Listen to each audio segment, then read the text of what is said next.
Hello and welcome. I am Lionmight. I'm a professional composer, music producer, and dedicated Genshin whale player. In this video, I will finally start Act 2 of the Nodcry Archon quests, Elegy of Dust and Lamplight. From what I know, this is basically the continuation of Lauma's story and probably more focus on Flynn's, basing on the title with the Lamplight and all that. And again, as usual, this is my own Archon quest experience, and you are allowed to join me and enjoy it if you wish. But if you're looking for an Archon quest experience with no commentary and just a straightforward questing, this is not that video. This is your only warning. Let's go. Back to Nodcry. Alright, let's see what's going on in Nasha Town.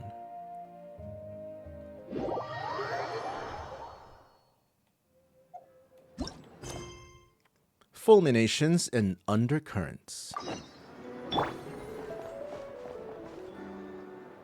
The wild hunt assault on Star Sand Shoal, you mean? Huge wave. First I've ever seen of that size. Good thing it was so brief. No, I mean there's been another to the north of Nasha Town. What? How many does that make in the last couple of days now? What are the Lightkeepers playing at? Aren't the Lightkeepers supposed to be saviors and heroes? Can't be helped.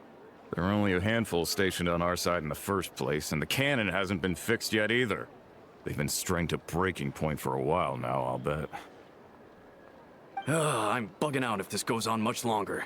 And here you all told me this was a good place to do business. Complain, Fool me complain, once, I complain. NPCs do nothing but complain. Hey now, this could be our big break. My second eldest brother made his fortune off wild hunt attacks, you know. Come on, let's get moving. There Oh, won't of be anything course. left for us if we're late. Profiting from violence. Left for us to scavenge. I did hear about an overturned cargo vehicle over there. Hey, Ha. Serves you right. Should have told them that those are dangerous thoughts. I doubt they're the only ones thinking like that. Yep, Nasha Town is a suspicious town. Guess you're right. Even if we solve this wild hunt problem, they'd probably just jump headfirst into some new danger if they thought they could earn some quick mora. Some self-reflection might not be unwarranted, you know. Paimon will have you know that when it comes to staying out of trouble, greed and cowardice make the perfect match. Should you really be proud of that? Still, the Wild Hunt's been getting wilder ever since we foiled that mysterious Phantom's plan at Star Sand Shoal. The two of them seem closely connected, and that Phantom may very well attack again. Even though we know almost nothing about it. Yeah, I'm guessing the Phantom that took the shape of Ether. In fact, where would we even begin with such an investigation? Hey look! I know an Inefa are here in Nasha Town! Oh, considering what those people said earlier, do you think they're here to fix that cannon up? Oh, nice! It's my favorite Nasha Town citizens. Let's go say hello. Dying to know something, aren't you? You totally zoned out just now. It's like you can read my mind. I was wondering if you'd be willing to carry around the moon marrow instead. No? Ha! Paimon can even guess what you want for dinner. She'll place the orders tonight, don't you worry. But I'll still pay for it, aren't I? Anyway, let's just go, shall we? And the quest officially started.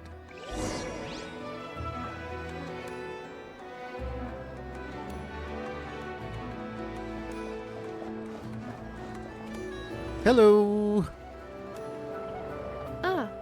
Familiar faces identified.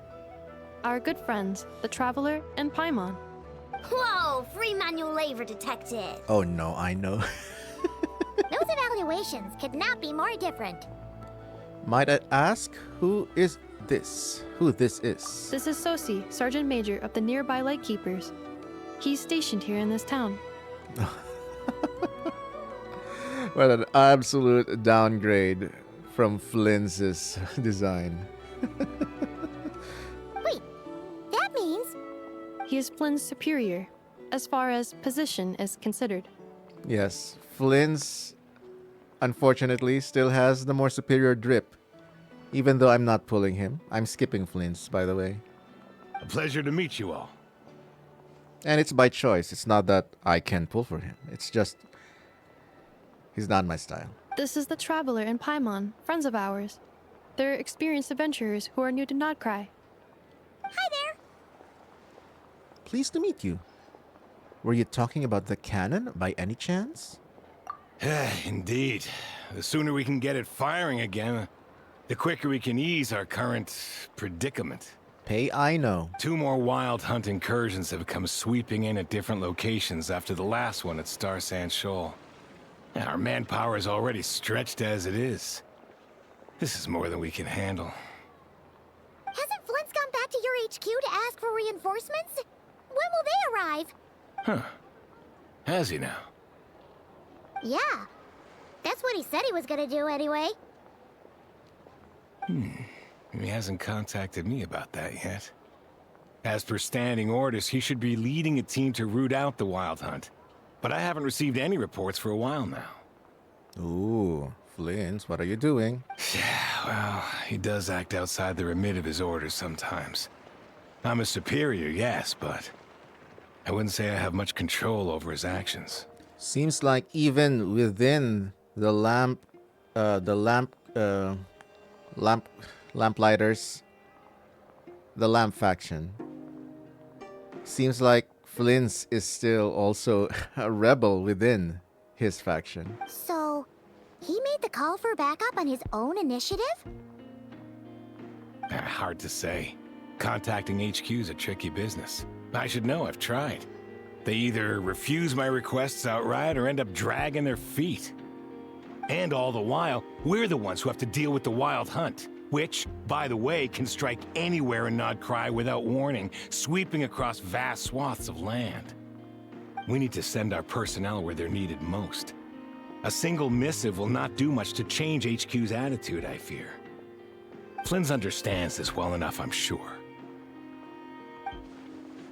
He sounds nice enough, but it feels like he's hiding something. This whole spiel sounds like a smokescreen. Well, he's an NPC, so he's always hiding something. We usually sort our foes ahead of time into ones that our rat Nikki will take care of and ones that we'll target using the cannon. I finished the preliminary dispatch work already, but this cannon... Okay. Hurry up, I know. Fix this, I know. You fix it if you're in such a hurry.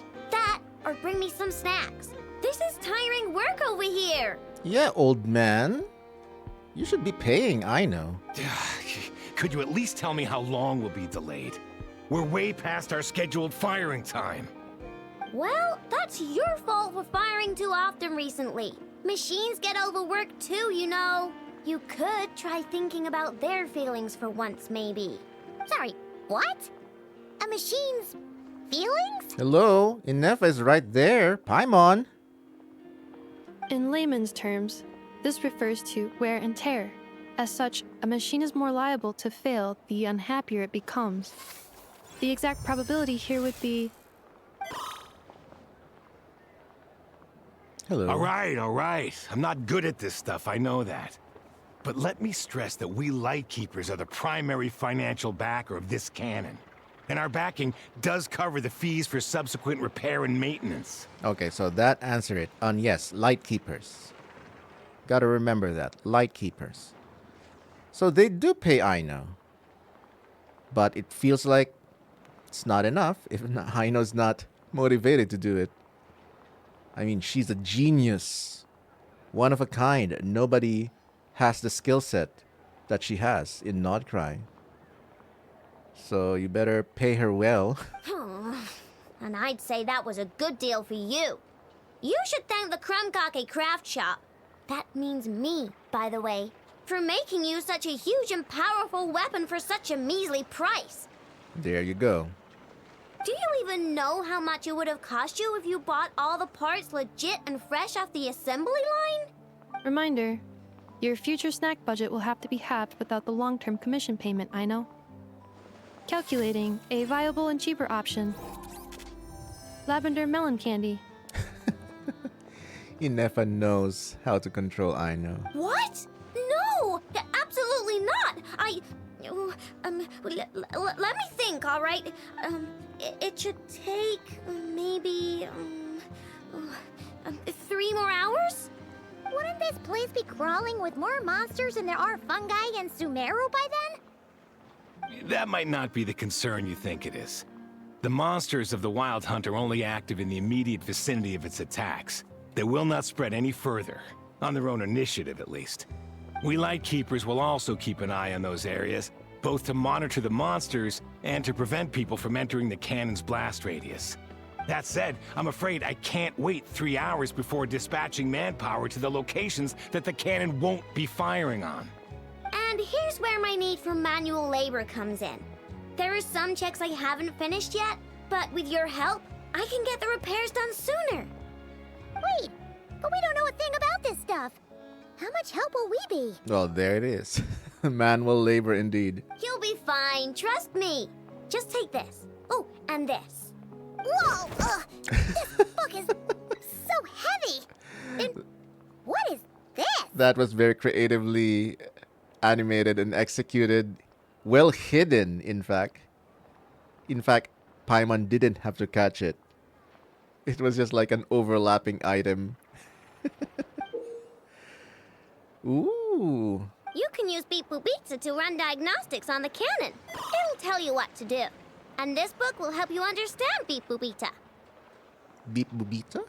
Different from Birgita? This cannon was built using more than 50 components from different factories and manufacturers.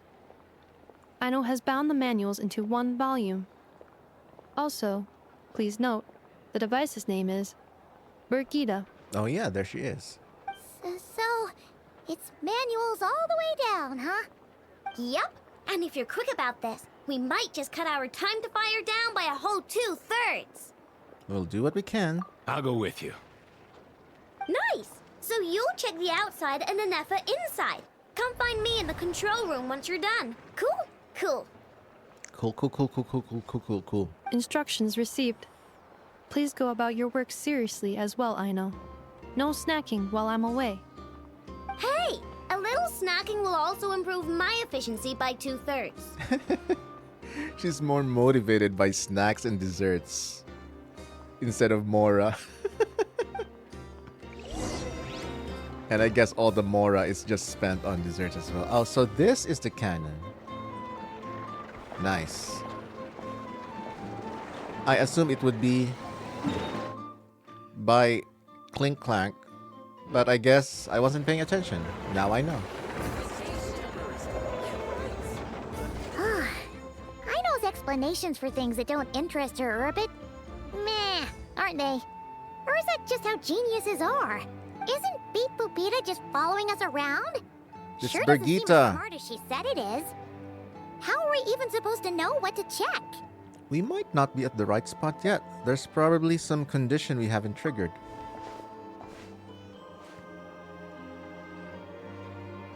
I've watched Inefa perform routine repairs before.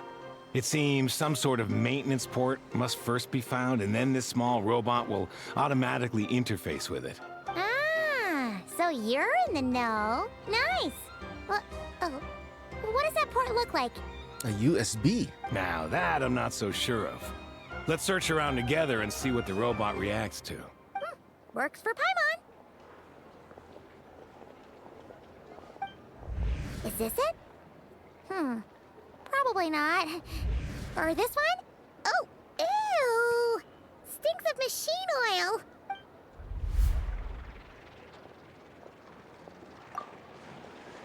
Interesting that the cannon is in a very That thing public over there looks location. promising.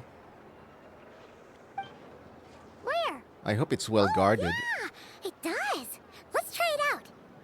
Because otherwise someone could just sneak in and fire the cannon wherever.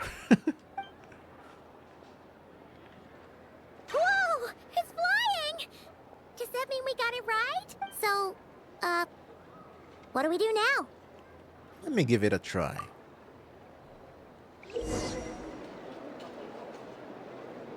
Press the button to adjust Brigitta's height. Oh, flight controls, I guess. Touch the light beam hints to collect the signals fired from the cannon. Alright, we'll wing it. Maintain her height so that she remains close to the light beam. Okay.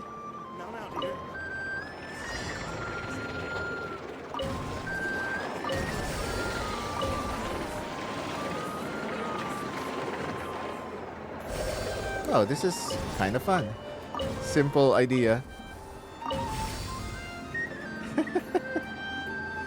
Kind of like that Fontaine world puzzle where you have to time the mark.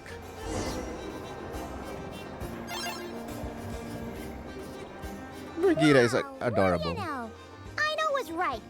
We got this working without understanding a thing Beep Boopita said.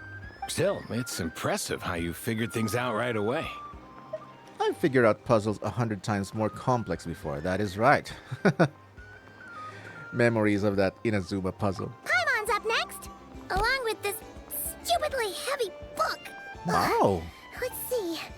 Should be just like checking a dictionary, right? Paimon's so strong. The matching result for this symbol is...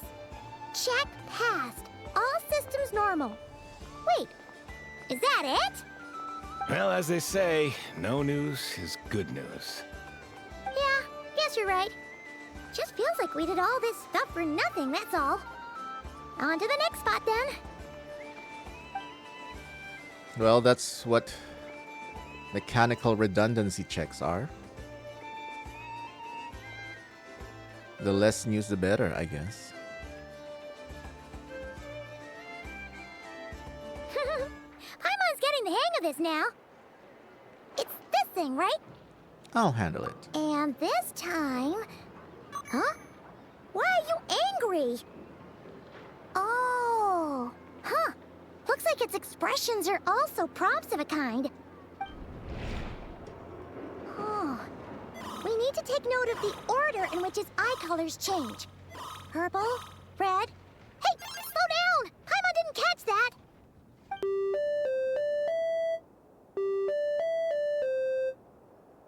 Oh, it's like Simon So says. now we've got musical prompts too? Weren't you only supposed to be a beep-boop machine? All right, one final stop. This was quite a trip, huh? Agreed. I must say, you two have a talent for maintenance work. A bit shaky at points, but not bad for your first job. Good eye. Paimon's the real deal when she deals for real, you know. Really, I'd have liked to share the load, but you were really getting into it, and I didn't want to interrupt. Ugh, couldn't you have mentioned that earlier? Anyway, let's get this all done in one go.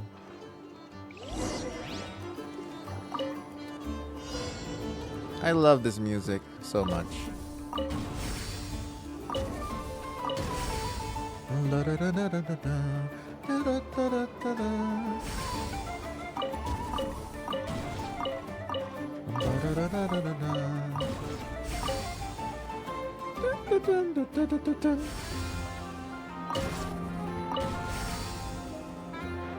Very nice.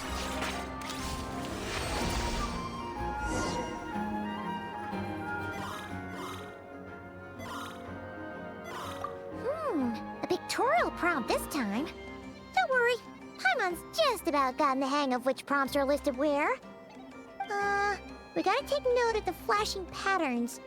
One yellow flash, nothing for 2 seconds, then 2 yellow flashes means the components here are overdue for regular maintenance.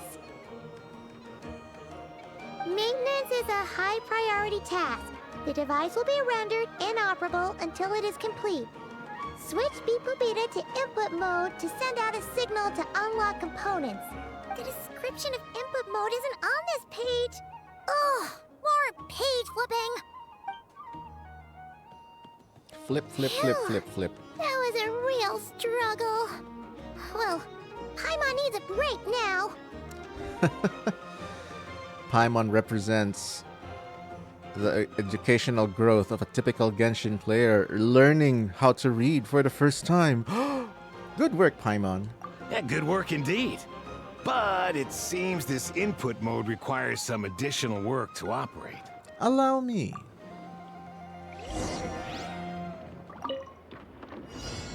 Oh, more of this. Oh. Nice.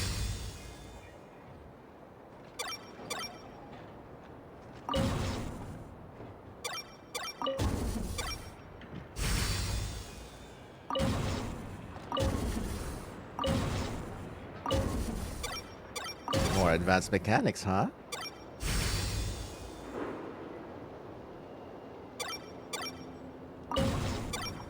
It's quite fun though.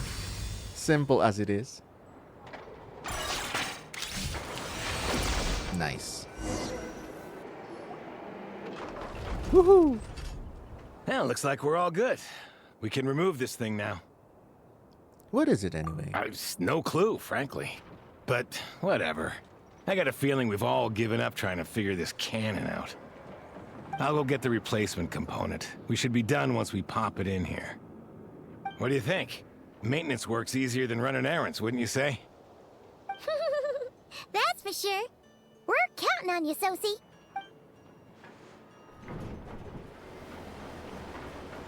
You know what?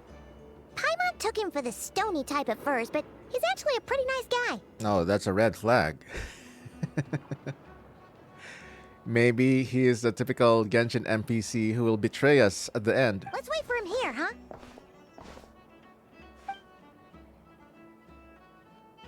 Are your tasks complete? Yep. Sosie's gone to get the replacement component. We'll be done here once we put it on. Allow me to check against the recorded data. Yes. This component is approaching its replacement deadline. The cannon will generate immense recoil when fired. If this is not controlled, the firing platform will become misaligned. This part is designed to anchor the cannon and ensure accuracy when aiming. Huh. So, if the cannon isn't fixed in place, will it start spinning around like some kind of massive firework? A novel analogy, but an apt one. The large-scale damage that might follow would be undesirable by anybody's standards. So it takes a lot of aiming time, I guess. This component is currently easily damaged. The materials are not up to par, and there are still some design flaws. But Aino and I are working to improve it. Now this is a nice scenic shot. I like it. Estimated waiting time remaining. 7 minutes. Would you like a crumb cake? Yes, please. Yeah! Dessert's just the best after a hard day's work. Certainly. It will be ready shortly. What? Observation. Freshly baked crumb cake results in the most efficient improvements upon human happiness indices. As such, I activated an internal heater before starting repairs. She has a built-in microwave. Thanks for the treat. Aino's lucky to have you. Thanks for the food. 7 minutes later on the dot. Thanks! Things went great over here, too. So, as we agreed, I'll have the cannon up and firing in no time. Understood. I will inform the inhabitants of Nasha Town and have them make preparations for the shock and noise that will inevitably ensue. And I'll inform the Ratniki stationed around Wild Hunt anomalies to make sure they fall back in a timely fashion. Thanks for your kind assistance. I better make a move. Ratniki from other sites should have sent reports back here, and I'll need to sort them out promptly. Righty then. See ya! Bet this huge cannon's a real sight when it fires. And noisy, definitely. That is correct. A huge crowd tends to gather on its own accord on such occasions. What? Pure, bright energy rays have never failed to inspire obsessed admirers. If you are interested, you can come back later to behold it in all of its glory. It's probably just like fireworks display. Sure. We did help fix it after all. It'd be weird if we didn't want to see it in action. A reasonable thought, but before that, I'd like to investigate the wild hunt first. Oh yeah. Wonder where that strange phantom went. Never mind what it's doing. Let's try our luck at the flagship. See you later, guys. Just be sure not to miss my masterpiece in action. Absolutely. Oh. Extra convo. Checking snack stock. Lower than expected.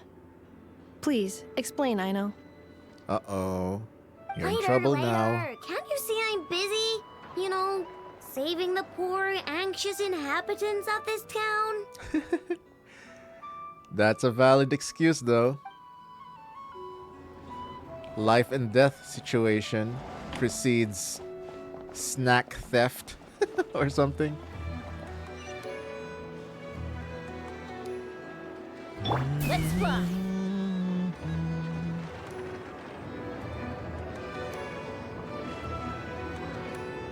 Grand entrance.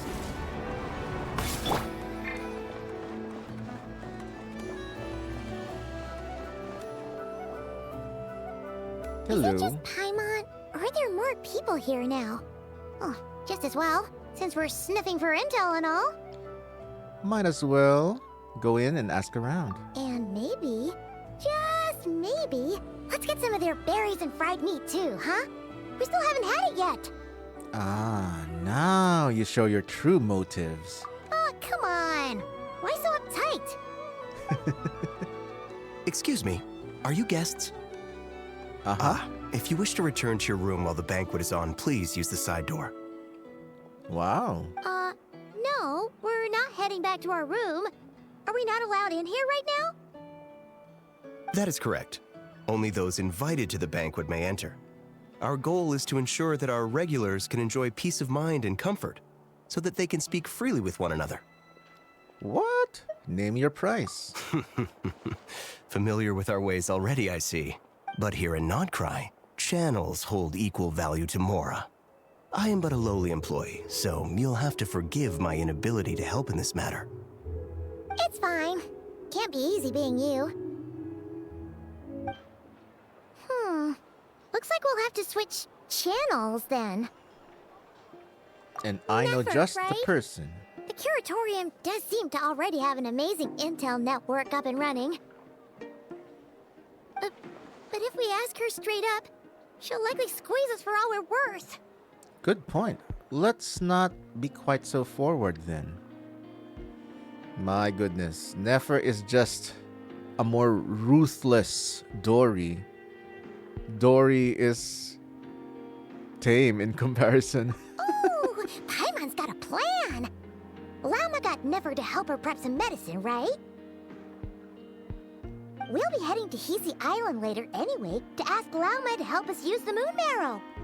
Couldn't we deliver the medicine while we're at it? Ooh, two birds, one If Nefer stone. doesn't mention a payment, we can cash our services in as a favor. If she does, then we can use it to haggle. A cunning plan, if ever I heard one. The thought of Mora made it worth the effort of thinking up. Come on, let's go! All right, I'm excited to see and hear more Nefer interactions.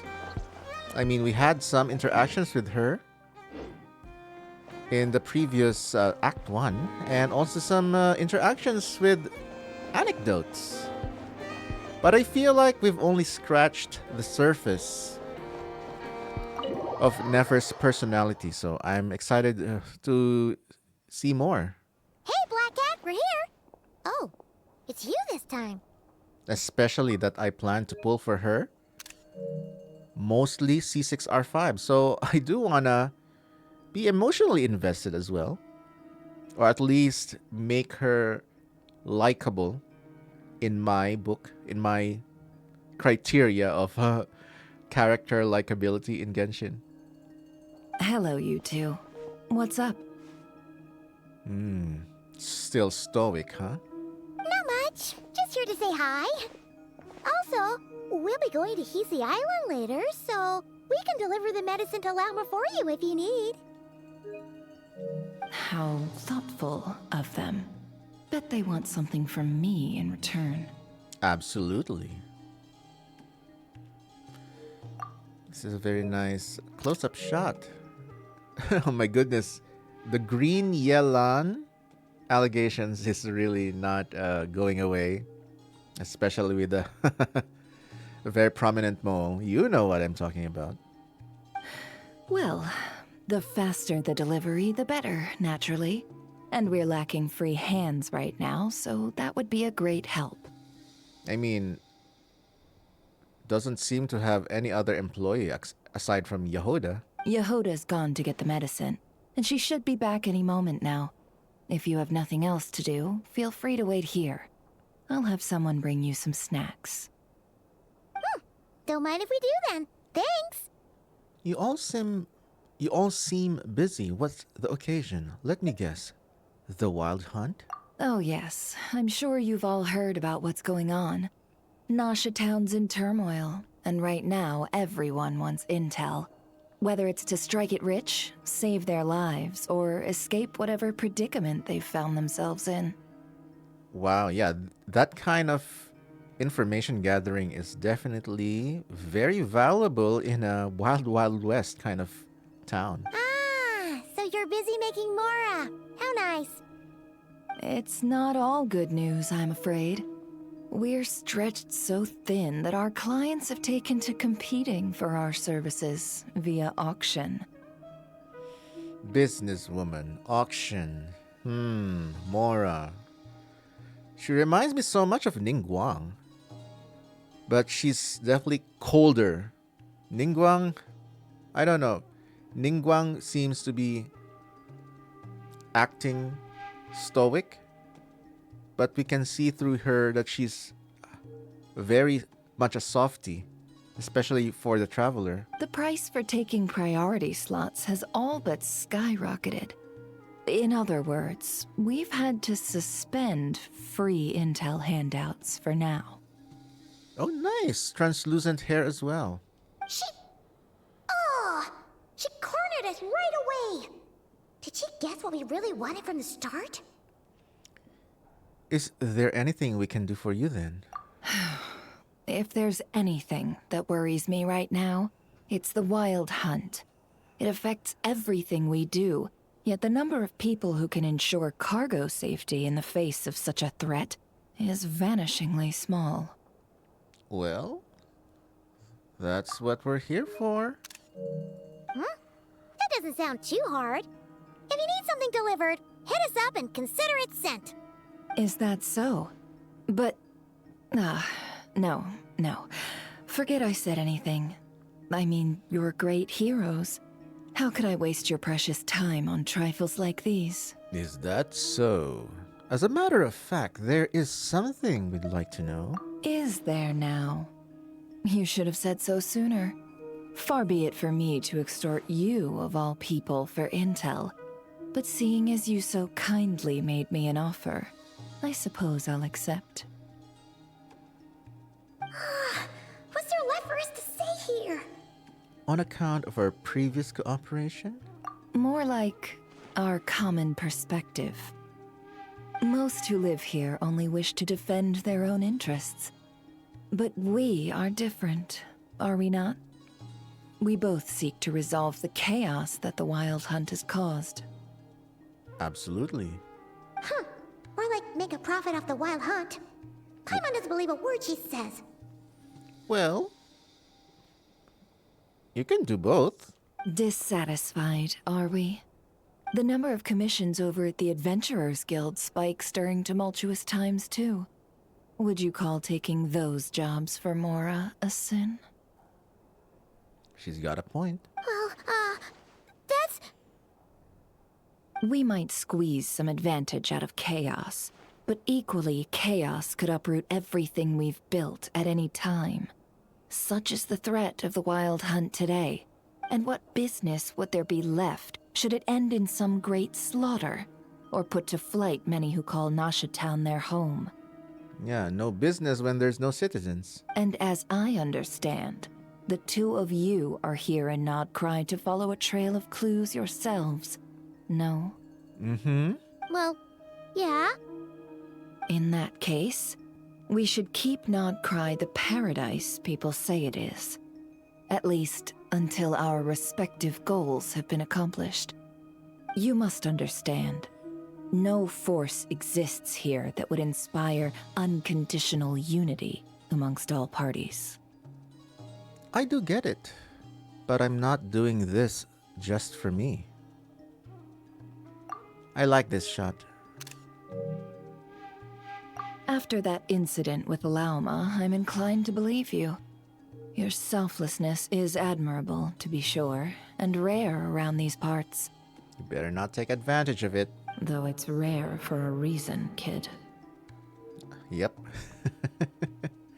It's a dog-eat-dog town. Just a shame that our mysterious phantom has hidden itself well. Between that and its ability to shift shapes, it will no doubt be a most slippery customer. Really, I'd be all too glad to pass on any additional intel I gain. We make a good team, after all, don't you think? You front and center, me behind the curtain. This is a great thumbnail. My goodness, I love this. Yep, that's it. This is the thumbnail to the video. Probably. That does make sense. Sorry, Nefer. Paimon took you for someone who only cares about profit. Well, she does, but also maybe... Oh, I'm interested to know what is her personal motivation for, for doing things. I still have... It cannot be just Mora, A well-placed only, indeed, Paimon. Nothing is wholly divorced from profit of some kind. Wait, so you were ready to work with us from the start?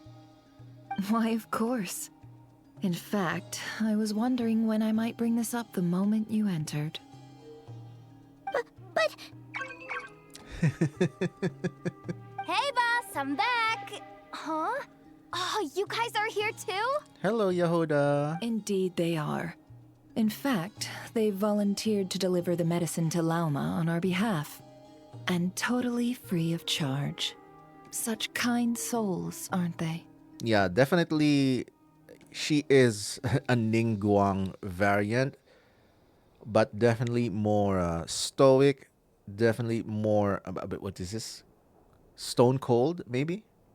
I mean, Ningguang can be, but she's usually more portrayed as a softie in her screen time, at least. Really? Great! Oh, in that case, guess I'll be clocking out now. Oh no. Yehuda, another one who doesn't like doing overtime. She must meet Chilonen and Rosaria. Got a few more places for you to visit right here, dear. Huh? Haven't I already worked a few days worth of overtime already? Well, guess the extra more is pretty nice. Unpaid. Well, we better get this medicine delivered pronto. Wait a sec. Is this salt? Surely not. The special medication from before wasn't salt, was it? Wait, that can't be. Let me see. This isn't right. How could it be salt? Oh my goodness, she was scammed? It was raining back there, so could it have happened while I was resting at the store? Uh-oh. Sorry, boss. I'll get it back right now. Trust me, I'm super fast. That dark eye shade, that eyeshadow, my goodness. Great execution. Oh my goodness. In this angle, her gloves or her handpiece, for a moment, they look like Wolverine's claws, albeit shorter. Hey! Slow down! You might Well then, any plans? If not, what say we go into town and ask around about the wild hunt? Oh, we were thinking of doing that, but we didn't get much out of it. The townspeople are a bit wary of us, and we can't get into the flagship right now. Oh? She's gonna take a walk with us? Alright. Now I'm intrigued. Ah, yes, the banquet is on today. Perfect timing. That's where we'll go. Oh, with someone like Nefer in our tow, we're probably just gonna be, treated like royalty. Huh? Maybe. Can you get us an invitation? She is the invitation, Paimon. Oh, come now. What are we? Sticklers for the rules? This is not Cry. There are no rules. Hello, Ashru. See you later.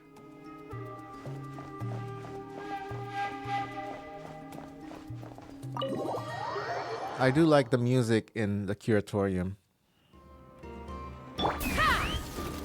I can't wait to have Nefer in my party, my goodness.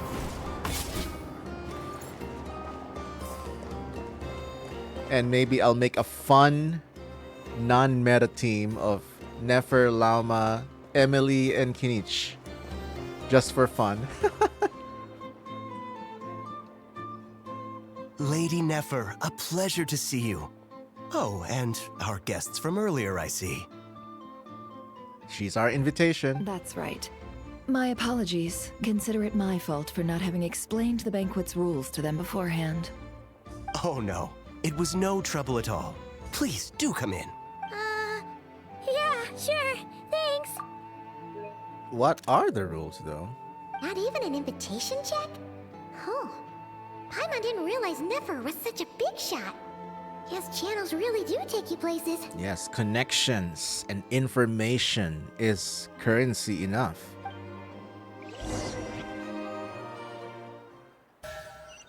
Flagship's manager. Okay.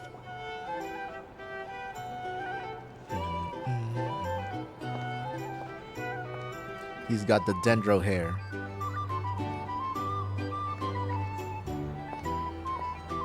Finally! Now, what do we...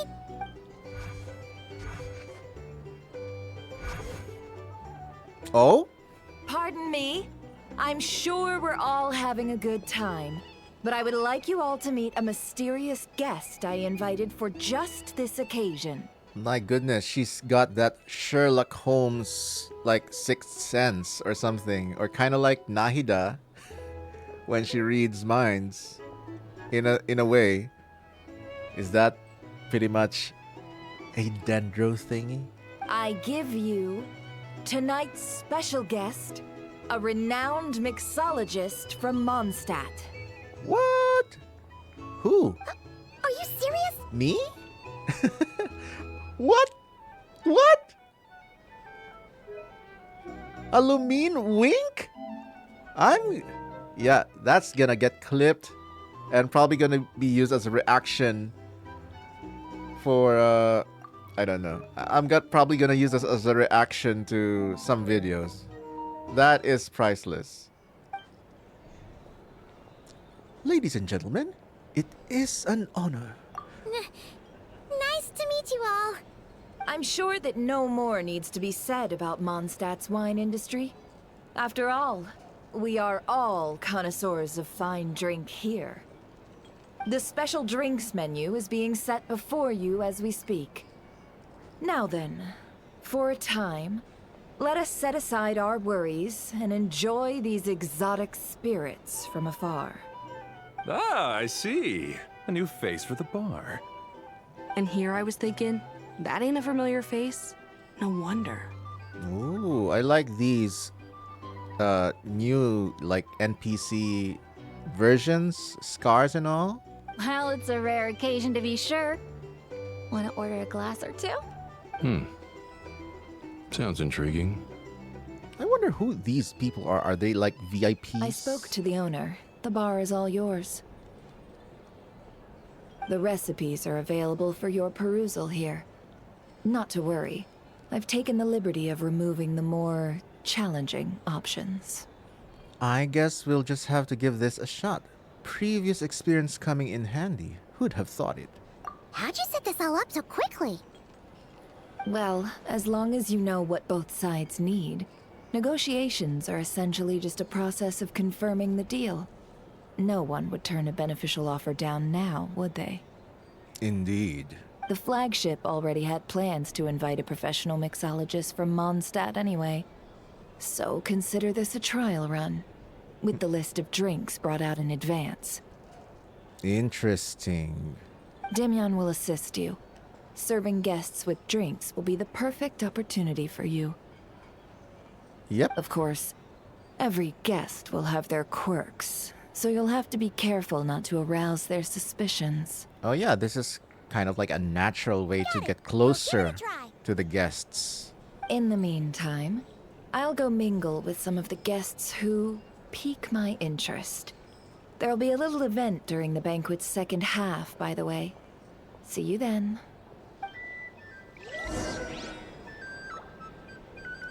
Fulminations and undercurrents. Mix the first drink. Hello. How may I assist? Make drinks. Oh my goodness. This is just like that minigame in Honkai Star Rail. Interesting. Alright. Tea, milk, and mint. Start mixing. Mint milk tea? Oh, I gotta try that myself. Good work. Now then, get the drink to the guest. Wouldn't want to keep them waiting. It's now time to snoop around. Consider returning to Snezhnaya? Would I be killing myself with fright here if that was an option? Oh, thanks. Snow. So these two are Snezhnayan, or at least mainland Snezhnaya.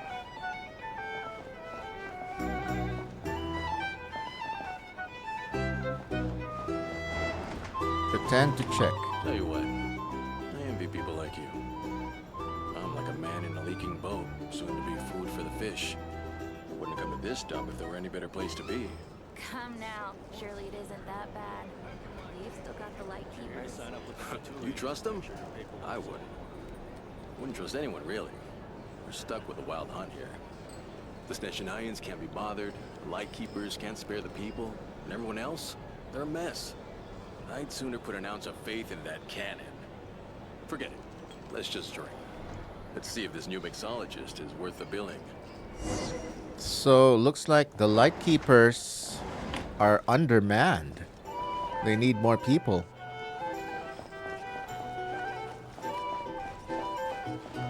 Hello. How may I assist? Or maybe the wild hunt has grown out of control, multiplied.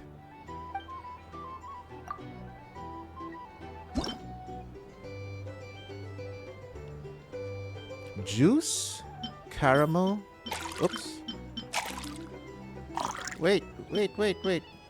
Mix again. Wait.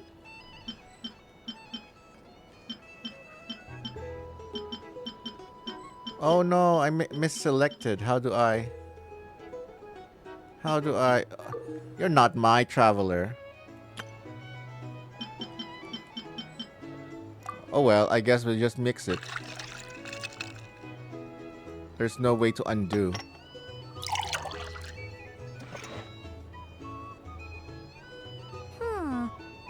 That didn't come out quite right. Okay, we can try again. Good. Caramel and wine. Interesting. This is like butterbeer of sorts.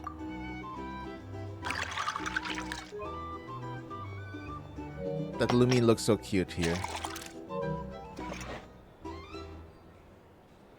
Good work. Now then, get the drink to the guest.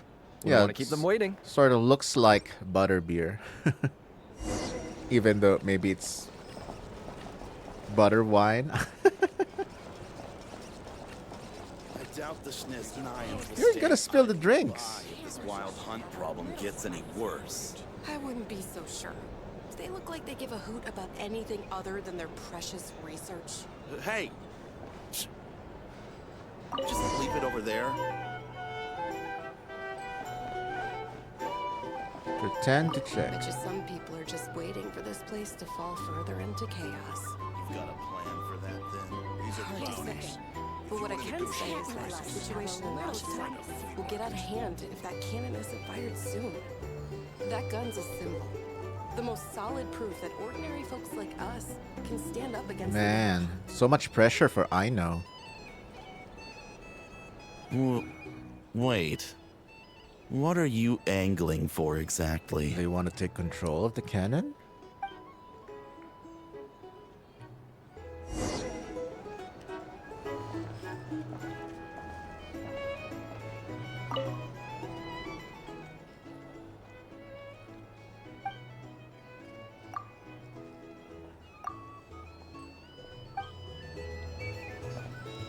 Alright, pretend to check. What if that was nothing but an illusion?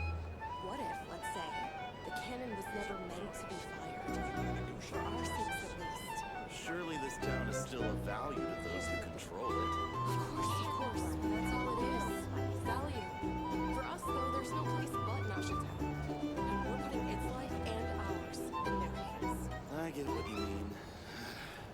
Let's just see how this plays out first. Ooh, seems like they're all talking about the cannon already. Guess that's why Sosie was so anxious. Yeah, they better not be thinking of commandeering the cannon. They don't even understand how it operates. Hello. How may I... Make more drinks, please. Lemon, mint, and wine. Alright, now this is something I might try as well. But instead of wine, I'll use vodka, maybe. That looks nice. Good work. Now then, get the drink to the guest.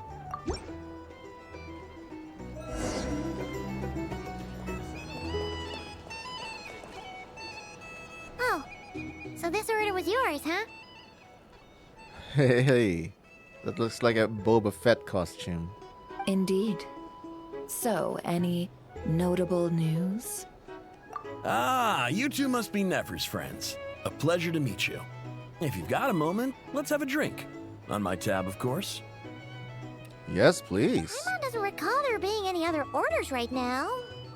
Sure then, we can take a break. Then come, sit. Dimyon, 2 wildberry trails if you would. Without alcohol, much obliged. Hints is the name.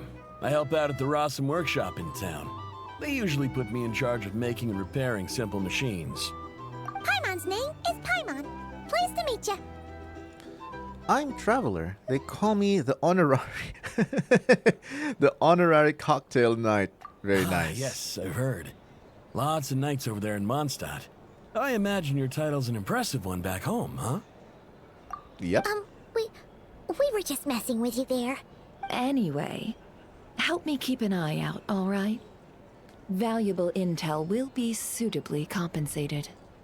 Oh, come on. Is that how it is between us?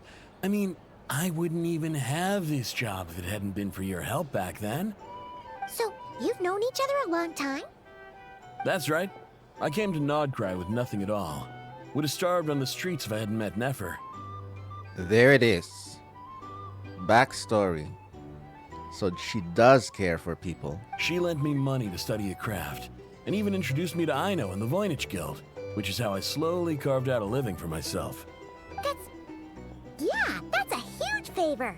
Or more like investing in people she sees as talented or something. Huh. So Nefer can be a nice person sometimes, huh? Sometimes. Well, I'd also say she needed a willing and able machinist at her disposal. Wait, don't we already have Aino for that? I mean, she's just one person, Paimon. Come now. Aino's talents are better spent on issues bigger than basic machine repair and component manufacture. Yeah, she's a visionary. I did think myself a dab hand at such work at first, but compared to her, I might as well be a trainee who couldn't weld a wire to save his life. Got the scoldings to show for it, too. It took me a long while, but I finally got to the point where I could make my own machines, and even maintain some of Aino's relatively complex ones, like Kuvaki detectors or mechanical arms.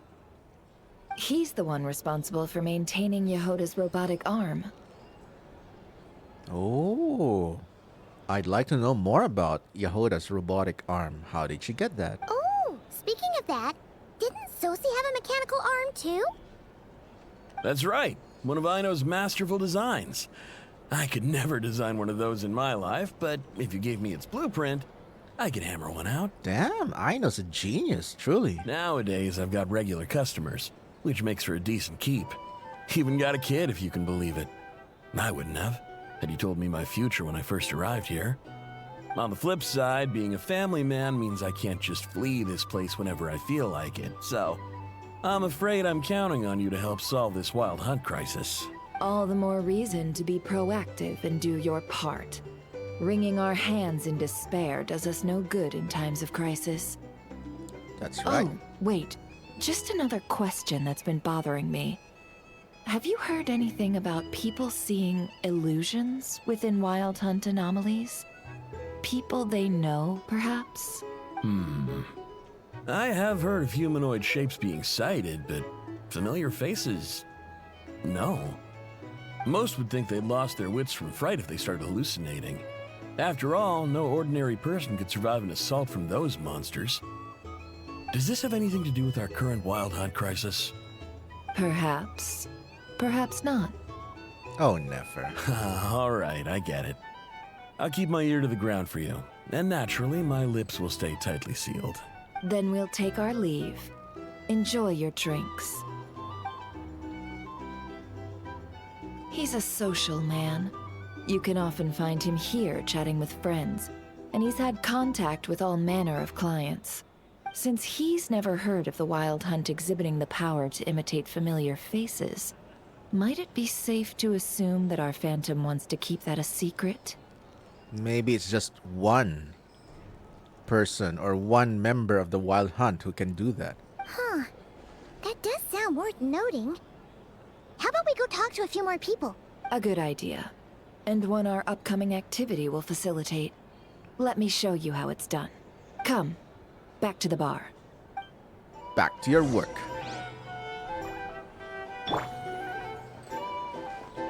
Hello. Oh.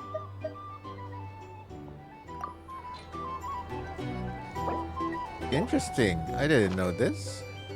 Good job. The bounty is yours. Hello. Oh, I can open this?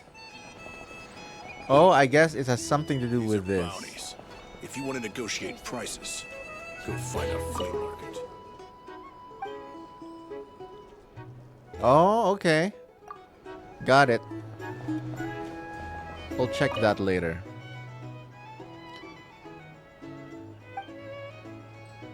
Being an adventurer is more than exciting enough. See ya.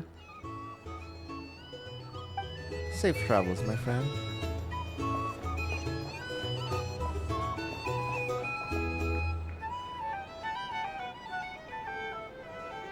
Thank you for waiting, everyone. The roulette showdown is ready to begin. Finally! Come on, let's go try our hand. There's the scarred face lady. Joining us, new girl? Oh, drinks roulette. We'll pass. No, you won't. The one who'll be mixing the roulette special has to take part. Those are the rules. Oh, wow. Okay. That's a signal. But... Well, it's the traveler who's the mixer, not you, Paimon.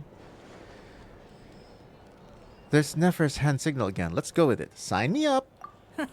That's more like it. Since we have a new friend with us today, let me go over the rules in brief. The wheel before you is divided into an inner and outer circle. Participants must take turns to spin the pointer of the inner circle. Whatever beverage it stops at, our lucky contestant will drink. Sounds fun. I'm interested to drink the purple one. Drinks are divided into juice, tea, and alcohol, with that last further divided into 3 levels by intensity. Ooh, wow. Okay, now it's gotten more interesting. Spin your way to a non-alcoholic beverage, and you'll score no points. Otherwise, you get 1 to 3 based on alcohol content. During a round of drinking, one participant may choose another with less points than them and pose a question, which the other party must then answer. Damn. Spicy rules. This sounds like it might favor those who score higher, but push your luck and you might not recall any answers you were given the next day. Defeats the purpose, wouldn't you say? And that's why the person mixing the drinks has to take part. You know, just in case they decide to pour heavy, then sit back and watch the show. Not that our newcomer looks like the drinking type. Either way, looks like we're in for a show. Anything you drink will be replenished. And additionally, I have decided to sponsor a grand prize for this grand occasion. Oh? Nice. A single serving of Dark Horse. What? What? I was eyeing the purple drink, and that's the pièce de résistance? What? Do my ears deceive me? A chance to drink Dark Horse and not cry? Must be some kind of rare drink. Dark Horse. Guess we'll have to take part now, huh? Indeed. The Dark Horse could be yours to enjoy, so long as your luck holds. And so long as you can remember its taste the day after. And if our lucky winner can drain the whole serving in one go, they will gain the right to ask everyone a question. High risk, high reward. That's gotta be some strong alcohol. Regardless of their score, got it. Now, if there are no other questions, let us begin. Allow me to get the ball rolling. Intensity 3. Looks like I'll have to put my back into it today.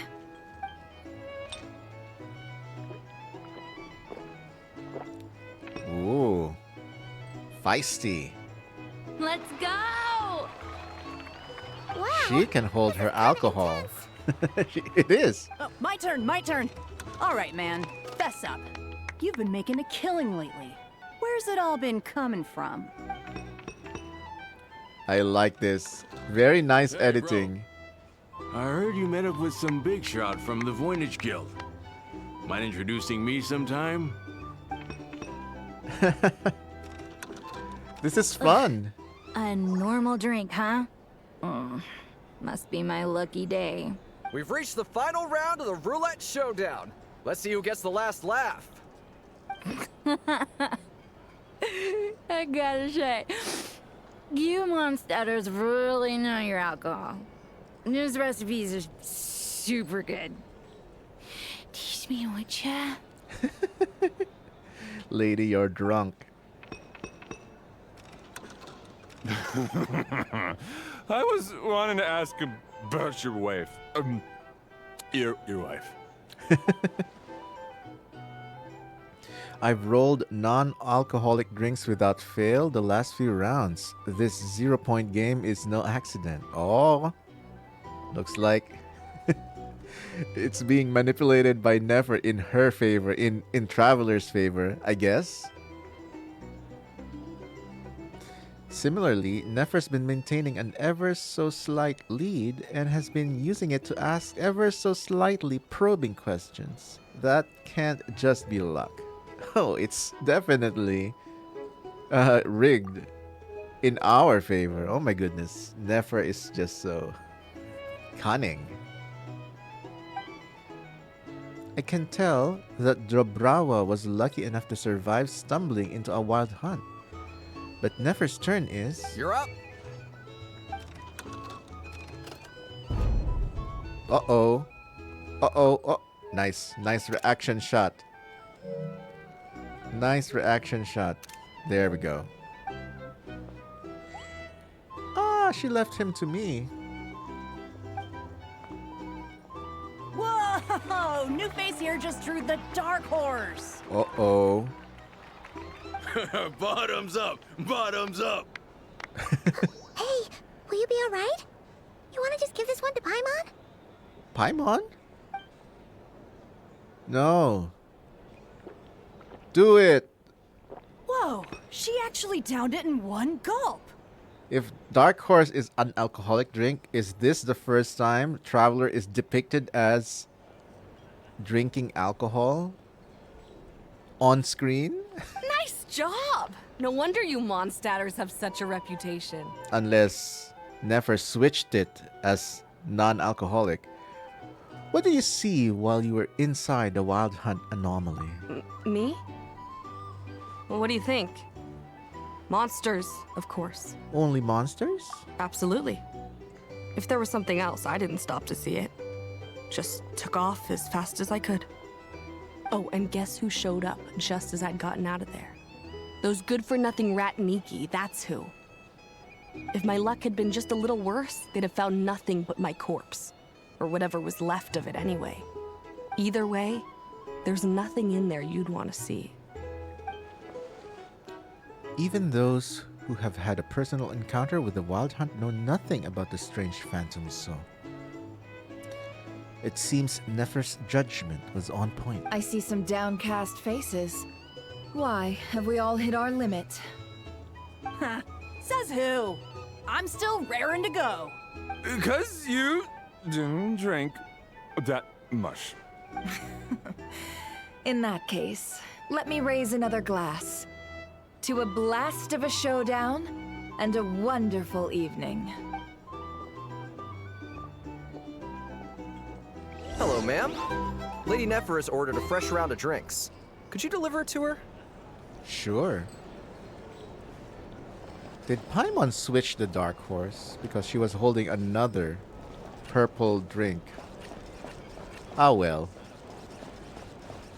Character growth for our traveler, definitely.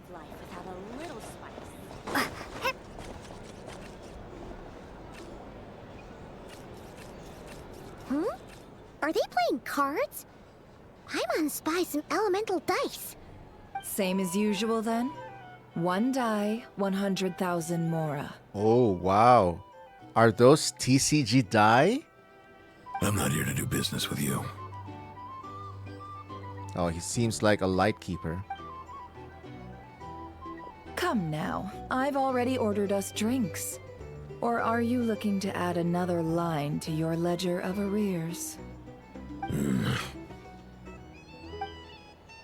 Oh, so this is a business deal. So, let's go over this again. One die, 100,000 Mora. Uh-oh, look at that feisty look. Okay, I'm not gonna lie. Her character is growing into me. During Act 1, I was just kind of neutral towards her. But yeah, I'm starting to like her unironically.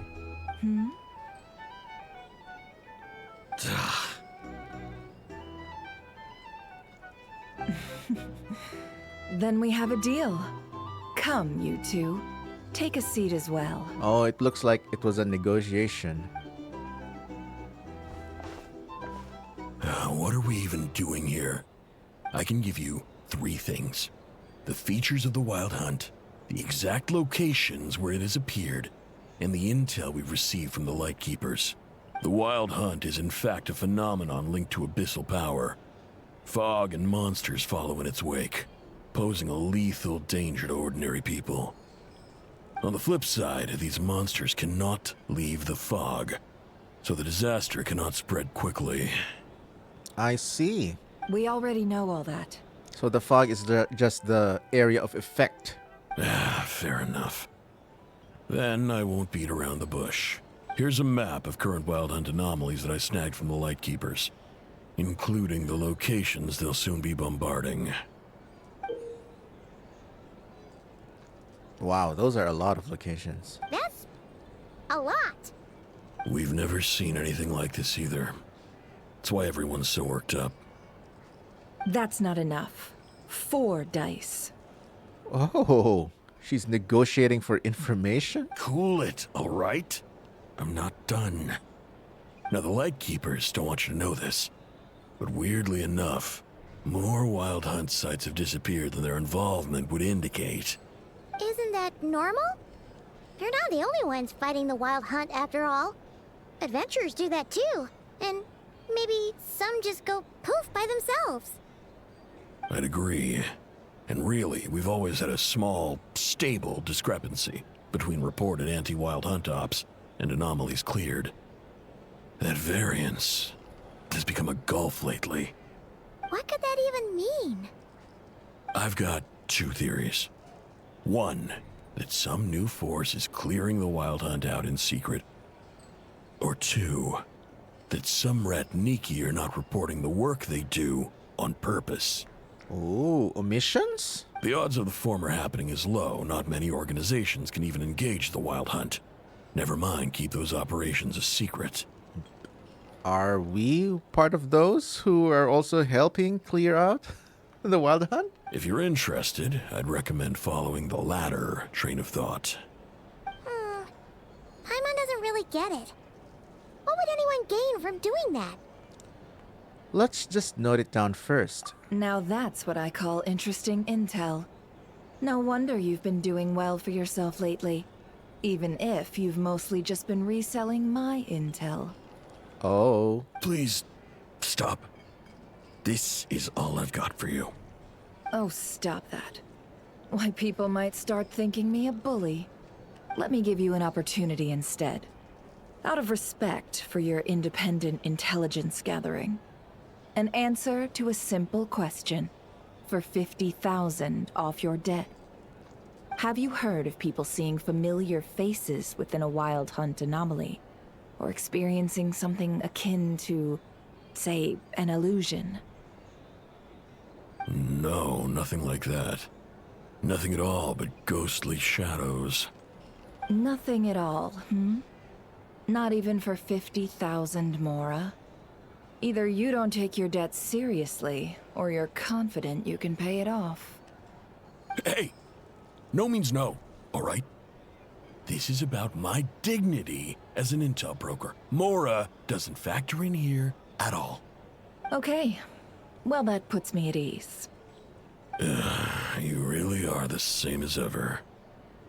Maybe to some, she's the same. Maybe to others, she is a nice person. So I guess it depends. And you've learned quite well. Go on, then. I'll swing by again. Sometime soon, perhaps. Ugh. All the business dealings. You're his creditor? Indeed I am. He's resold my intel quite a few times now, pocketing the difference afterwards. Rather dishonest dealing, if I may say so. Uh-oh. As luck would have it, he would only purchase information from me when he was just about done negotiating with his buyer.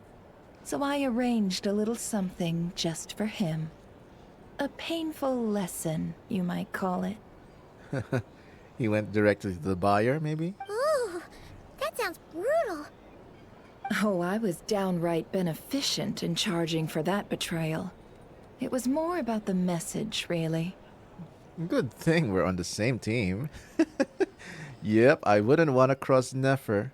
In any case, I believe that's all we'll get here. Let's go through what we've learned outside.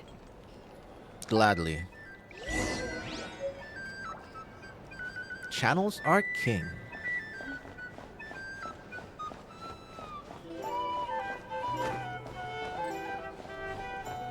These are brownies.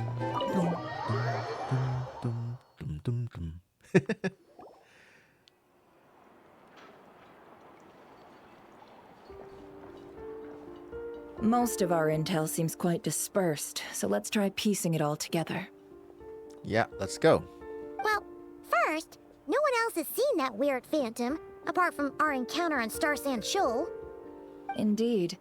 And we have that from multiple accounts, so each statement corroborates the others. What in Tevak could that phantom be planning?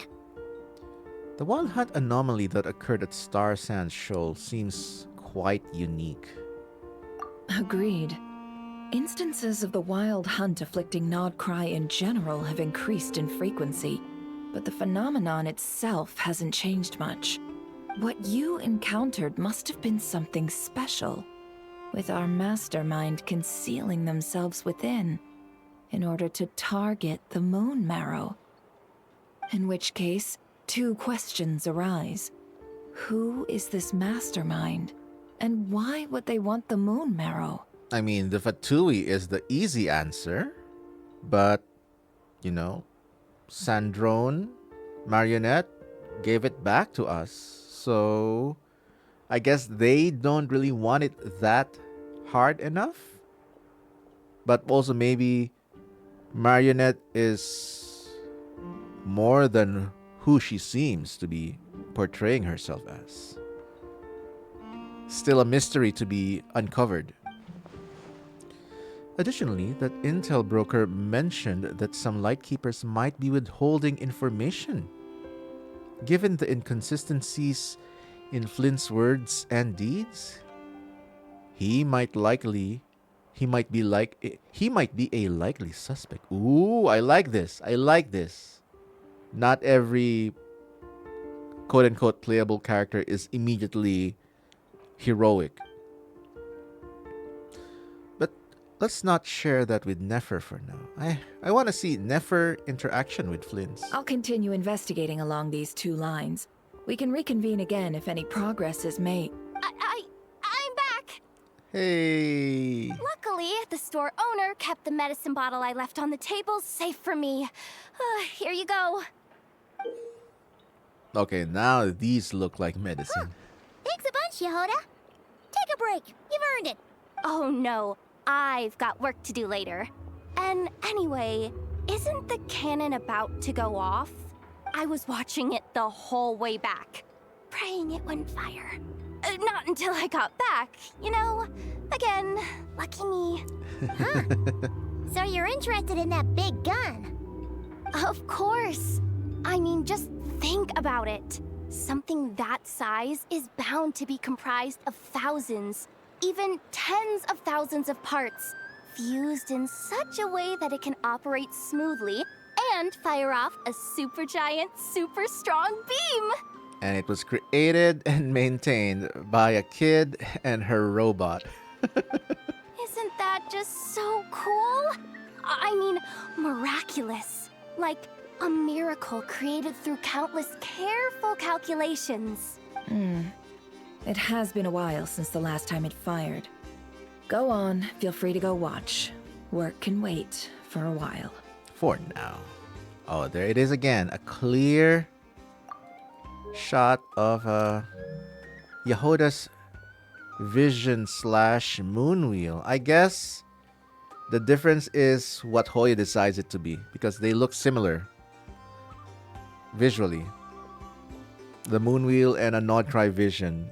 So I guess we'll have to wait for Yehoda's kit reveal. Thanks, boss. Anyway, y'all wanna come? It'll be worth the while and worth your wait. I swear. Might as well. Fruits of our labor and everything, you know?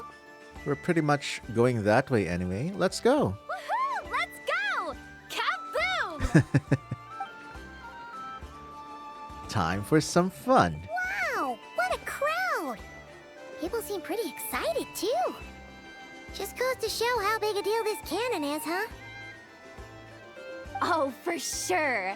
One shot, one kill, problem solved. Simple and practical. Just the way we like it. And even if that wasn't how it worked, just listen to how it roars. If that isn't power, I don't know what is. If only I had that kind of strength. Aww. Hey, don't think like that.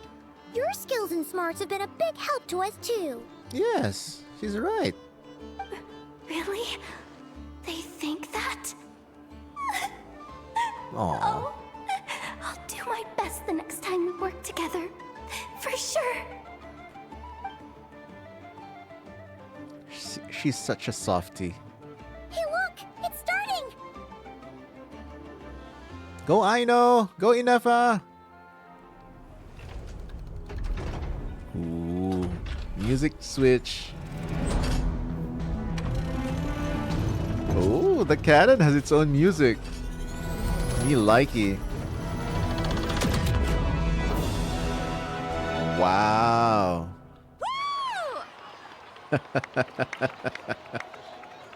Nice one. I love that. Finally, all fixed up.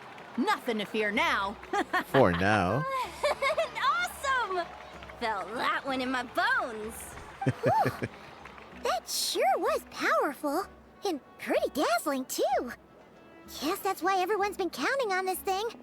Surely the Wild Hunt doesn't stand a chance. Perhaps we should use it more often. It would certainly save the Light Keepers a whole lot of running around. What? Lumine? Weren't you paying attention? Aina said the reason why it's starting to get broken down because it's getting used more often. I feel so alive right now. Overtime. Ha! It's gonna be a piece of cake. Paimon's been wondering, if you're so interested in machines, why don't you go work for Aino? What? She wants money. She wants Mora. What, will Aino pay her in desserts? That's what we call drawing a line between your work and your hobbies. I've got some mechanical talents, sure. But this job I have now, no one can do it but me. Not even Aino or her silly robots. Anyway, gotta go. See you later. That's career confidence for you. The person who got salt and medicine mixed up. Well, I guess she's still got a lot to learn. Looks like the crowd's breaking up as well. Let's head over to Hisi Island. Best not keep Llama waiting.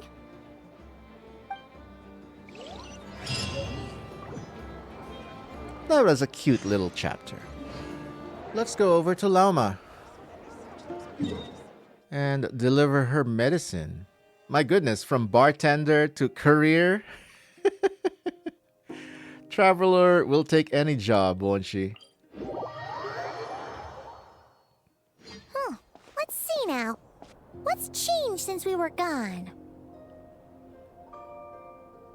Still the same as ever. Magnificent Columbina statue. Yeah. If anything, looks like things are settling down. That's Llama for you. Hey there, Llama. We're back. My goodness, Paimon. She's clearly meditating. We could have waited for her to finish. How have things been these past few days? Oh my goodness, The beautiful. cleanup work has been much more complicated than I expected. Solving problems that have built up over time is a tall order, to say the least. Okay, so it has been just a few days, probably a week, 2 weeks since Act 1, it seems like. I believe it will take a few weeks more. Fortunately, those who remained appear to have shaken off the initial confusion and are becoming more proactive by the day.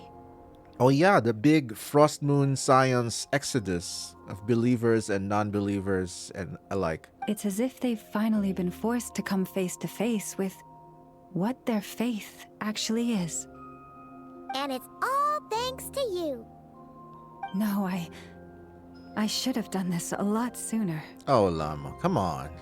Take credit for once. I've been focused on taking care of myself these past few days, so I'm in a good place. And since you're looking after the Moon Marrow for us, I should be able to help you investigate the truth of the past. Oh, wow, nice. She's having some me time. Very nice, very good. Thanks for remembering. Speaking of which, have you heard anything new about that phantom? I've tried asking around, but to no avail. What about you? We haven't made much progress either. But here's what we've got.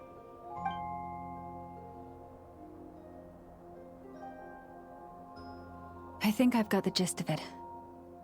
Sounds like you've got your work cut out for you too. Don't forget to take good care of yourselves. In any case, please, come this way.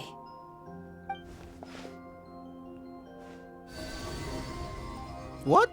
She can just make the moon manifest like that? Lauma must have taught her off screen. What do you see?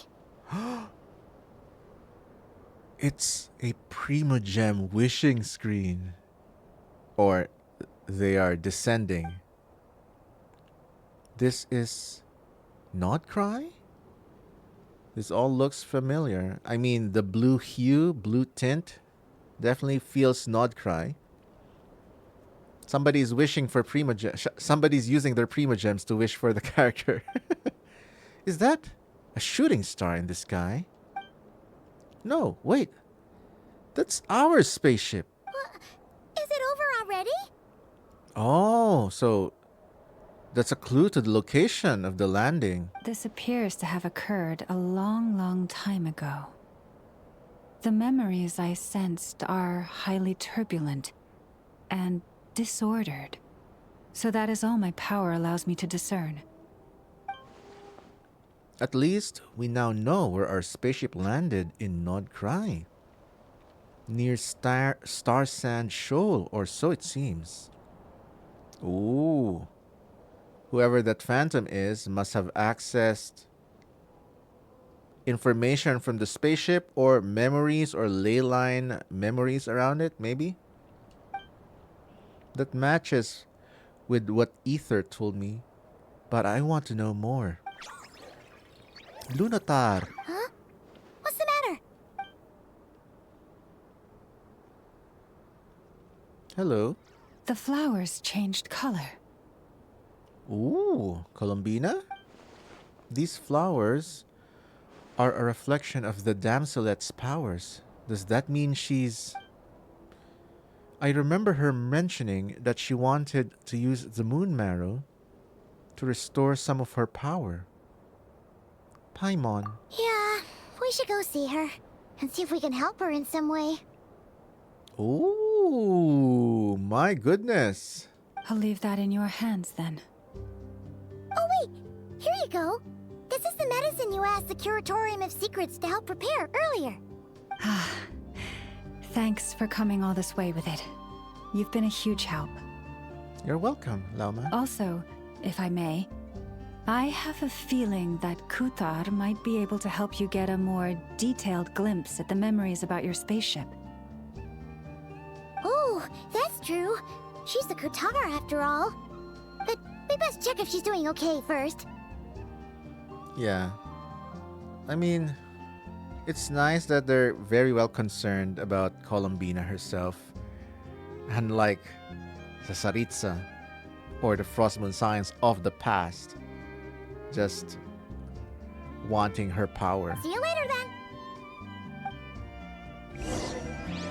But yeah, even then, Columbina is still so enigmatic. Such a mystery that I also am interested to unveil. Naturally, of course.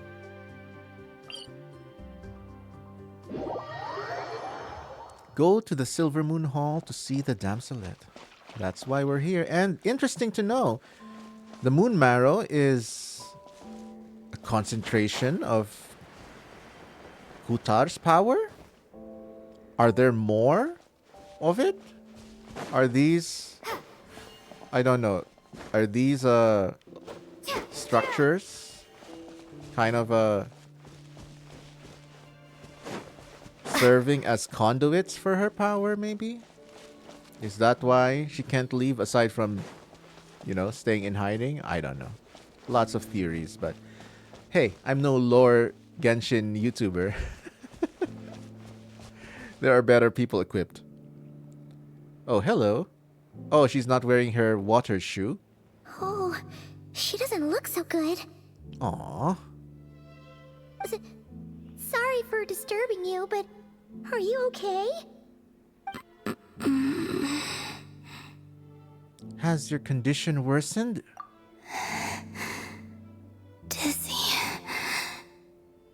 It's like I'm returning to the moon. Wait, it's not that bad, is it?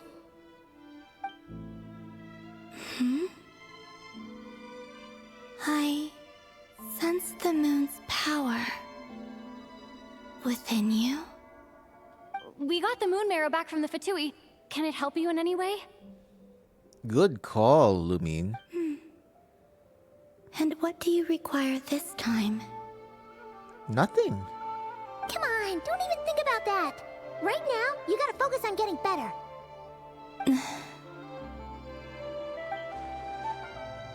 Has this just become habitual for her?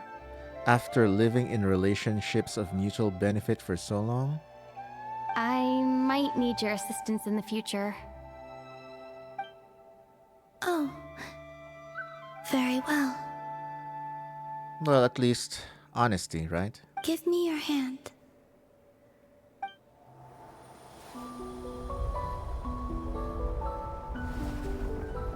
Very beautiful music.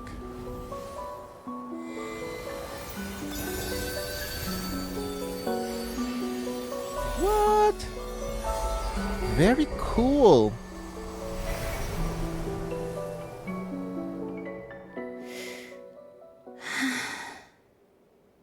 Back to Earth. My thanks. Your feet never left the ground. But anyway, feeling any better? Oh? She looks well enough to stand up and walk around now. Significantly. Oh, what did you do? Or maybe what did I do?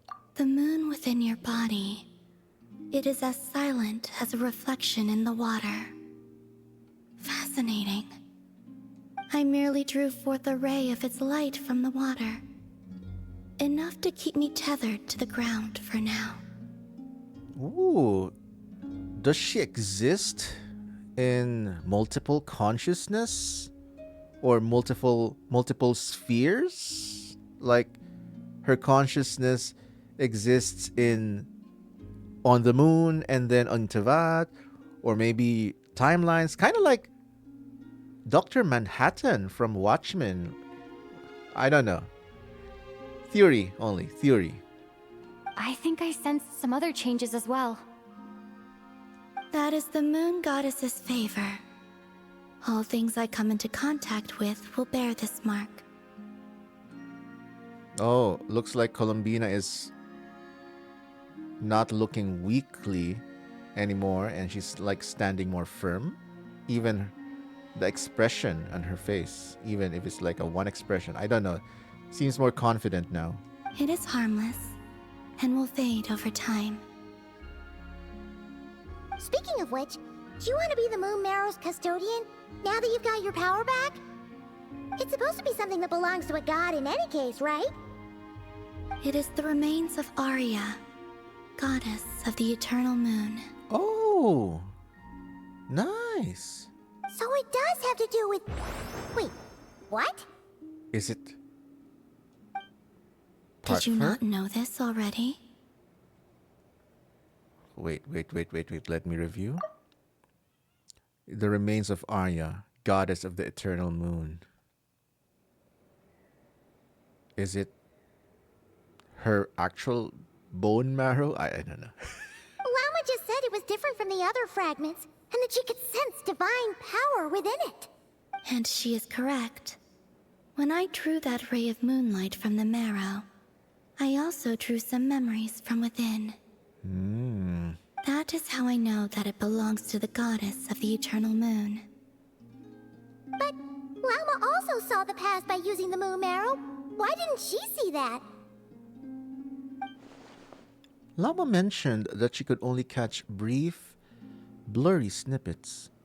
Perhaps this is something that only a moon goddess could sense. There were once 3 moons in the sky, each belonging to a goddess who ruled over it. But after the War of Funerary Flame, all 3 lay slain, and 2 of the 3 moons were shattered during the conflict. There are so many wars in Tevat in the past. Archon War, the War of the Funerary Flame, the Canrian catastrophe. Oh my goodness. Or cataclysm. After Arya's death, her power coalesced into this moon marrow. The iridescent moon's remains have never been found. And while the Frost Moon's goddess died herself, her moon was never broken. As the prophecy stated, this moon would birth a new deity sooner or later. The entity the Frost Moon Scions call the Kutar. AKA you. I can sense that my power belongs to the Frost Moon, but it lies beyond the false sky, too distant from me. Forget controlling it. Sensing it alone requires immense effort. I feel like the false sky is cutting her off from her direct source of power, maybe? Oh, wait, let Paimon count this up. We have the Eternal Moon's Marrow with us. No one can find the iridescent moons. Does that mean you have the Frost Moon's Marrow inside you then? No. It can only form after the moon goddess is dead. Consider it a form of energy core. A leftover residue, but very concentrated with power. You may as well ask if there are rocks on the moon. Oh, so you're saying that you represent the Frost Moon's power, right? Yes. Now, a god with a gnosis is named an Archon. Since you bear the moon marrow, does that make you a moon goddess? I doubt that's the same thing. You do not wish to become one? That's not really the problem here.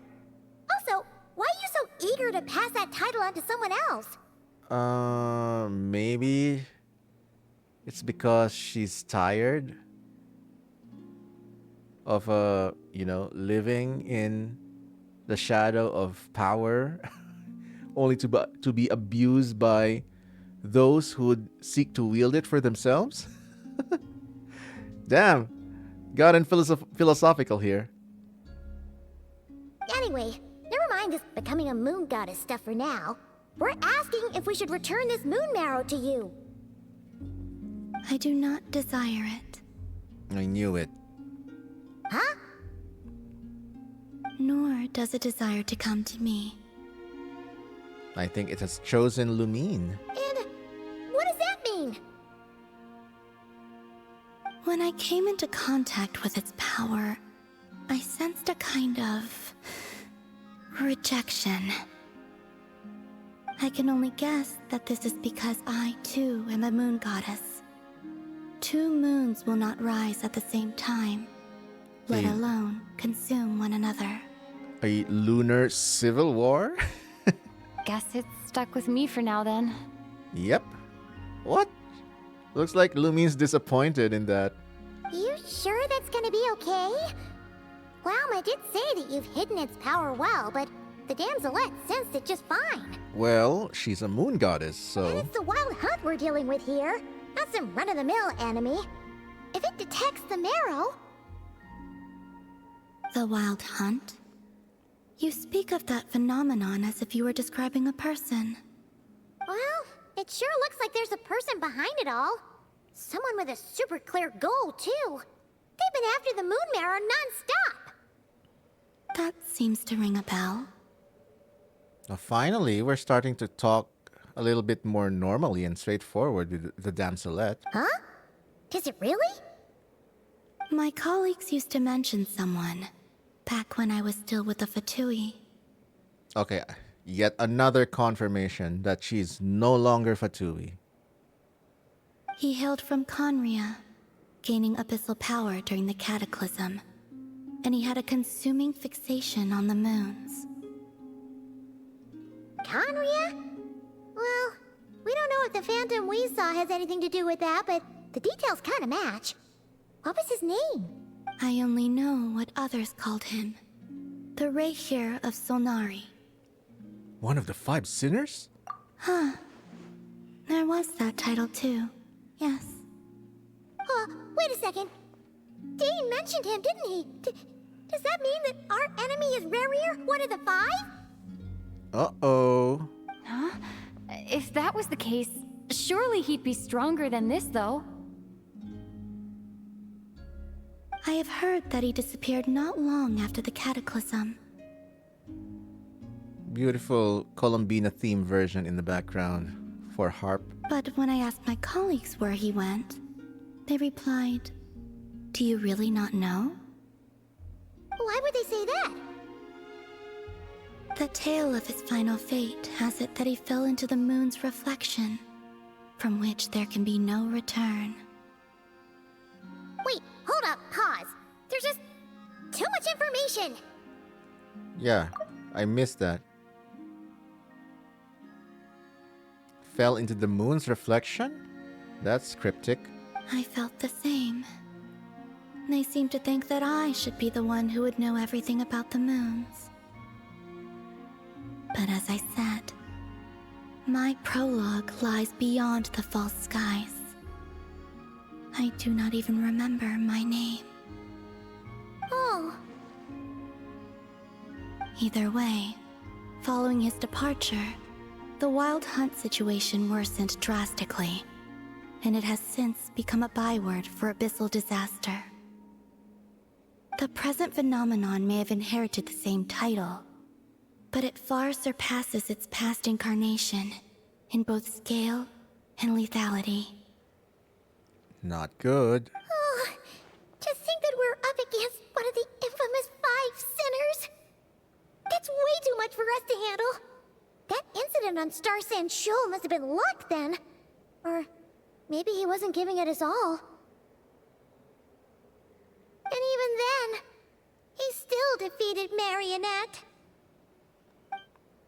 Oh? What did you just say?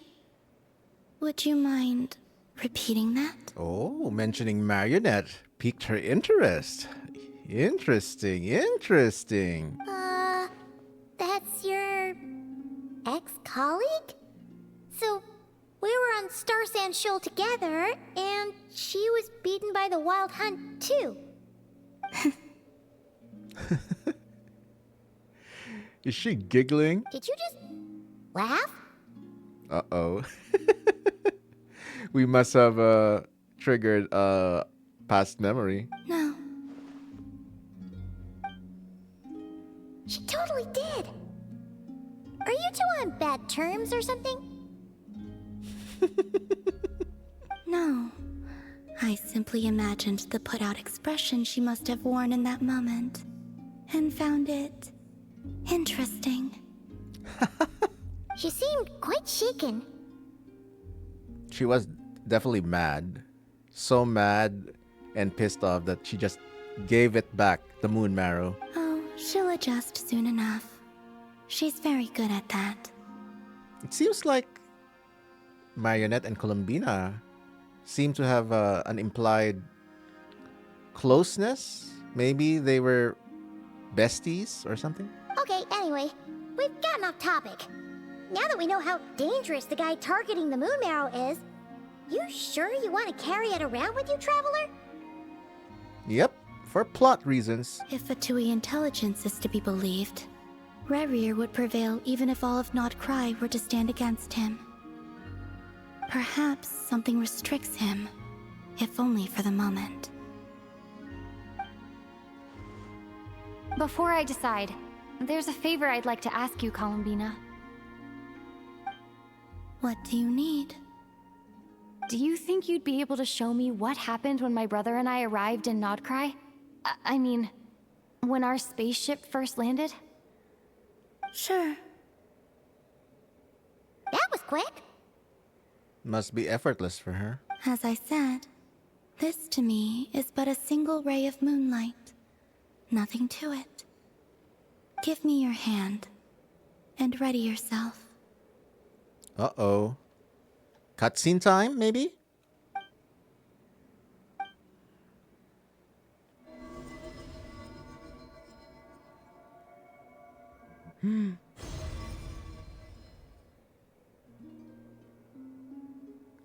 This is what we saw before, only clearer. Seems we landed safely at least. Is the ship still there though? Wow. Beautiful design. Kinda like the aesthetic of Lumine's outfit, really. A lot of time appears to have passed. Oh. Oh. Moss. We're still inside the spaceship. Oh. To think we were in there for so long. When did Ether get out, I wonder? What? They were into that, but just hibernating for a long, long time. Wait, is that Ether? But how can that be? No one left the ship from the moment we landed. The door hasn't even opened yet. Oh yeah, the time travel thingy with space and time for you, I guess. Where is this? Lumine, come on, we have to leave this place. What? Hey, are you okay? Our spaceship. A long, long time passed after we landed. No one left the ship during that time. But Ether found me from outside of it somehow. Huh? How would that even be possible? I don't know. The secrets within memories are like cookie crumbs. Take a bite, and they go everywhere. Cryptic as ever, Columbina. There's something seriously strange going on here. I have to get to the bottom of this. But as Nefer said, there'll be nothing to investigate if Nodcry is destroyed first.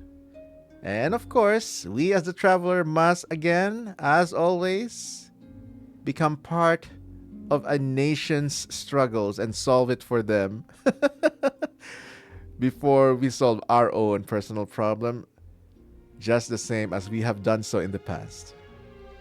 From Mondstadt to Natlan. All right. I'll keep the moon marrow with me. Well, if you say so. Paimon can't stop you, but still. Ooh. Will you need my help? Help with? I could help you conceal the marrow. Oh. Is that a thing? You could? Oh, that'd be great. Detecting it within you is already no easy task. But I can teach you to further conceal its presence using Kuvaki. Like this. Kuvaki is amazing.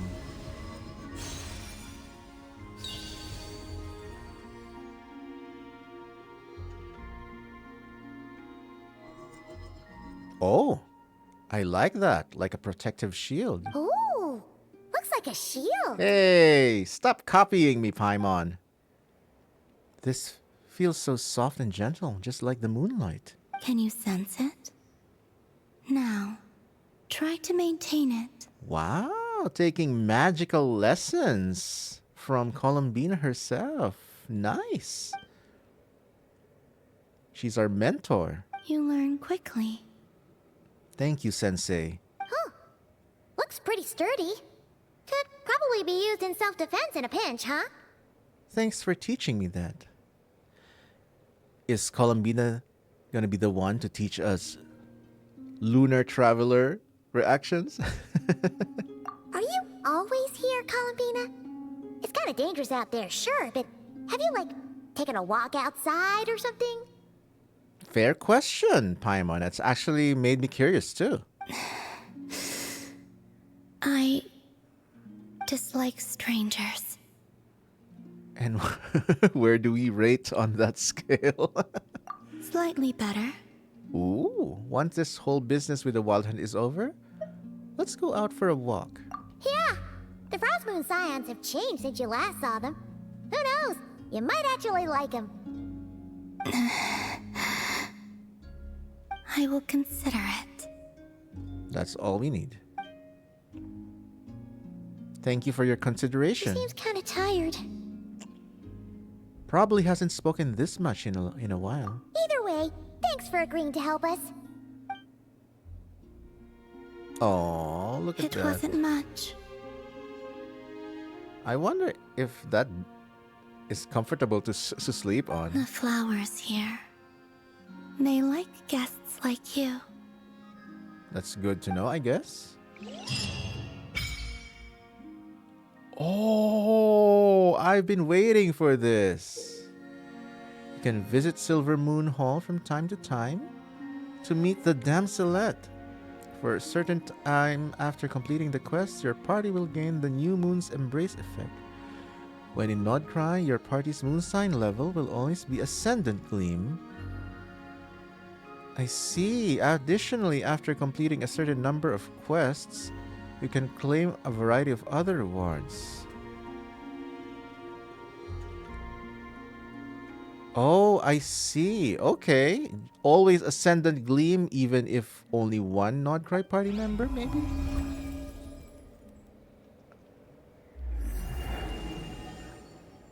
Interesting. I'll have to look more into it. Beautiful, beautiful chapter. Very beautiful.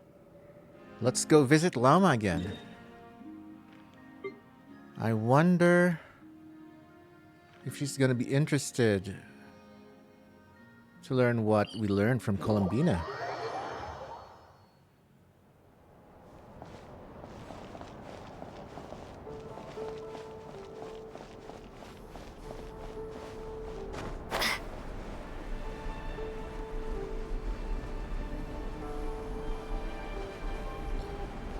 Hello, Llama.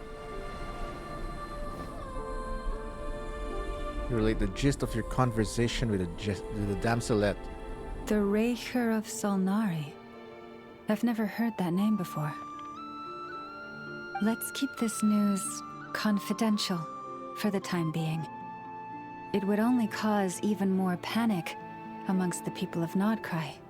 Good call. But if this Rarier is as you describe, he will be a truly formidable opponent if we try to take him on by our strength alone.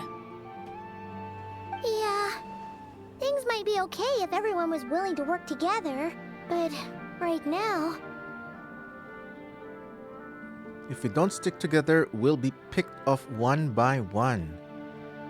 Ooh, I feel like this is gonna be like a mission to unite the factions towards one common goal, and the Traveler is gonna be the one to do that. I like it. Bringing unity in a lawless land. Probably. But that's the kind of theme that I'm sensing here. Exactly. Whatever the case, let's start by telling those we can get to join up about the crisis. All the factions. As it happens, we have our own reasons to protect Nodcry. But even if we didn't, we'd never leave people in the lurch. That ain't our style. Absolutely not. I agree. Thank you. The Frostmoon Scions will stand with you to prevent this crisis as best we can. So we now have the Frostmoon Scions as our ally, of course. Way before this Act 2, before Act 2 began. And I'm pretty sure Inefa and Aino, with their mechanical prowess, is gonna be easy to convince. Nefer is already kind of on our side. Now Flynn's. I feel it's gonna take a bit of a journey to rally the the Lamplighters, maybe. In addition, I believe that the relationships between the various factions in this land are not cast in stone. There we the go. The winds of change are blowing, and we Scions have nowhere to run. Our faith, our sect, all of it is here.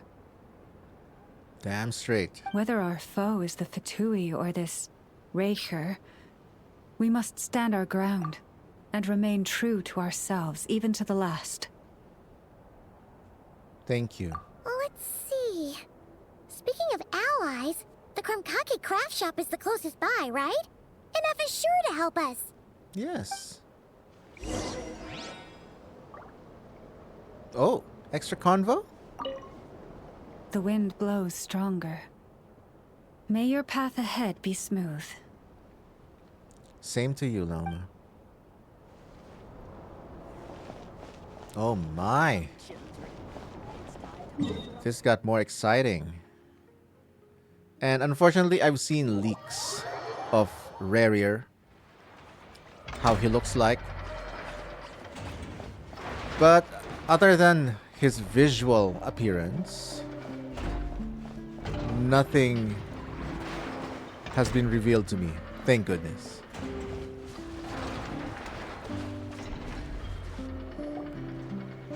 Hello.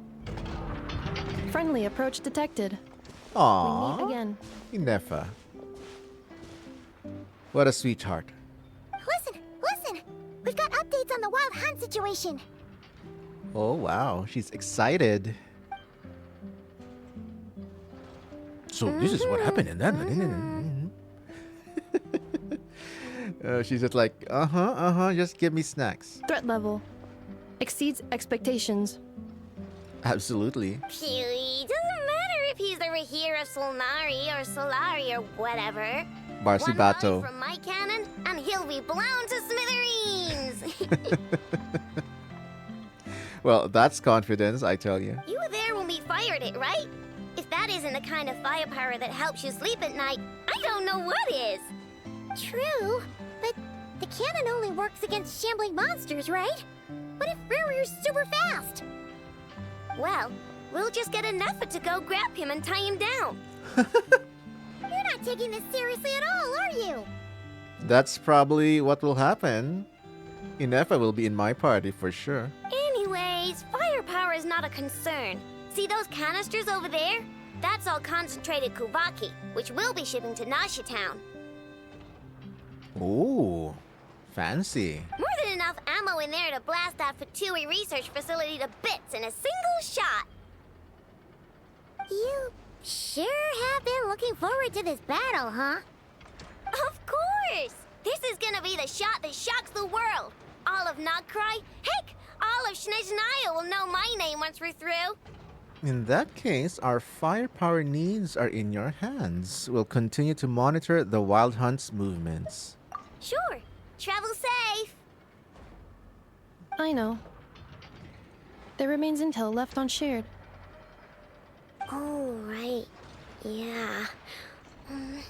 Since you're investigating the Wild Hunt, something pretty weird's happened in Nasha Town. Should probably watch out for that once you're back. Remember that Sosi guy? The Ratnik in charge of firing the cannon?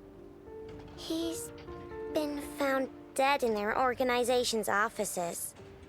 Oh my.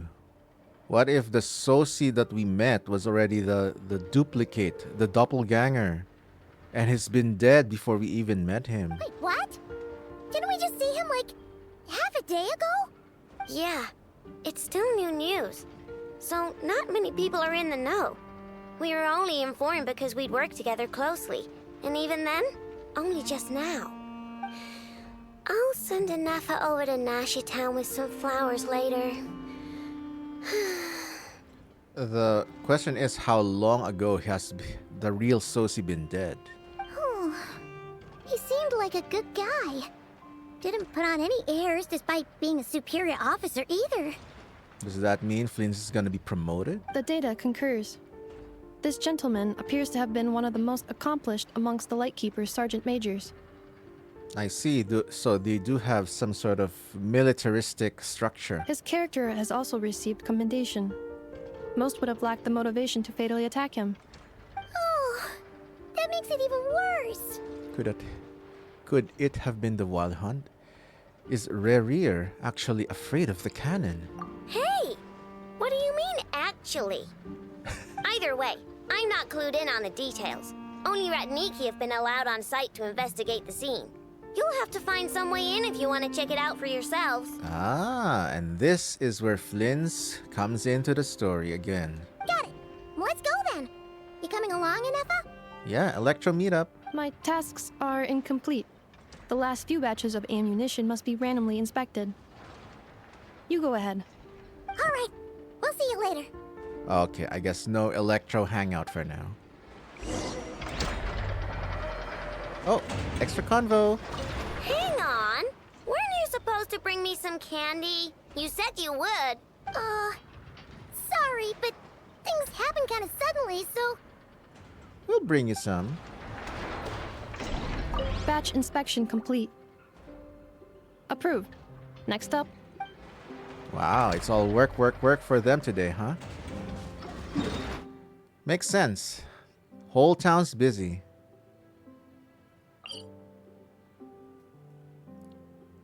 Oh, this is nice. I didn't see this. With a damselet, you not only uncover surprising truths from your memories, but also learn the true identity of the phantom masquerading as your sibling. He may well be one of the 5 sinners Dainsleif mentioned, Rerir, the Raker of Solnari. Ooh.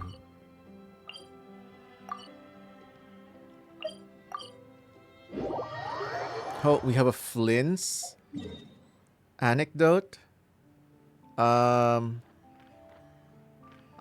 feel like that will disappear once we trigger the quest. Oh well.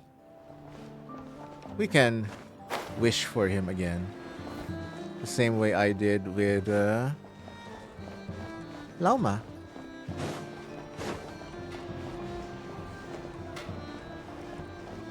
Oh. Elevator time. Elevator action, please. Hello.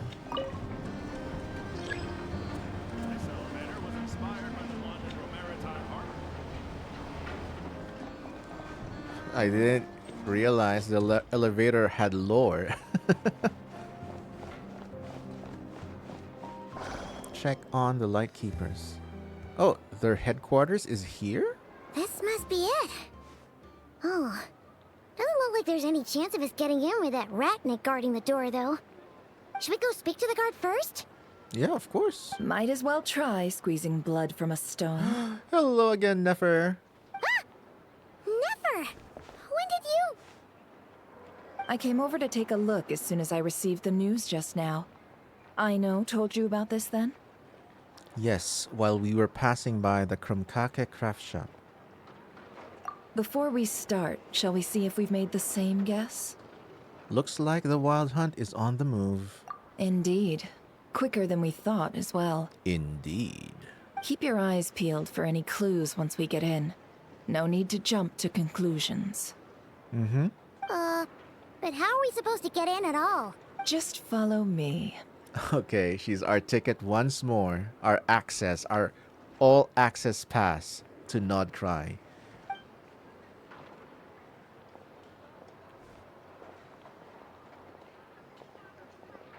I'm sorry, but we're not open to guests right now. Sorry about that. They're here to investigate. All of them? The paperwork checks out. Mm-hmm. All right then. Enter. Looks like purple is a theme. Purple, blue is a theme within the Lightkeepers, which makes sense for Flynn's color scheme. On the upstairs way to the crime scene. Okay. Never mind. Aw. Paimon might have said this before, Nefer, but you sure do come prepared. His corpse is still there? They just left it there? I guess it still has to be investigated. Shishich, my old friend. Fill us in, if you would. Greetings. If you would allow me. The murder happened not long ago. The Sergeant Major was killed by a single piercing strike from a polearm. We have performed a preliminary sweep of the crime scene to facilitate investigation. Polearm? What? No obvious signs of a violent struggle. No damaged doors or windows. The culprit must have used some other means to enter the room unopposed before performing the deed. Oh no. Flynn's is gonna be a suspect. Entering unopposed. So, do you think there's a chance that the culprit would usually have right of entry? It could have been Rerir in disguise, like how he turned into Ether. Oh, he could have disguised as a Flynn's. At the moment, the most valuable lead we have is based on an eyewitness report from a nearby resident. Specifically, that Flynn's was seen entering and leaving this place in the time period when the crime most likely occurred. Called it. We have tried to contact him, but he has not replied. Very odd indeed. So, he's the prime suspect right now, right? To be honest, I'm not particularly inclined to believe that this was an inside job.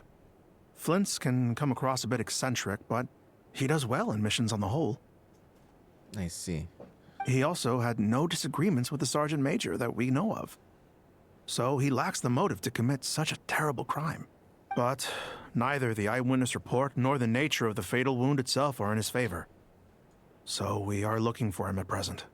Looks like there's not much else to dig up here. Let's go outside and discuss what we've seen. Agreed. Damn, Flint. What have you gotten yourself into? The evidence points to Flint's, and he just so happens to have disappeared without a trace. A sticky situation indeed. Not looking good. We know that this Flint's could have been Rerir in disguise, but we lack the evidence to prove this to anyone else. Furthermore, Flint's has left us with many questions, all of which will require a reasonable explanation. Yeah! He said he would report back to headquarters, but it seems he hasn't gone at all. What could He could have been caught up in some life and death situation. The first time I met Flint, I did notice that there was something odd about his lantern, some power concealed within it. Isn't that a standard issue lantern for all, like, light keepers? Isn't that the reason why they're called light keepers? Is it all just about that lighthouse? Now that I think about it, that power was somewhat similar to abyssal energies I've encountered before. In the worst case scenario, Flynn's might be an entirely fabricated entity. What? Let's approach the issue this way. First, we must determine our culprit. Was it Flint's or Rerir in disguise? It's gotta be the latter. Yeah! What reason would Flint's have to murder Sosie anyway? None, as far as I know. And even if he had a motive, it would have been easier to do so out in the wild, rather than in Nasha Town. Yeah. That's gonna be, like, sloppy. Yeah! They would have often gone out on missions together. Plenty of chances there. Even if it were Rerir, though, his motives would be just as unclear. Yes, but there's one thing worth noting here. Remember the intel we got back at the tavern? No one has ever seen a phantom that can take the form of other humans within the Wild Hunt. This means that he has been hesitant to abuse this ability, or allow it to become common knowledge, likely so that he could act in secret under other guises. But no matter what, barring identities comes with risks, right?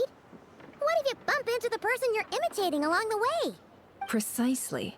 In other words, his goal must have been worth the risk, similar to how he came in disguise to obtain the moon marrow. He likely knew then that the real Flint's would not appear and get in his way during this time. And why was he able to determine that? We'd have to ask Flint's ourselves, I'm afraid. But we shouldn't jump to any conclusions here. We can't discount the possibility that he might actually be the murderer himself. Not yet, at least. And there are other, less likely scenarios. For instance, Rerir may have already killed Flint's long ago, and been living as him for some time now. Or a Sosie. Regardless, we have to find him. Yes, that is our ticket to a breakthrough. Then we've got to find him before the Lightkeepers do, or we might never see him again. Steady now. Our friend should be back soon. We've tracked him down to a beach north of Nasha Town. The Wild Hunt is present too, so we're putting a force together. I'll have you know that this is top secret information I'm leaking here. Don't worry. You'll receive a top-class reward in return. The beach is all yours. I'll stay and slow the Lightkeepers down. Things might go south if you bump into one another. Yeah, we wouldn't want to clash. All right, before we go, should we reveal Rerir's secret? I mean, you already started talking about it. He's trying to keep it all hush-hush. Why don't we just pull the curtains on his little trick? That'll teach him to sneak around pretending to be other people. Hey, why are you laughing? Oh, I was just imagining how satisfying that would feel. But I'm afraid this revelation would only stir up more chaos. Setting aside the matter of evidence, some may trust Flint's on our account, whereas others would suspect him on account of his behavior. Tossing him into a swirling tumult of public opinion like that might just give Rerir more opportunities to capitalize on. And think about it. Once people learn that he can masquerade as those they trust, would they continue to welcome friends into their homes with such open hearts? Oh, it would cause paranoia. Unease grips the hearts of those in Nasha Town already. We should avoid throwing more fuel onto the fire. She's right. Yeah, you're right. You've really thought of everything, huh? Nothing for it, then. We've just gotta find Flint's. Indeed. But just in case, let me stress once more. We should neither be excessively afraid of Rerir, nor trust in Flint's too lightly. This light source is of special Lightkeeper design. It provides illumination within Wild Hunt anomalies, and can briefly dispel the abyssal fog within. Oh, right.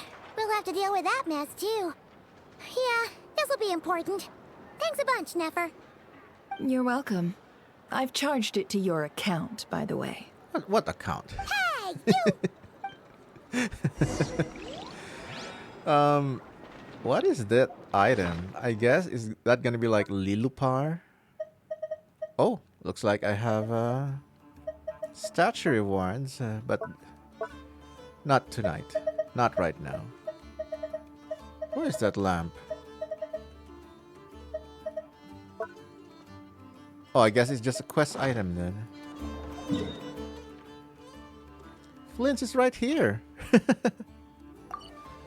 Alright, let's see. Flint's. Show up, show up.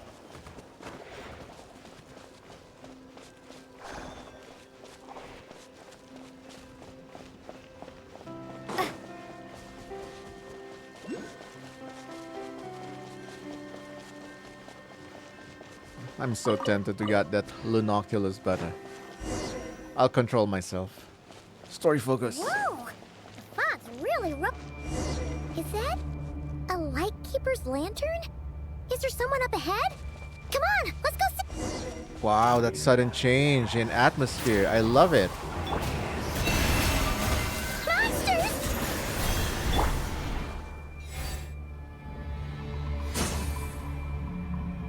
This monster was lurking near the lamp. That must have been a planned ambush. We're not falling for that again. There's something inside it. Some small device. Huh? Why isn't it giving off light anymore? Is it broken? Oh, we better take it with us.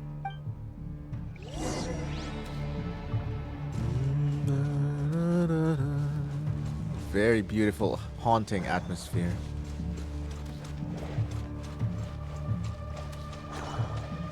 Whoops. Proceed deeper within to investigate. Yep. Is someone there? Please, help me! Oh. Isn't that Flint's voice? Did you hear that? But is that really him? How shall the Savior save himself? He's asking for help? More baddies! Lush as the moon.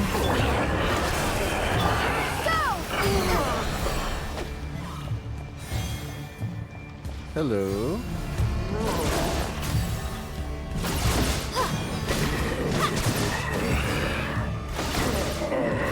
Haha. We got our team of overpowered Notri units.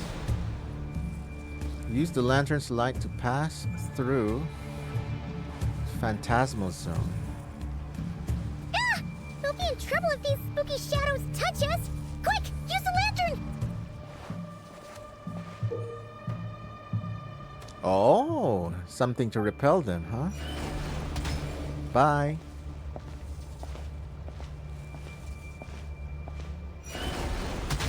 Goodbye.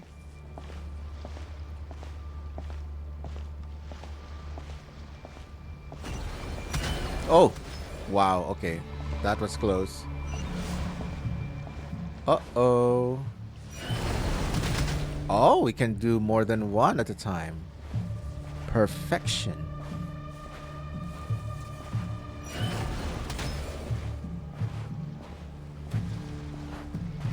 Yeah, this is a very cool atmosphere. Reminds me of that Margivari sequence, but more purple rather than red.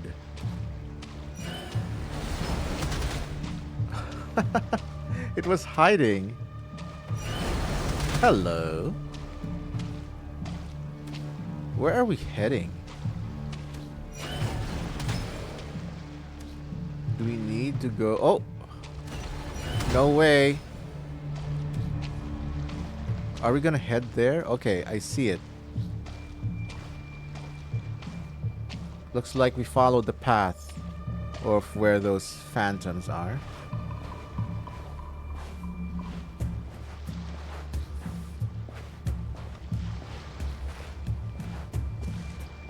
Lampy lamp, lamp, lamp.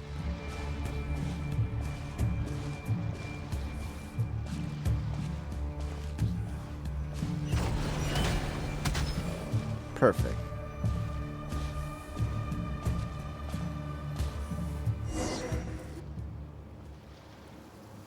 That was very cool. Cutscene.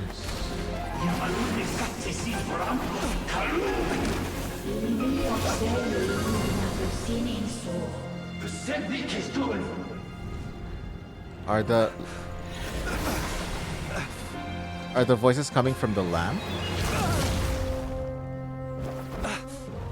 Hand it over. That was mine from the first. You're a fool. You again. Oh. He is finally revealed. What the? It's stronger than before. Lantern, now!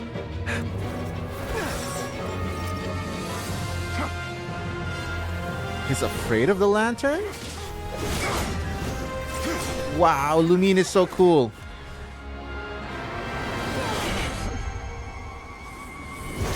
Oh, she did a game of catch.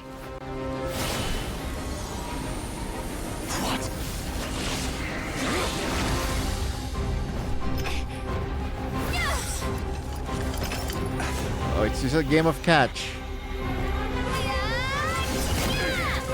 Go, prototype Rancor! Wow, that is cool. Not gonna lie, that was super cool. This situation speaks for itself, I presume. So, you were tangling with Rarer out here all by yourself. Well, probably a weekend Rerir. So, that vile phantom hiding inside the Wild Hunt has a name of his own. Let's find a spot to rest first. So maybe he's not really part of the Wild Hunt. Rerir is just using the Wild Hunt to cloak himself. Yeah, you don't look so good. Or maybe his presence is also multiplying the presence of the Wild Hunt. Like parallel causality or something.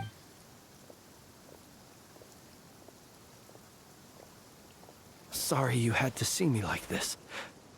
All the same, you have my sincere thanks for your aid. To think you had the power to so easily cleanse the filth staining the lantern, which tormented me so. Oh, so the lantern got corrupted by abyssal energy. Might I ask what magic that was? Or whose pupil you are? I believe I might have saved some face had I mastered just a fraction of such abilities. I don't understand it either. Just my constitution, I think. Yeah, good genes. Pretty much. And an enviable constitution it is. A pity that such abilities cannot be acquired. Why did abyssal power just burst out of your lantern anyway? That is a long story. Many moons ago, when on wild hunt clearance duty, I shattered one of its cores only for a special crystalline object to fall out. I sensed a power surging within it that was at once familiar yet strangely illusory. I freely confess to being an avid collector of ancient gems, coins, and other curios. And curiosity it was that had me store this crystal inside my lantern. So it's a special lantern unique only to him. Afterwards, I wound up collecting a few more such crystals quite by accident, and discovered that they could merge into a single piece without my prompting. Though my understanding ends there. It was only recently that they began slowly emitting abyssal energy, which could neither be dispelled nor weakened. Is that what Rarer claimed belonged to him?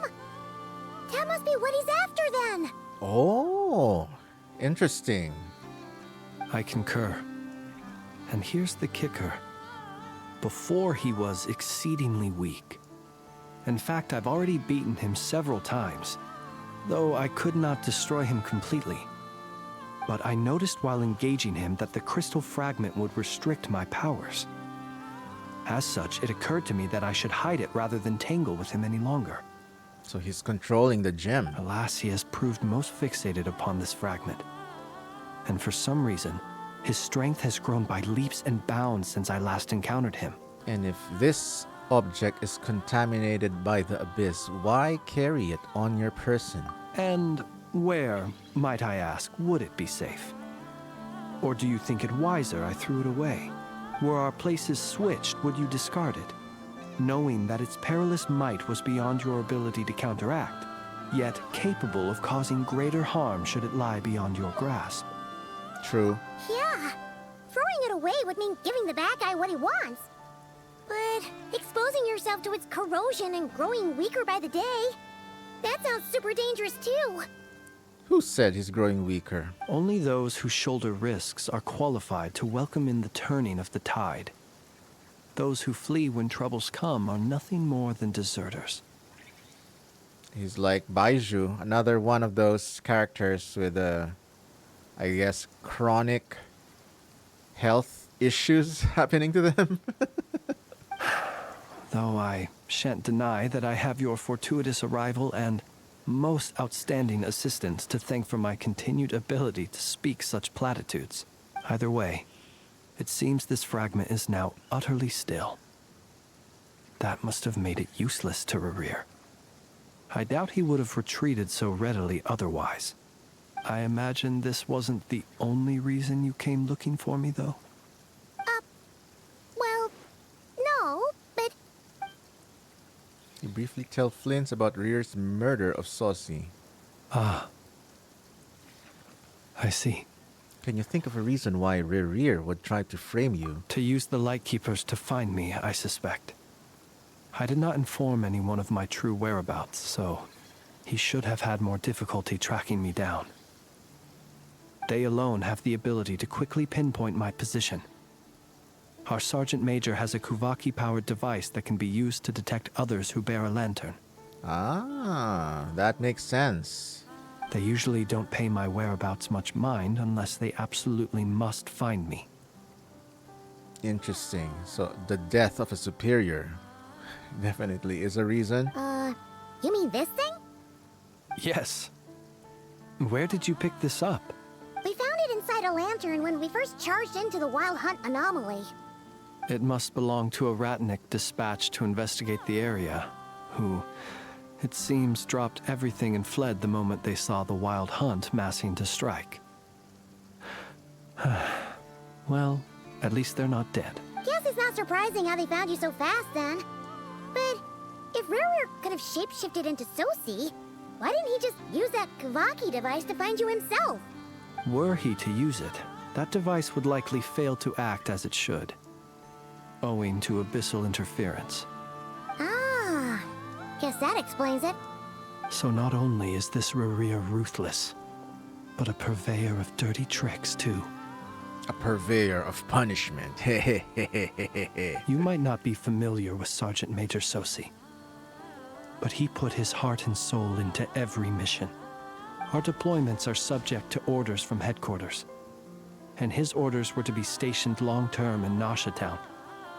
As such, he was very seldom able to go back and visit his family. He worked so hard, seeking to produce excellent results that might convince them to transfer him out. Oh.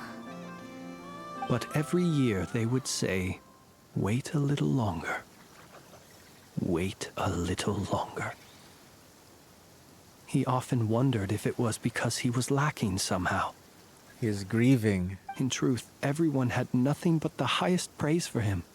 But good work does not always lead to good outcomes. Oh, music glitch. First time I'm hearing that. The higher-ups would think, he's doing great where he is. Let him stay there forever. A most convenient choice for them, at least. Damn shame. Whereas his subordinates would think, wouldn't it be a shame if we were to lose such a talented, easygoing boss? So he waited. And he waited. Until the world closed its eyes in the depths of the night, and a lantern was slowly lit for him alone, that no one could see. Damn, man. That is a eulogy right there, if there ever was one. It's a tragic story. One that has played out many times throughout history. Another reason to take this Rerere's head. Damn right. Oh. At least we now know that he's looking for these fragments inside Wild Hunt anomalies. And yet, what did the Sergeant Major have to do with any of this? Why did he have to die? Could Rarer be angry that the cannon Sosi set up to fire destroyed the fragments he wanted to collect? Could you take me to the scene of the crime? Probably, but you are a suspect in this case. We shall just have to exercise some discretion then. Come on. Let us be on our way.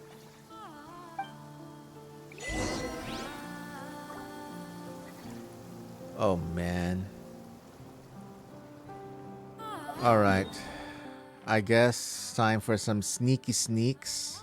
As I suspected, Flynn's anecdote, Traveler's Tales, disappeared. Oh well. We can make it come back. Take me up!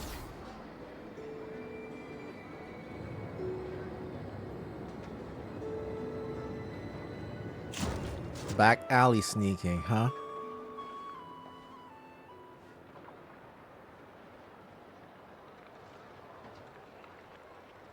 I understand the situation more or less. Much has happened, I see. Either way, I suppose we were lucky not to receive a warm welcome on the way over here. It seems my fellow Lightkeepers do not wish to make this case public just yet. Yeah. Guess Nasha Town's already been enough of a mess lately. Let's stop here. Any further and the Ratniki might detect us. Since you two can enter, I'll have to request that you kindly pick me up once you're inside. Oh? And how are we supposed to do that? You'll know when the time comes. See you later. I'll guess that means we open a window or something.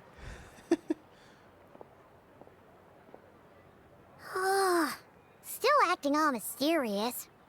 But he seemed pretty confident, so guess we've got to trust him. Hello again. Hello. Ah, you're the special assistants for this investigation, right? Yep, that's us. Sorry, I know it's a bit late, but there's a couple of things we'd like to take a look at. Well, you're just in time. We're basically done investigating the crime scene. All that's left is to finish writing up some records. Then properly dispose of Sergeant Major Sosi's remains. If there's anything else you'd like to look into, this is your last chance to do so. Find anything new?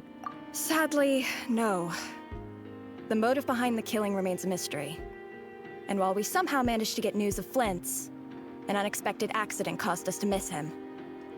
What? But considering that Nefer from the Curatorium of Secrets came forward to help investigate, I have no doubt that a breakthrough's not far off. I want to see a Nefer and Flynn's interaction. Expert use of delaying tactics on her part. Excellent work. We'll do our part too. All right, we're going in. See you later.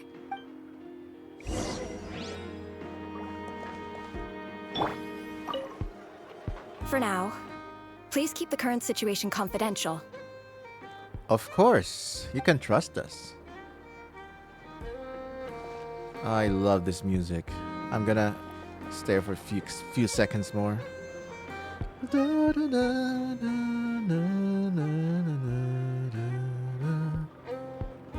Oh wow, so beautiful. The music in Genshin Impact is always top notch. Phew, we're in. Thanks to Nefer's reputation, once again. Yes, our all access pass, Nefer. But we still know nothing about how Flint's is gonna enter, or how we'll pick him up. Never mind how we'll leave later on. Something the matter? There's a strange light by the window. Oh dear. That looks like Flint's lantern. But where is he exactly? He's there. Show yourself. Revelio. Well, we've got the lantern. Ah. What now? So he uses the lantern as some sort of teleportation device too? Oh, Paimon almost screamed out loud. You never said you could do magic like that. Now that's what I call going incognito. Not gonna lie, that was a very cool trick. This lantern may have a rather peculiar shape, but so long as it doesn't glow, it won't stand out in the dark. I calculated that you would have already entered, so I chose a spot visible from the window before using light to send you a signal. As I thought, you're both sharp-eyed and on the ball. The perks of being veteran adventurers, huh? What you just did, surely that can't be accomplished through elemental power alone? Your composure is more impressive still. You're right. That required a little trick of my own. But let us leave such trivial topics for a more relaxed moment. Our time is limited after all.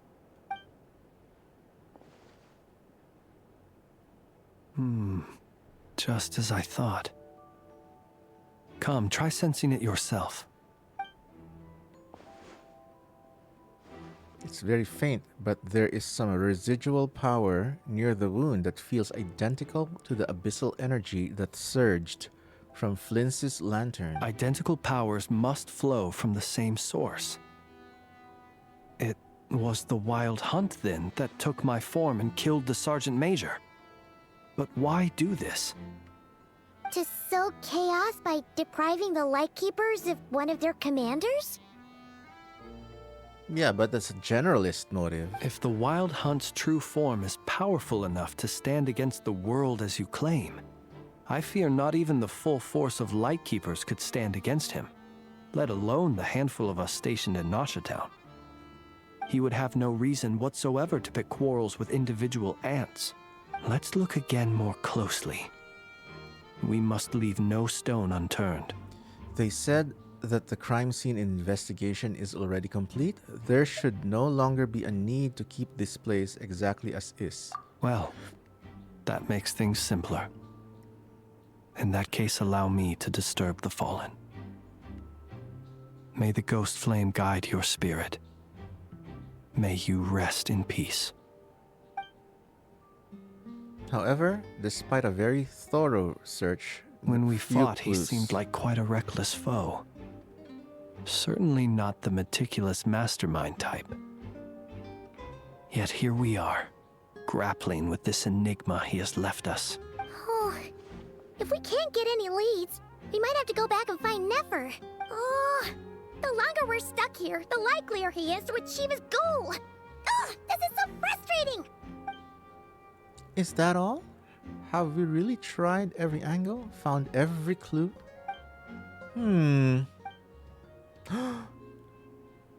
Paimon, look at the flashing light on his arm. You mean this? The robotic arm! I'm not well versed in machinery, but that means his mechanical arm is malfunctioning, right? It might have been broken in combat. No, that's not right. Paimon remembers this signal. We saw it before while repairing the cannon. It must have recorded something. It doesn't mean that the components are damaged. It just means that they're due for regular maintenance, so the device has stopped operating. But the real problem is that... When we were fixing the cannon, his arm was working just fine. Yeah, he even helped us find the maintenance port. It could still be a coincidence, but considering it hasn't been long at all since we were repairing that cannon... The Sosi you met could have been Rerir in disguise.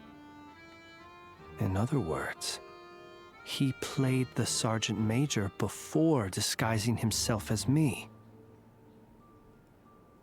That's right! If only there were some way to prove it. If something needed maintenance, you'd go register it with Nasha Town's repairman. You mean Hintsa? We had a short chat with him once at the tavern, but it's so late. Guess it'll have to wait till tomorrow. I mean, it was predictable that it was Rerir in disguise as Sosi. I know where he lives. The situation is critical, so let us now take up the role of uninvited guests ourselves. Ah, yes. And one more thing. Remember to pick me up by the window.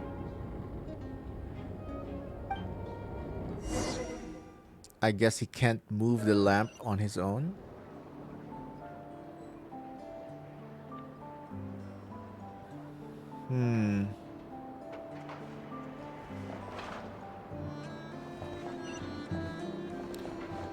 Look for Hintsa and ask about the situation.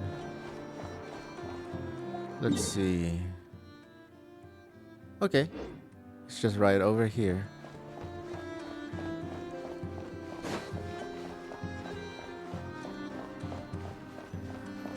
Pizza. Sounds like pizza. Oh, it's you two. And Flint's. Given the hour, I guess it must be an emergency. You bet. It is indeed. Our sincerest apologies for interrupting your rest. We are investigating a certain matter in connection with Sergeant Major Sosi. We'd like to know if he has sent you a request for maintenance to be performed on his mechanical arm. Sosi. Oh, so the rumors I heard, are they true? You know what? Forget it.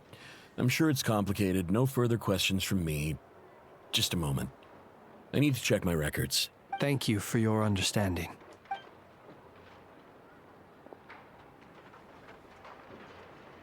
There's the Nod Cry hot dog logo. Got it. 8 days ago, he came to request a round of regular maintenance. But as it happened, I had run out of the required components. His mechanical arm is especially sophisticated, having been designed by Aino personally. The parts, too, could only be made by her. As such, they usually take several days to arrive. In fact, this time, he even asked me if we could push his request forward. And I understood, completely. Not being able to use your hand, that's rough for anyone. But even more so if your job involves fighting out in the wild. So I did my best to convince Aino to rush the job. How did you convince her, with snacks? And eventually, the parts arrived. 3 days ago, if I remember correctly. I sent word to the Lightkeepers immediately, but he never showed up. I assumed he was just out on some mission or other. What's with those faces? Everything all right? You've provided us with some very crucial information, Hintsa. You have our thanks. We can't make everything public yet, but once our investigation is complete, I will return to thank you and provide an explanation on behalf of all the Lightkeepers. No worries. Just glad I could help. Thanks. Good night. Good night. Hope the investigation goes well.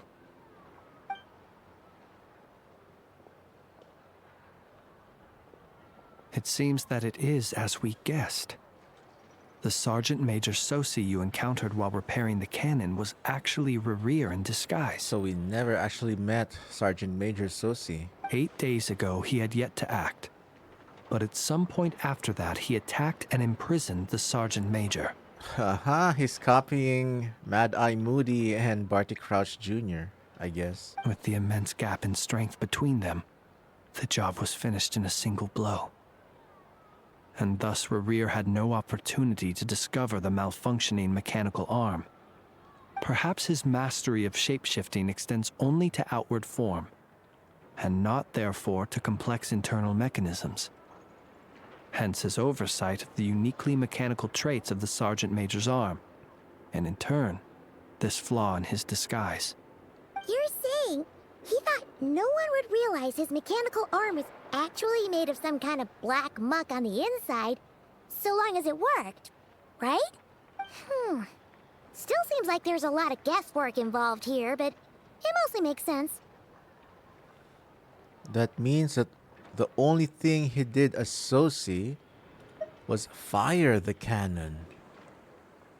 This also has me stumped for the moment.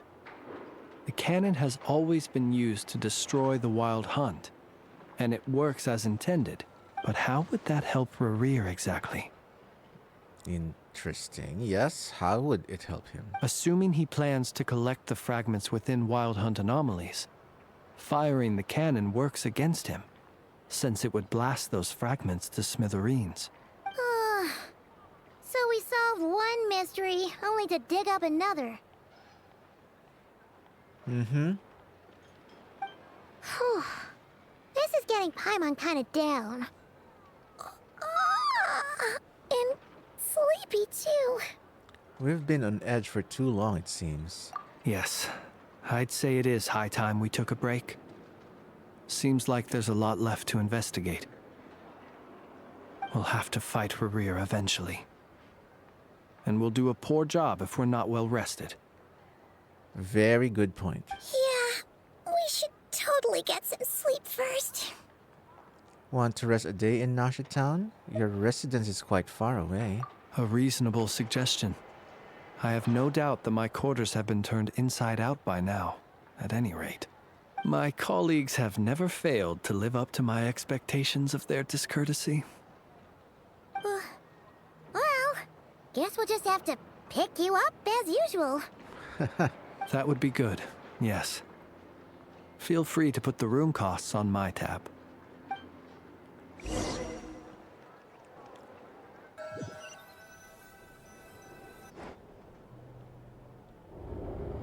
Oh, cutscene time. Phew, back inside. We can finally take a breather. Okay, Paimon. In and out. I suppose we could all take a moment to unwind. As I recall, our first meeting took place not far from here. Ah, the nostalgia. Had you already sensed the unique power within my lantern at that time? Yes, which is why I asked you to give it to me. I see. Words truly do fail to capture your superlative insight. Fortunate then that abyssal energy was only leaking from the fragment in minuscule amounts when we first met. Or I might have been in for a real interrogation. Yeah, hard to say how that would have played out. We've had a whole bunch of unpleasant run-ins with the Abyss. Rerir seems fixated on you and you on him. You mean to ask why I'm going this far to oppose him? Well, as a light keeper, I'd say I'm simply doing my job. Come on, don't play games with me. Yeah! You're covered in more mysteries than Paimon could shake a skewer at. You can't just get out of explaining yourself by making lame excuses. All right. I suppose I do owe you some honesty, whether out of gratitude or the need to build trust. Yes, spill it, man. Your deductions have been quite correct. Should one wish to conceal oneself within a lantern, elemental power alone is not enough. You know humans well, and naturally you understand their limits. Mm-hmm. But some things that humans would consider difficult are quite normal in the eyes of non-humans. Ah. Another non-human like Yaimiko, for example. So, you mean you're one of the latter? Have you heard of how Snezhnaya was once the realm of the Fae? Ah, okay. That's what the Fate talk was in during the cutscene. This race is no longer of any importance, but they still exist, as evidenced by the fact that I am standing before you. Wait, does he have elven ears? We've heard some scattered legends, but that's all Paimon thought there was to it. I once turned my heart toward humanity, and thus did I experience loss. I once labored and did much, and put an end to my tale with my own hands. And yet again, another race with only one surviving member. When you realize you are floating in the middle of a vast ocean, you cannot help but feel that swimming in any direction would be equally meaningless. Would it not be better, then, to simply sink? But before I could sink to truly lightless depths, chance had it that I should be awakened by a band of Ratniki. They were facing a horde of abyssal monsters, and could not last against such a disparity in strength. Yet none fled. Oh, so he's just like Bennett. He's Purple Bennett. He got adopted by an organization which he calls his dad's. Those who dwell in darkness for long enough become exceedingly sensitive to all light. And the first light I saw upon awakening was that which shone from their eyes. Is that why you chose to help them? Perhaps I was moved by their valor. Perhaps I simply saw my past self in them, and was moved to action for the first time in a long, long while. But I was freshly awoken, and my powers were limited. I could not prevent casualties altogether. The survivors and I buried the fallen heroes. That was the origin of the final night cemetery. So he does seem like he has elven ears, but I couldn't see it properly. I haven't gotten like the right angle to see it. If he has elven ears and he calls himself the Fae, what about the others who has elven ears like Chaska and Lauma and Alice? I guess Lauma is a different one because she is also like a deer person something, but they all have the elven ears thing. And Chaska herself is also adopted by literal birds.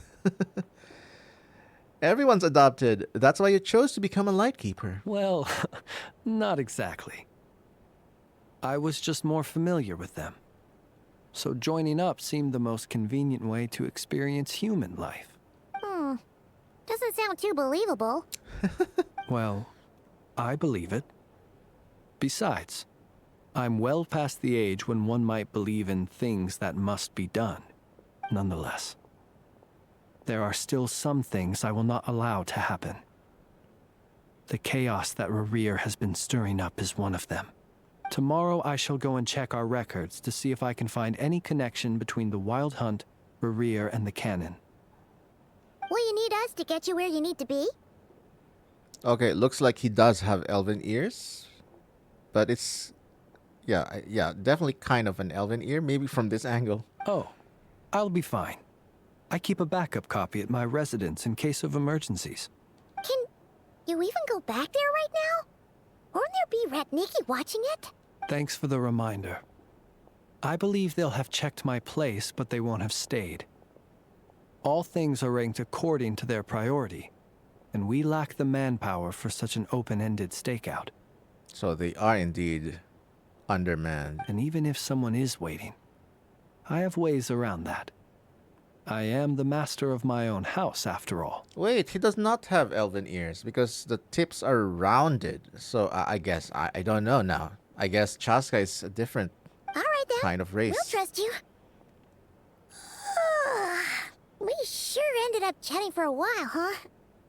I'm super tired now. But, you know, feels like we can breathe easier now that we know you better. I didn't take you for the cautious sort. I mean, we didn't become this well-traveled adventurer if we weren't. Anyway, I hope you'll help me keep this a secret. I'd prefer others not to know about my past unless strictly necessary. Nor do I want to attract more trouble on account of being a fae. Don't worry, I won't say a thing. Paimon's lips are sealed too. All right. Thanks again for your help. Good night, you two. Finally, we can rest. Let's go get some sleep. There's tons to do tomorrow. That's a very nice, very cool chapter.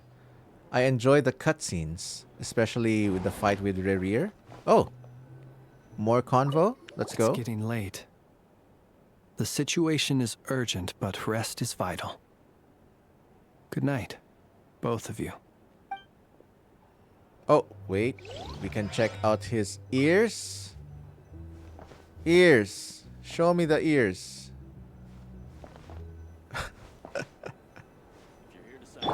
So definitely not elven ears because Chaska is very prominently pointy. And Lauma's as well. So yeah. So I guess they're not Fae. Chaska is not Fae. And so noisy here. Back in my Lauma is not Fae as well. But I wonder if, yeah. The elven ears with Klee and Alice, I wonder how they're all related. But yeah, great little chapter. Let's sleep it off.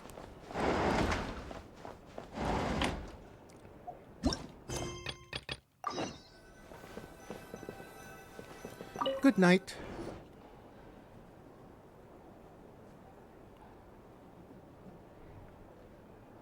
Uh-oh. Paimon? So much noise. What's going on this time? Okay. Paimon POV, I guess. Is there a party going on? The whole town's going rabble, rabble, rabble. Hey! Where's Flint's? Is he here or isn't he? We would be most obliged if you would pipe down a little, dear guest. Our other guests are resting. Uh-oh, we got a mob looking for Flints. Resting? We're all about to be done for, and you're talking about rest?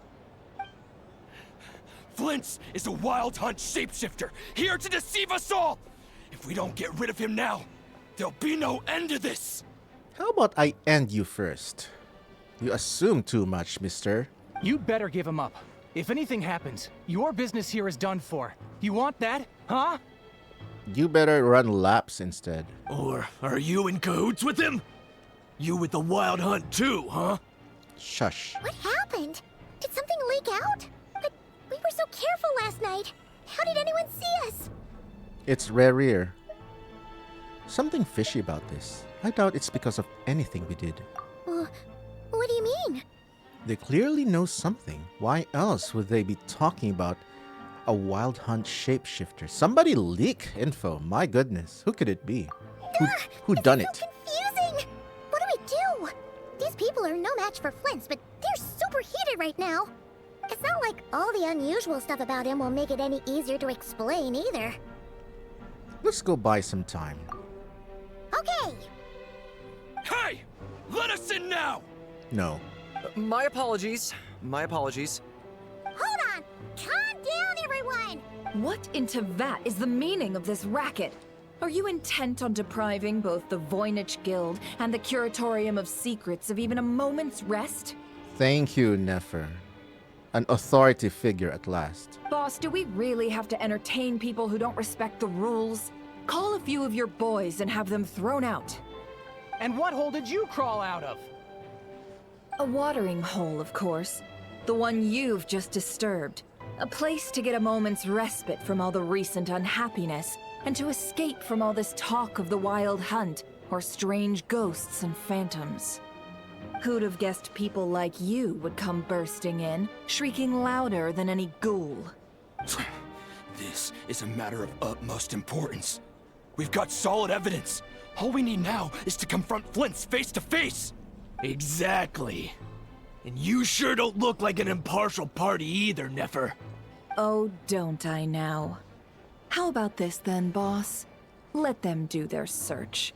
If they find their man, they can have their little chat. But if they don't, then they owe everyone here an apology, as well as compensation for all the racket they've caused. Wait, it's... All right. I suppose that's the only way. If we don't let them in now, they'll be back sooner or later. What a mess.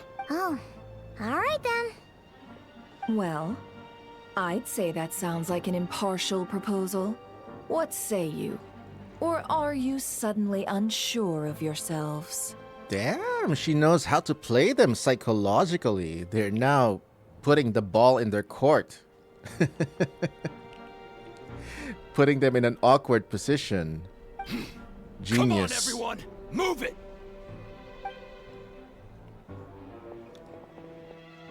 Okay, NPC faces.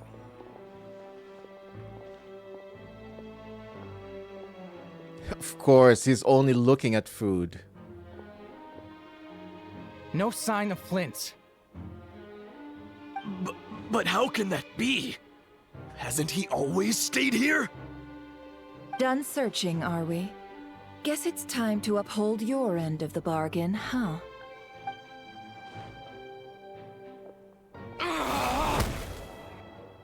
What? Did she just kickbox her? Kickbox him? Kickbox. Kicks back. What? So, Paimon, you've been waiting to ask me something, haven't you? Well, I am asking a question as well. Yeah, how did they even find us here? My inside man with the Lightkeepers informed me that you paid the crime scene a late-night visit. I surmise that you must have rendezvoused with Flint's and obtained some new information. Then, early this morning, a group of people gathered at the town gates, news spreading amongst them that the wild hunt could disguise itself by taking on familiar faces. Amongst who? Amongst them? Among us? Among us? Amogus? Everyone started throwing out the names of possible suspects.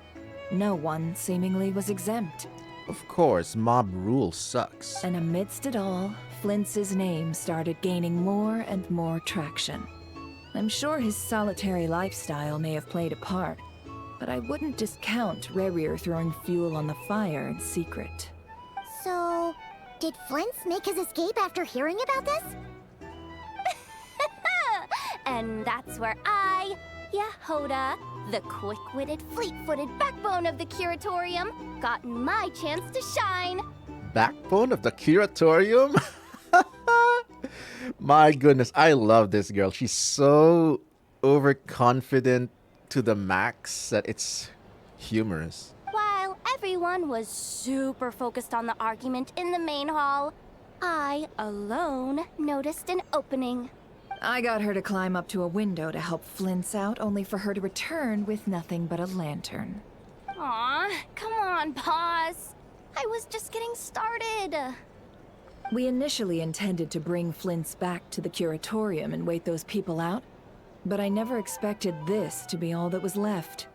But actually, you got Flint's. I imagine, though, that he wouldn't have left something that was so seemingly important to him behind. Might he intend to come back and get it later? Maybe. I'm not sure. Well, he's out of harm's way now, so that's not super important, right? Oh? Yep, we know something. What Paimon means to say is, we got lots of new intel to share. All right, then. Yehoda, contact the others. We're going to need all hands on deck. There it is again. A clear view of Yehoda's moonwheel/vision. We don't know yet. Until her kit is announced. Let's have this discussion over at my place. Because if it's a moonwheel, then she will enable lunar reactions herself. But if it's only a vision, then it's only gonna be enabling Ascendant Gleam, like I know. But Aina doesn't enable lunar actions herself. She just adds one more moon sign. And since Yahoda seems to be touted as a 4-star, she's probably just gonna be a vision user like Aino is. I could be wrong, but I also could be right. There's only 2 ways that will go. Alright. Go to the Curatorium of Secrets. Alright, let's go to the Curatorium. Hello.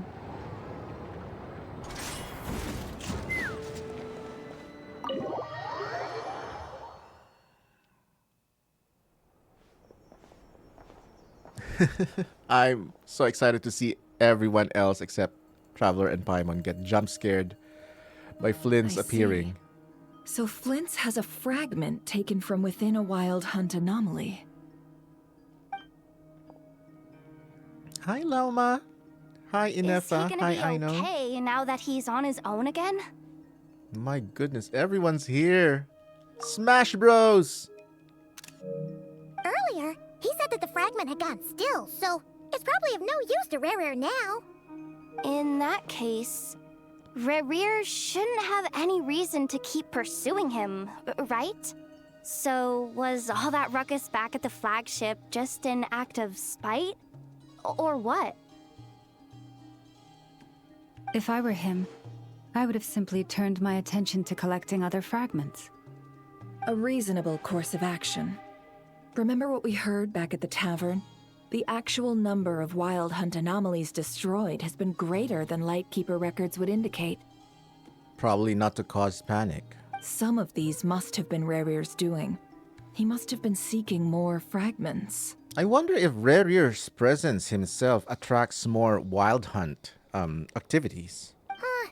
This much is pretty easy to understand, but why would he pretend to be Soci and put so much effort into getting the cannon up and running again? Maybe 'cause that'd be more efficient than having to clear anomalies himself? Flint's mentioned that if the cannon were fired at the Wild Hunt, the fragments would be blasted into oblivion too. Yeah, I'm confident that the ammo we're packing has the oomph to do that. But I am a mechanic after all. For me, test data and their conclusions speak loudest.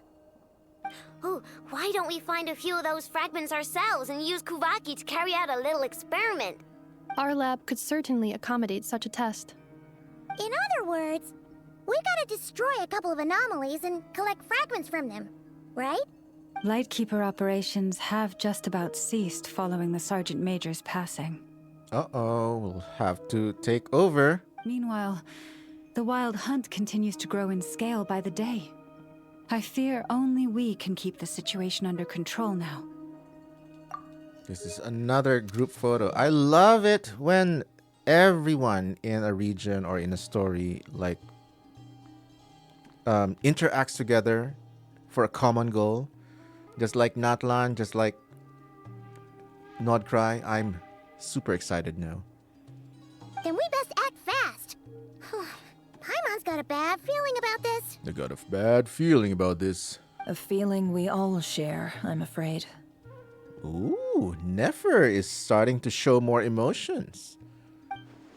By the way, this quest is a very crucial decision-making quest for 2 decisions that I'm making. Initially, I said I'll skip Flynn's because I don't like his design and his characterization. I'm not a fan of emo, brooding, goth designs in general, be it a man or a woman. But also, this quest is the deciding factor whether I'll also pull for Nefer. But I pretty much have decided that I will pull for Nefer. But this is also the deciding factor whether I will go all in, like C6, R5 for her, based on gameplay kit and characterization and personality and voice acting, you know, the whole package. But Flynn's remains to be seen. Maybe after the quest, will it change my mind? because it's the same thing with Neuvillette. At first, I thought Neuvillette was just some Sephiroth from Final Fantasy VII kind of wannabe, because long silver hair, I'm I'm pretty much a judgmental dude when it comes to visual appearance without context in terms of game design. But after doing the quest, I changed my mind over Neuvillette, and now I want him probably C2. So maybe will this quest change my mind over Flint's? And his banner is coming soon. In like a week from now, as of this recording. So maybe it will change my mind. Maybe it will reinforce my decision to skip him. Remains to be seen. Let's continue. Besides, is getting revenge on Flint's truly Rarier's sole aim? That's a pretty small fish goal, not gonna lie. We're missing some decisive connection here, but we're running out of time. There are 3 wild hunt sites that must be dealt with urgently. But I believe we have the capacity to handle it. Since that's the case, I'd like to investigate something on the Lightkeeper's end one more time. Works for me. And Nefa and I will take our workshop assistants to deal with one of the sites. I always do that. Take a screenshot when somebody closes their eyes. The Curatorium will handle another. And we Frostmoon Scions shall deal with the remaining one. My goodness, this is so exciting. What? Nefer and Llama? Any... Paimon didn't think she'd ever get to see everyone here carrying out a plan together like this. I wonder why Llama and Nefer did that, scoffed at each other. Any leftover grudges, anyone? Never mind you. This is a first for me, too. Let's head out then. We'll meet back up at my lab with the fragments. If you run into Rarier, do not engage him. He's grown much stronger since our last encounter. Understood. Time is of the essence now. Our foe could make his next move at any moment, so we must stay in contact with one another. Screenshot heaven. Oh, again? Another closed eye screenshot. Gotcha! Stay safe, everyone. Yes, this is a gacha game. Thank you, Paimon.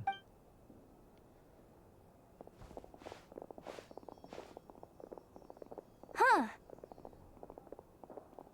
The lamp is gone? Anyone seen the lantern? Has Flint's dropped by already? She doesn't know. Well, considering what you said earlier, you know where we're going next, right? Mm-hmm. We're heading to the lanterns. There we go. Flint's safe haven.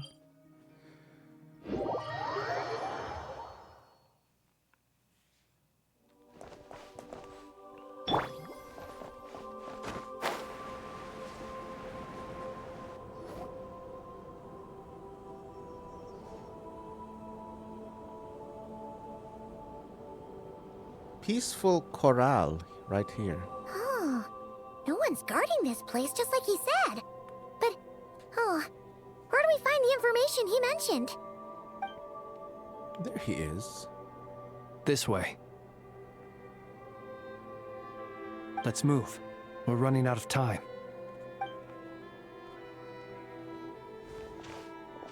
Vista. Ah, there you are. Okay, let's split up and make this happen. Shock-eyed Paimon. Or not. How are we supposed to read through this many files? Yeah, this might be... difficult, yes. But it is also our most efficient option. Okay, Sitlali. To expose the true intentions of this Rarier, we need to dive into Nodcry's history. I do love some, backstory research. Hope we don't land on our heads then. Ah! Ghost! What's the matter? That file suddenly moved by itself. This is a graveyard. hard, right, Flint's? Do these things just gotta happen? Many strange things happen here, but this is not one of them. But that file really did move by itself! Hey, come out! Don't scare Paimon like that!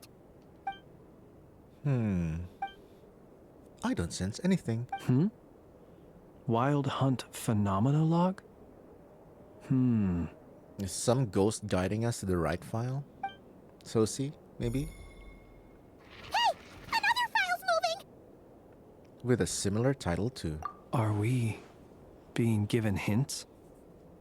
I feel no hostility. On the contrary, it seems we're being aided somehow. Really? Hey! Seriously, another one? Okay then. Paimon will read this one.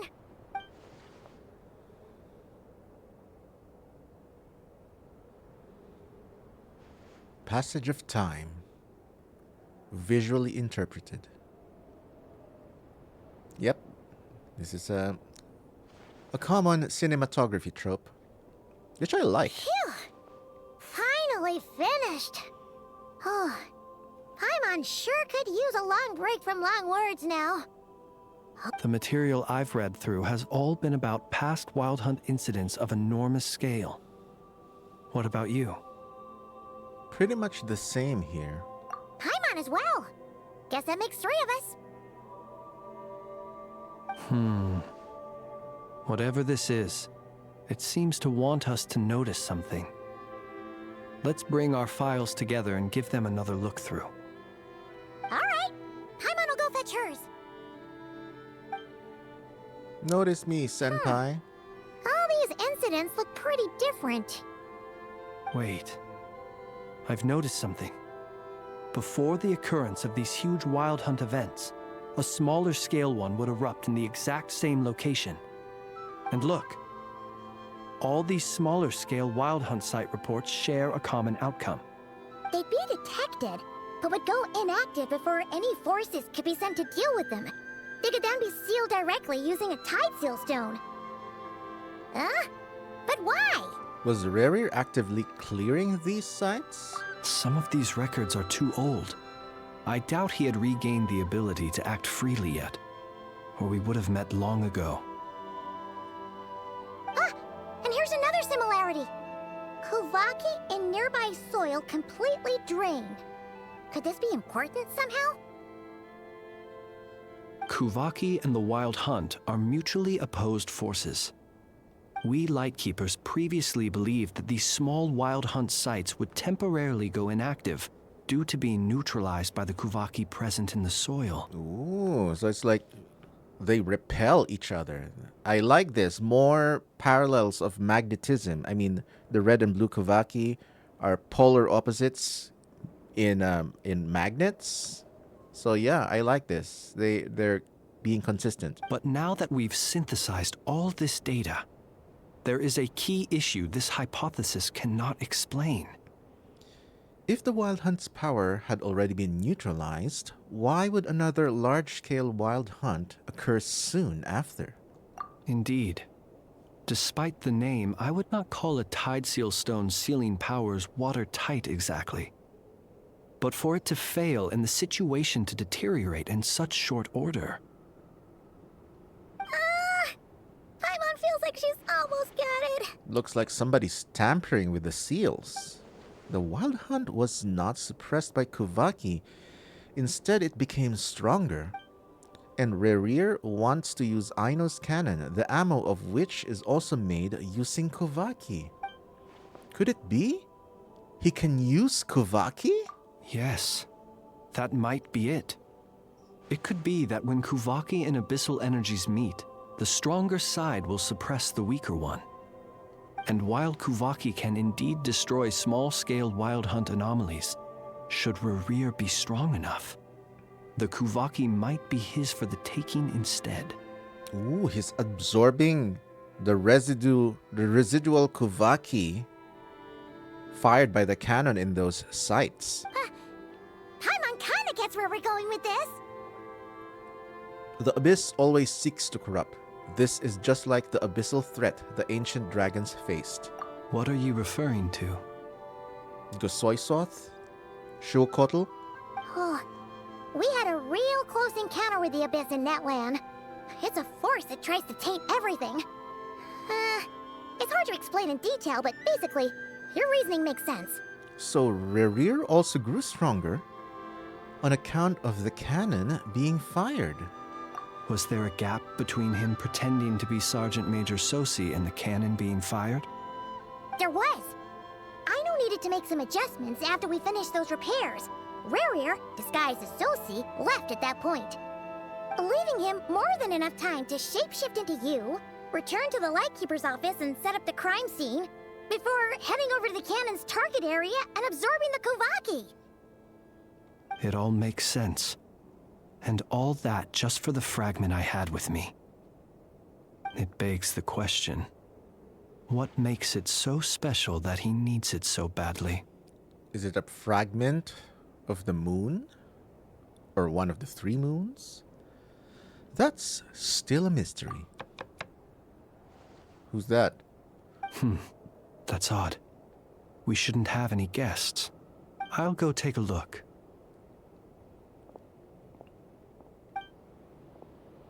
Oh. Lauma's messenger. It's an ibis. Also a Lauma messenger. I'm pretty sure of it.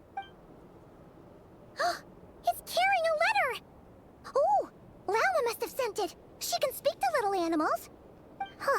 Let's see here. Situation urgent. The cannon began operating shortly after we left Nasha Town and is preparing to fire. Somebody's using it. It is locked on to Star Sand Shoal. Please return to Nasha Town and assist with all haste. Lauma. That's gotta be Rerir's doing. But why is he using the cannon again? Didn't he already fire it once before? No way. He's desperate and wants to speed things up. No time for speculation. He's already made his preparations. If you recall, his body was incomplete when we last met. If this bombardment continues to increase his strength, he might regain his complete form. A complete sinner. What should we do? There's no way we're getting back to Nasha Town in time. We'll just have to trust them. Let's go to the cannon's target site. That's where we should find Rerir, and that's where we'll stop him. How can Rerir know how to operate the cannon in such a short time unless he was really very observant? One moment. Photographic memory, this maybe. News to Lauma. Nasha Town is in their hands now. Ooh, are we gonna have switching POVs? That would be cool. Go! Fly! Not a moment to lose!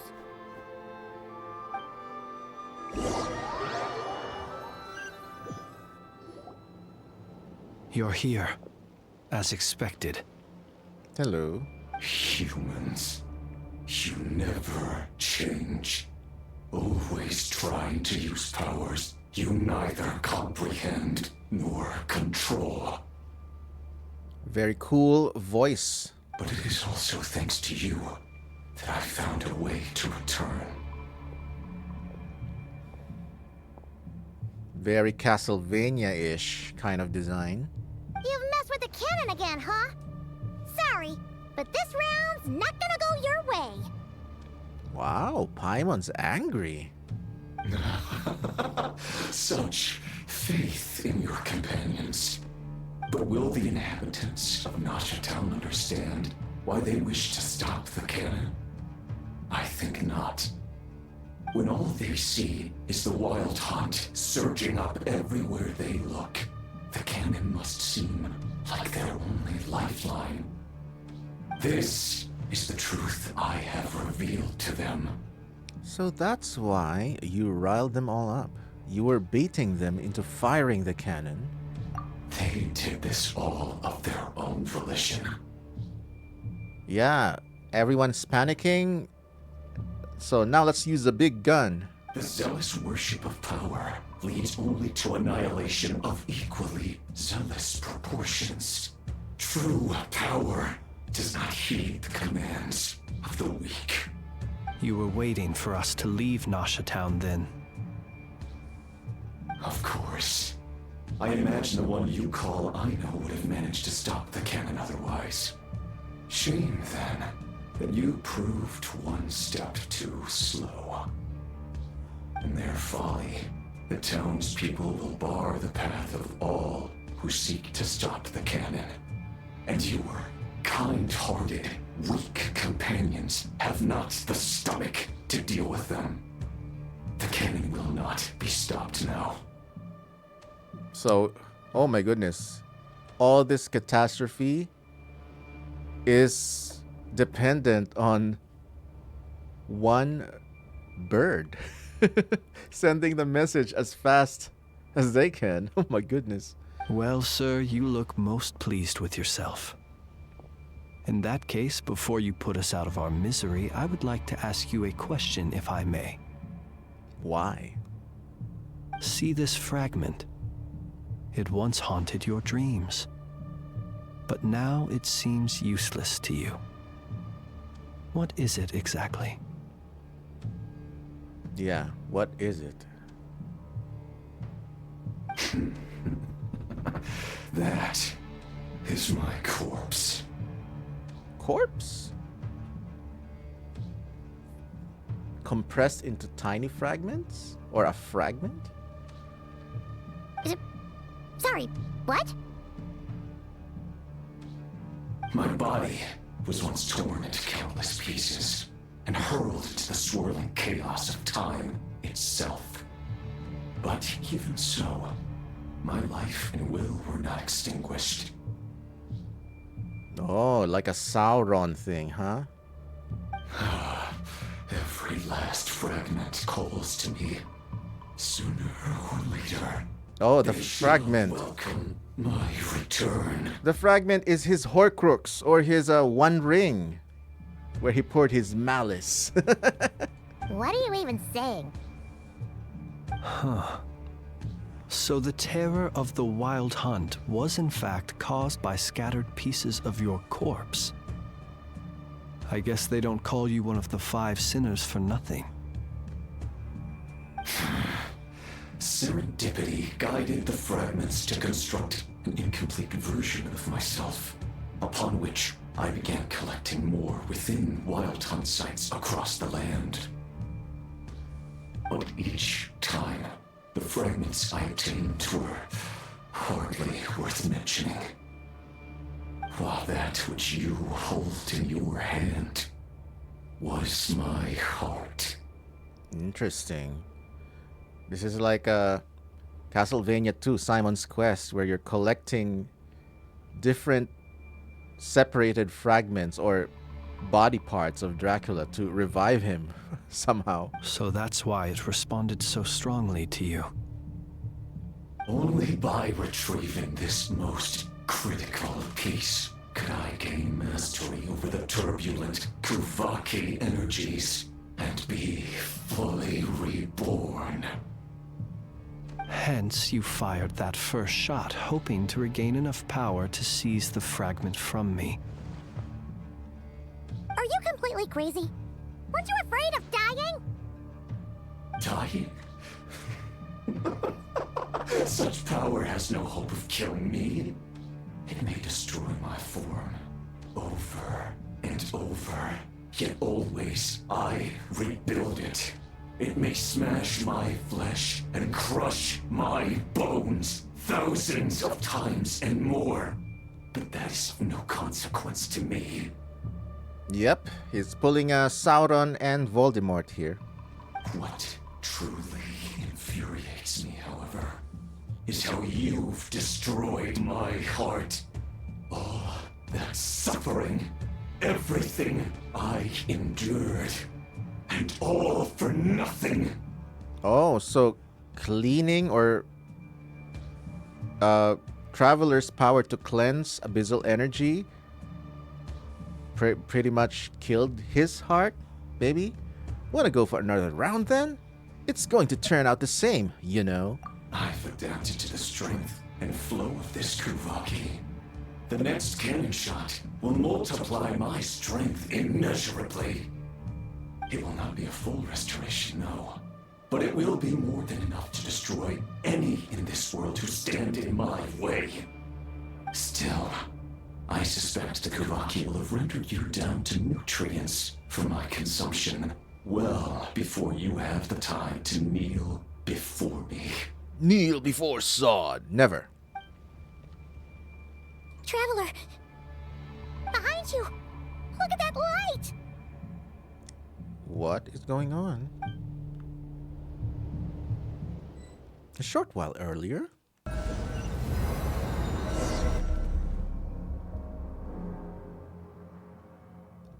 Dang it! Who fired up the cannon without my say-so? Fired? Past tense? Uh-oh. Its defensive barrier has also been activated, likely in anticipation of interference by malicious actors. The air is thick with fear and anxiety. It's spooking the birds and beasts. What exactly is going on? You're here. Looks like this was all part of Rerir's plan. Not only did he plant seeds of suspicion in people's hearts, seems he's now igniting them. Yehoda's gone in to scout out the situation. She'll be back any minute. I'm back! I'm back! Oh, it's bad out there. Rumors flying everywhere you turn. Something about the Wild Hunt preparing to spawn a wave of monsters, the likes of which we've never seen before. My goodness, the town is on fire. But that's not even the worst of it. Lots of folks don't even believe the cannon can prevent this crisis, so they're getting ready to make a run for it. Others are trying to make a quick buck out of this whole mess. Typical. How could they still be thinking about Mora when such a catastrophe is imminent? Greed and dark hearts, Lauma. Unfortunately. Unprecedented danger brings unprecedented opportunities in its wake.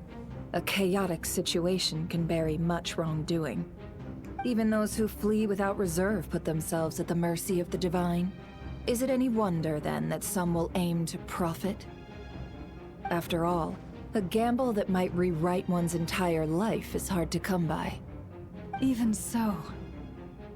Well, seeing as you disapprove of their actions so strongly, Lady Moonchanter, I suggest that you be the one to handle them. Not like that's the only major problem on our plate right now. Affirmative. We must quell the chaos in Nasha Town as soon as possible. Also, the unexpected activation of the cannon entails a high risk of incorrect operation. This must be stopped in a timely manner. Yeah, there's a reason why you let a genius handle complicated machinery. People have been talking about how someone might come to stop the cannon. They've decided they won't let anyone in. What? So a mob took over? Oh my goodness, stupid people. I made that thing! They can't just take it from me! Oh, let me over there. What are they gonna do? Stop me? Let me at him! Let me at him! They might, if Rerir has already formulated some countermeasure. For example, he might have spread a rumor that the Wild Hunt would take your form. Oh no. That is cute. Evil, I know. Oh, wait. Evil, I know. I know. Yes. Possibility, high. If they view the cannon as Nasha Town's only hope, they are likely to conclude that anyone who tries to stop it must be with the Wild Hunt. We will face strong resistance, but they're just ordinary people. Brute force must be avoided, if possible. There's no time. Let's go into the town. I'll find some way to calm the townspeople. You find a way to stop the cannon. Use your ASMR voice, Lauma. Oh, you're back. And you have a letter? Yes. The Traveler won't make it back in time. So they're heading straight over to Star Sand Shoal instead. Wait, what? Isn't that the cannon's target? Why would she go there? Assessing risk level. Maximum. So if we can't prevent the cannon from being fired... Then she's prepared for the worst. Oh, wow. Look at that determination on Nefer's face. My goodness.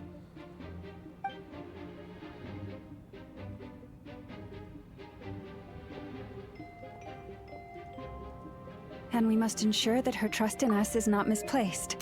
Let's go. Thank goodness. Llama taking initiative. Wow, look at that shot. Marching into action. Go, Llama. Teach them a lesson. Oh, I can't even use skills. So this is definitely a forced POV controllable cutscene of sorts. I can't even jump.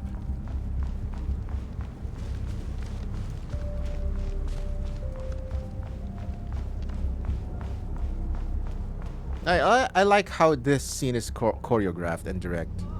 People fleeing. Most of those we've met so far have been attempting to escape, so they haven't gotten in our way. But it won't be so easy from here on out. Yeah, because look at this group.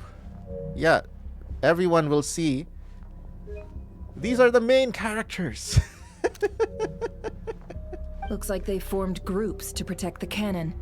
If they believe that we're with the Wild Hunt, we'll have no choice but to force our way through.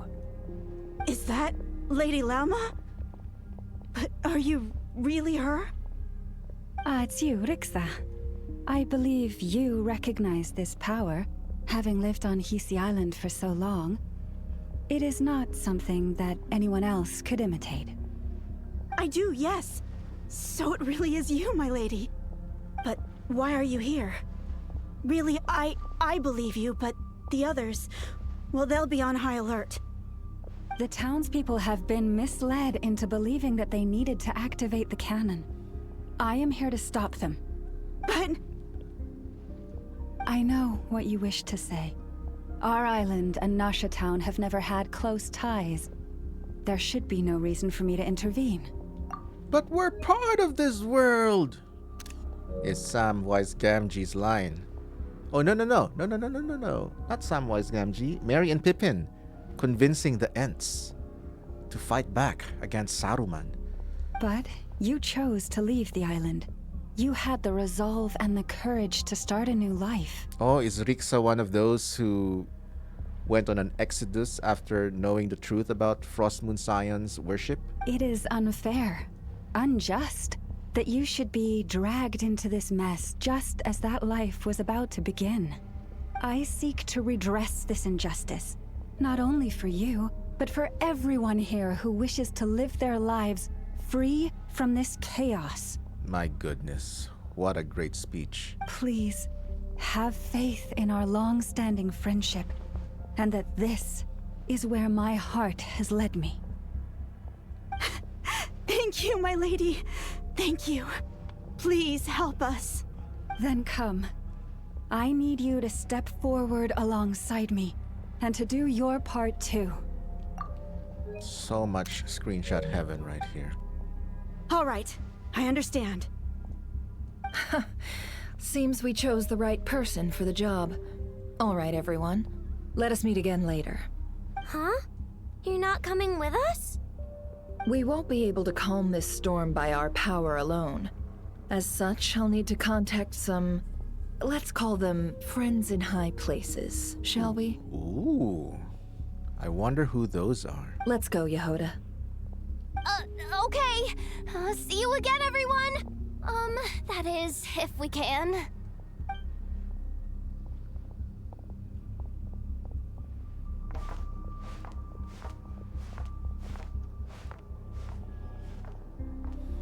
Remember these words. The road shall be paved with truth, and we shall pave it ourselves. Oh, nice. It's you. I didn't even click. It's her. Everyone, it's her. Oh, she definitely used the burst to show everyone that she's legit. She is the Moon Chanter.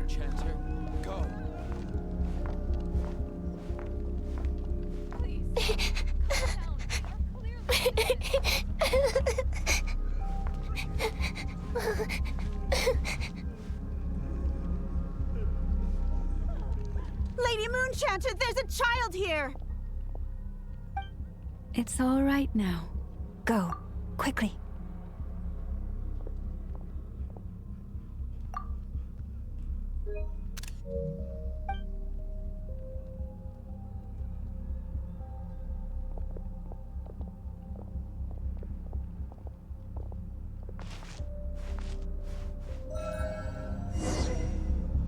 Yes, show off those ascendant gleam. You're not getting anywhere near the cannon.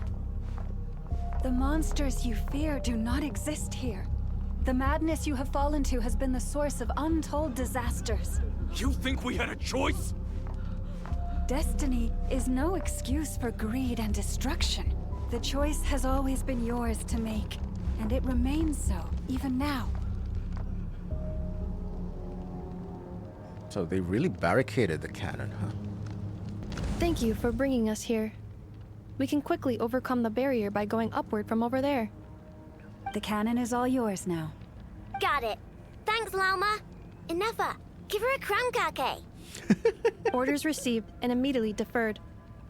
Departure takes priority. Good job, Inefa. Please, everyone, listen to me. I will not deny that we hold different beliefs, but in the face of the immense threat that hangs above us all, we must persist in trusting one another. Otherwise, rifts will surely form, prized open by those who harbor ulterior motives.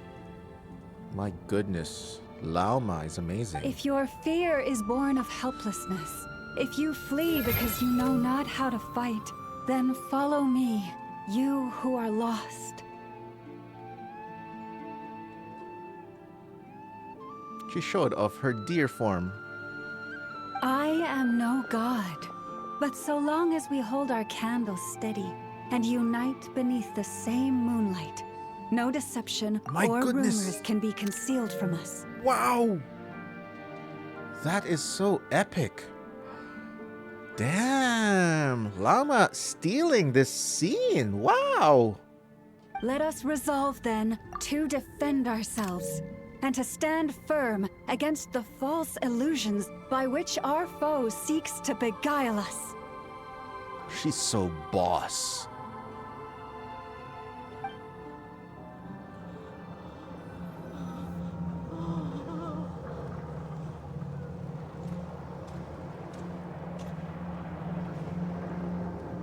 Let's go, Inefa. This way up. Moonlight time. This is making me dizzier than I expected.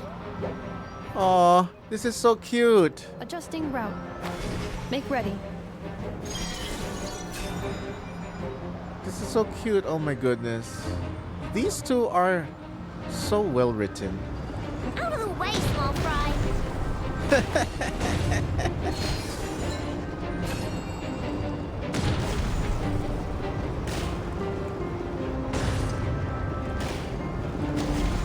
Goodbye.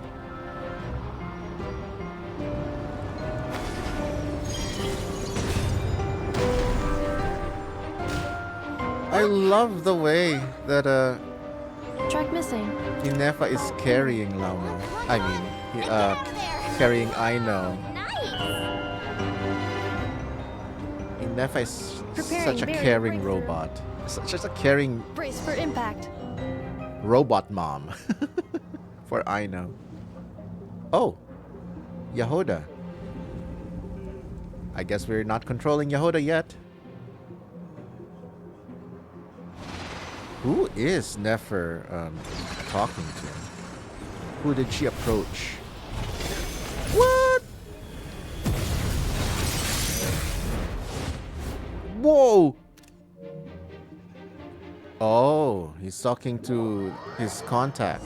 Her contact from the Lamplighters, I guess. What are you doing here? Uh-oh. Has Knuckle Duckle been... My goodness. Is this my Inefa? This is... Oh. Phooey. Both. Try... Oh, okay. No complaints there. C3. C3 Inefa. Definitely better than my C2 Inefa. And Aino C3 as well. Okay, my Aino is just C0. For now, because she's not available in the banner yet. Alright, alright. I'm gonna savor this fight for a bit. because I want to see the power of C3 Inefa. Defensive mode engaged. Preparing for dust storm. Okay, I guess the reason why they gave us a trial character instead of my own version of the character, so I guess there's not like a speedrun challenge or speedrun cheat for this fight. Detected. So it becomes like a challenging boss fight, I guess.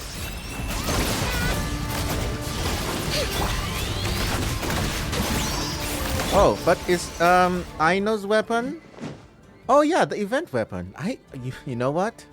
I'll probably build this because I'm only using Favonius for her, but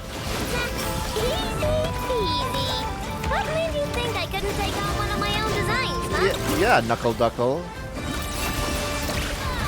Annihilation mode. I love that. I love that music. We gotta hurry! My goodness, this shot! My goodness, Final Fantasy VII vibes! You know, the artwork, the cover art for Final Fantasy VII, Cloud staring at the Shinra tower? What? This is amazing. Scanning. Kuvaki ammunition fully loaded. Preheating complete. The cannon is going through its final pre-fire checks. Hurry, hurry, hurry. Alright, let's hit the emergency brake. Assessment. Not enough time. Emergency brake will cause internal explosion of stored Kuvaki. Damage assessment. Incalculable. Nasha Town likely to be blasted skyward. Uh-oh. No, I mean a manual brake, the primitive kind. A manual brake. Understood. Of course. I know should have put, like, countermeasures. Cutscene time. We are out of time. Nobody was manning the cannon area? Oh my goodness. What are you doing, Inefa? Don't do something stupid. All your efforts have been futile. It is too late now. Perhaps you're right. Perfect editing. Why aren't you running?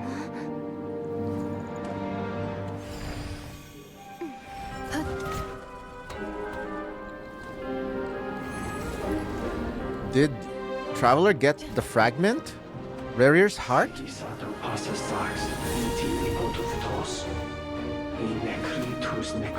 Oh, the moon marrow.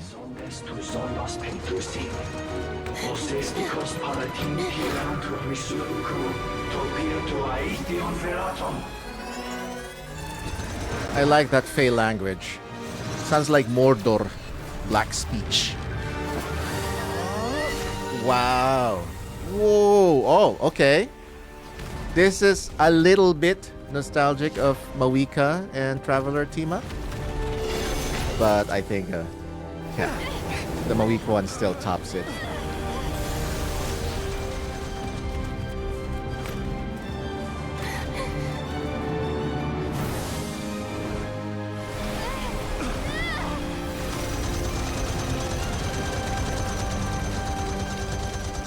Oh, whoa! Whoa, Inefa! You the goat!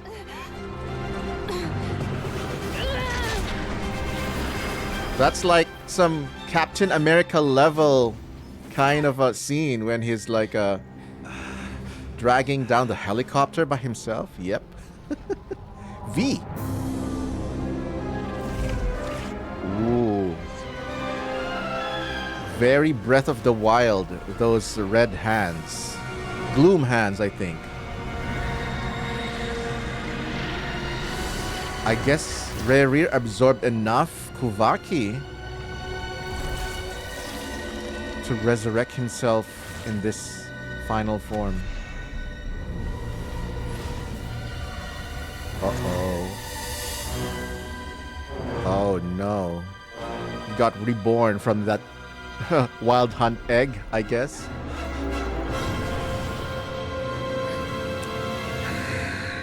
Oh my goodness. Blasphemy against death. He tall, man. He tall. Boss fight? Boss fight?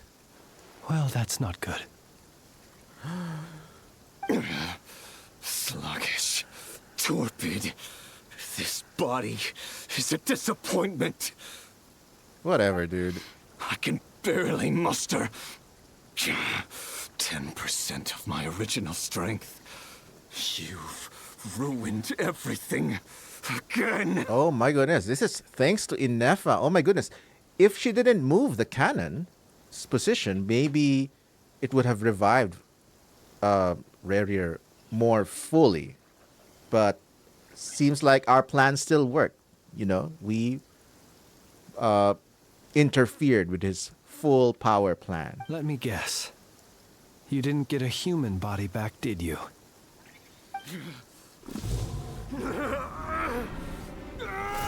Why? Did he want to have a human body?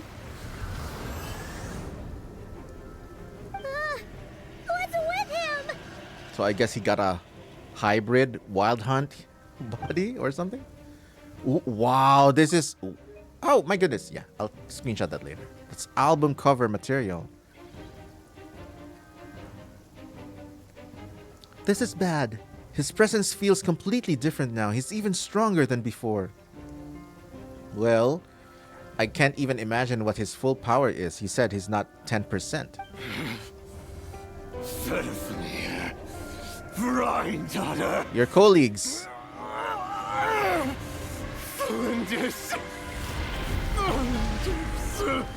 You're calling out to your colleagues. Whatever rationality he still had when he was searching for his body is gone. All that's left is the calamity you see before you. A monster fueled by nothing but his own obsession. So he's more animalistic. He's a wild hunt form. Did I get a full screenshot? Yeah, there we go. Okay, let's go. Matters not. Having a heart. Being human. It's all irrelevant. Completely and utterly insignificant. You matter not. Does anything in this world. None of it matters to me! Okay, Scorched Earth dude.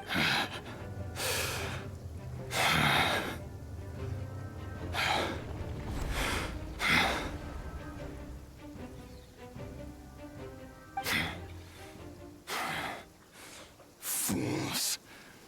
Time to die! Still, cool design.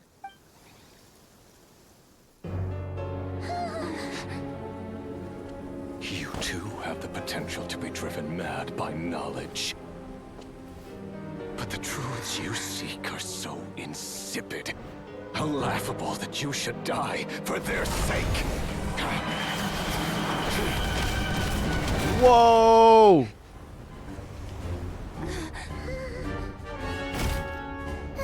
You're wrong. Oh, what? Sandrone? The unknown is but a fog to be dispersed. Helping us? Knowledge is the true pillar of the world. My goodness, this is so unexpected. Sinner versus Fatui. Sinner versus Harbinger.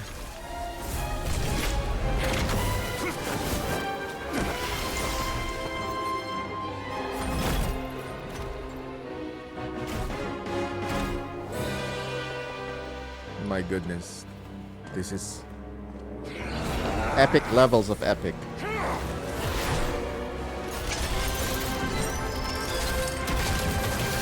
Yeah, yellow element. Geo. Sandrone is Geo. I'm calling it. Geo Marionette. And the robot is the construct. So he can enable Chiori. C0 Chiori. The power of Geo in the palm of my hands.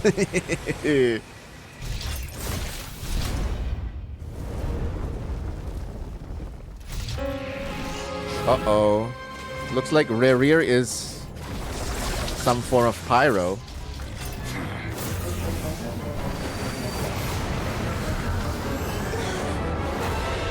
Oh my goodness. That wasn't even my final form.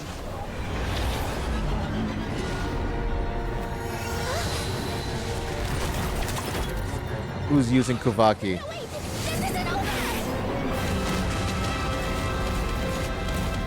Oh? She can teleport? She can use a teleport waypoint, maybe? I don't know.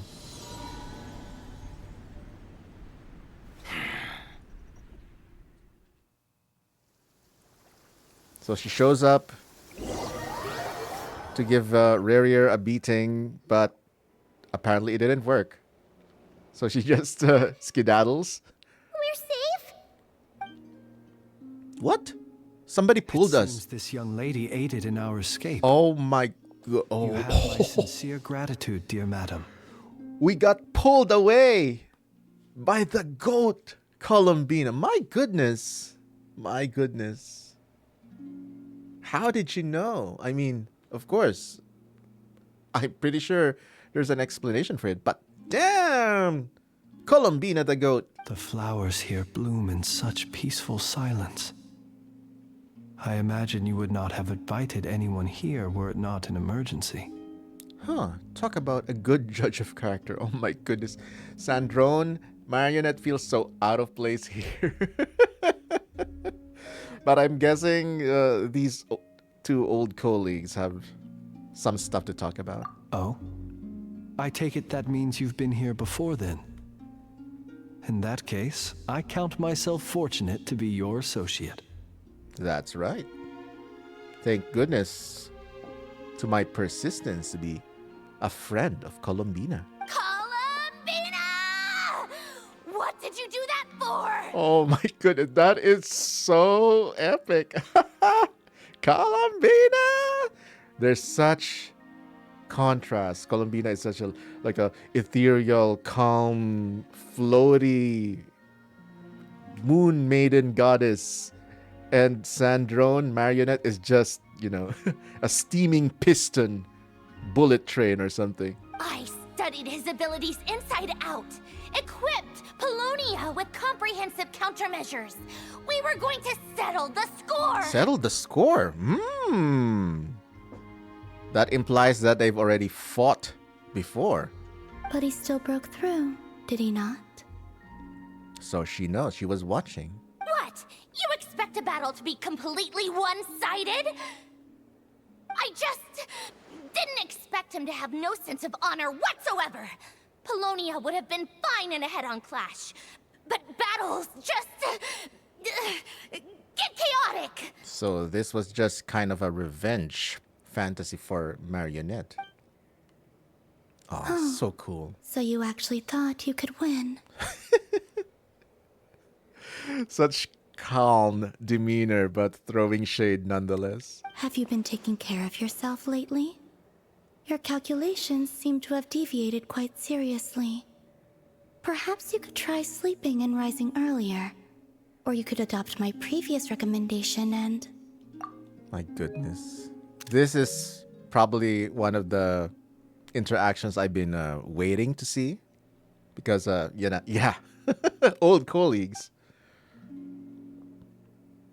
Hey, listen here, Columbina. I tolerated your nonsense previously because we were colleagues. There's a Fatui warrant out on your head, and don't you forget that. Don't make me fight you right here and now. Oh, really? Now that's gonna be a one-sided battle. Probably. Oh, I was just a little concerned about you, that's all. Just like that time when you weren't making any progress with your research. So you went and cooped yourself up all alone. She cares, see? Columbina cares. That was none of your business! And don't you ever drag me out to one of your freaky hovels again! Ungrateful. Come on, Polonia! We're leaving!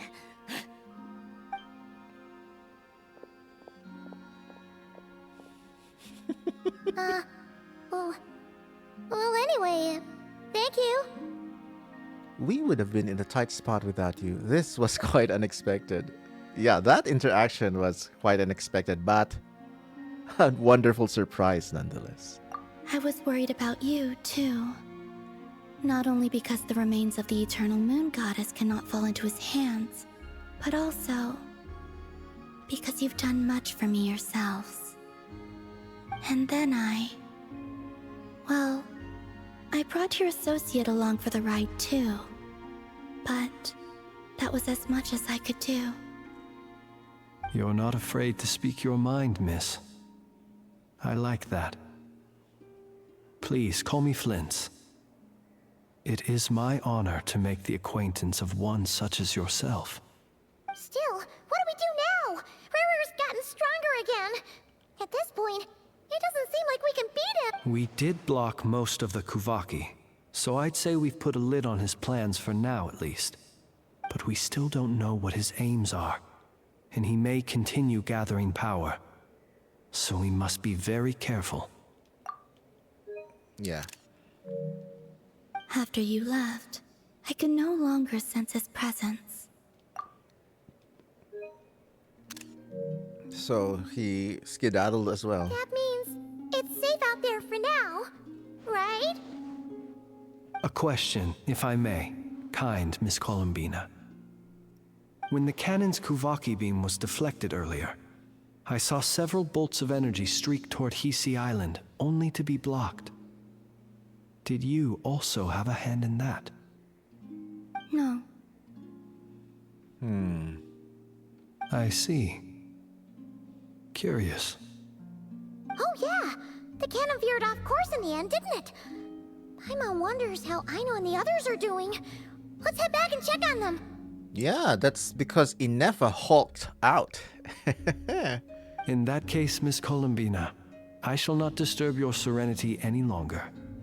Thank you once again for coming to the rescue. Okay, Flint, that's very respectful. I like that. I like that. Go now, all of you. Do not worry.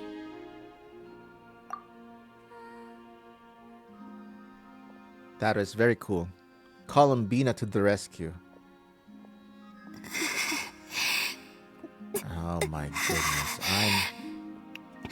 This is painful to see. I know that it probably took a lot out of her to rescue all of us. And my goodness. She was staying strong, especially in front of Marionette. She cannot be seen as weak, or she might take advantage of Columbina and bring her to the Fatui herself. But the fact that she did not, it feels like Marionette is, you know, doing her own thing. My strength still isn't returning.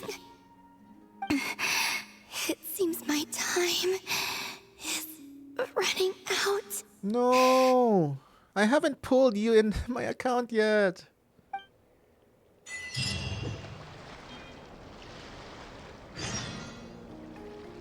Very epic and action-packed chapter. All the POVs, Llama, Flint's, Columbina, Marionette, oh my god, everyone here, and even haven't started talking about Rare himself. That is just such an epic thing to see. Inefa the goat, Llama the goat, Traveler the goat, and Chaska is beautiful. Let's go check on our friends. The Avengers of Nodcry. My goodness. I hope everyone's okay. Especially Inefa. Oh my goodness. Thank goodness she's a robot and she can she can handle being repaired. As long as the core is not destroyed.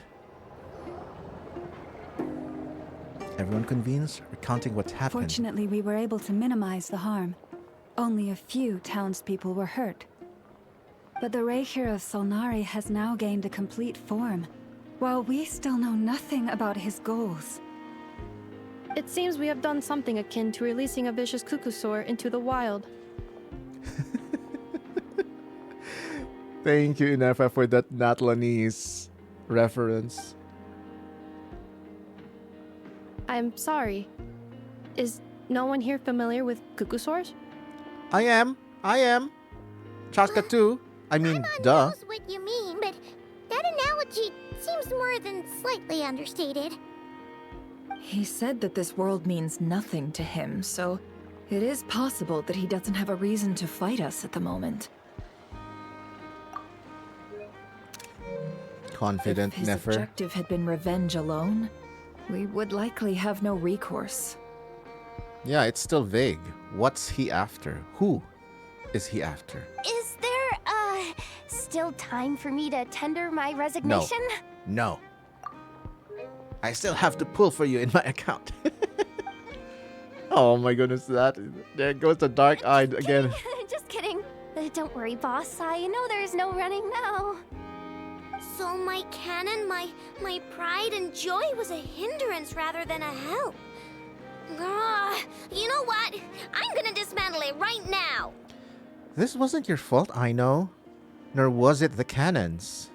That's right. And it still works on normal Wild Hunt anomalies. Don't let this get you down, I know. Flints, we'll need you to attend to the aftermath with the Lightkeepers. Don't worry, I've explained everything to them. You're in the clear. Oh, thank goodness. I thought we were never gonna see a Nefer and Flint's one-on-one, or at least face-to-face interaction on screen. Thank goodness we got it, at least at the end of this Act 2. My thanks. For that and for everything else I hear you did to help us arrive at the truth. Had you been willing to show yourself in public more often, you would not have been so easy to isolate, you know. Well, now he has a reason to be more public, I guess. Now he has newfound friends in Nashatown. Point taken. I will give that some thought. I suppose that's one way I'd benefit from replacing Sergeant Major Sosi. Oh, has it been decided that he will take over this regimen of Lightkeepers? I mean, that would be great. You know, having a playable character to those who will pull Flints, who is also, a major player in the story, is a good thing. More investment, emotionally and story-wise. You mean you're being promoted? He's joking, Paimon. Was Paimon the only one who didn't get that? And I guess me too, Paimon. Well, if you've got a moment, would you like to come with me? My goodness, Nefer just walks off screen. And Lauma too, what? There's a certain gentleman I'd like to send off on his final journey.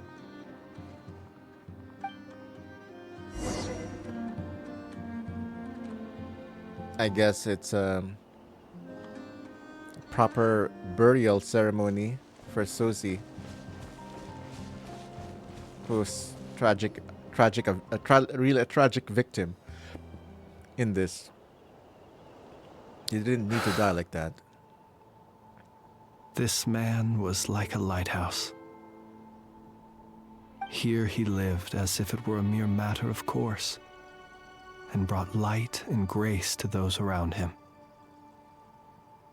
But people, once used to illumination, are apt to ignore the lantern's presence. Slowly, gradually, he came to think as such himself.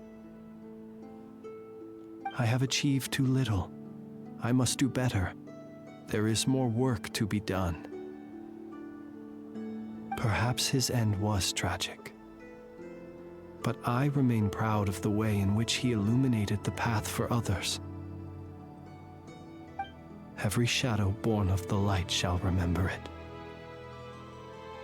Oh, poor guy. I once heard the tale of a lantern fae. I've heard that one too. And I'd like to say the same to him. There's no need to be so fixated on the outcome. Is that so? Is that so? Okay, Zhongli. Well, you're right. It may seem that our efforts were in vain, that Rerir achieved his goals. Still unknown goals. But we will pursue him to the last, even if the outcome is not what we wish for. It is not dissimilar to the role of a graveyard keeper. Is that Ochka Natlan behind this? We do not seek to bring the dead back to life, only to grant them peace.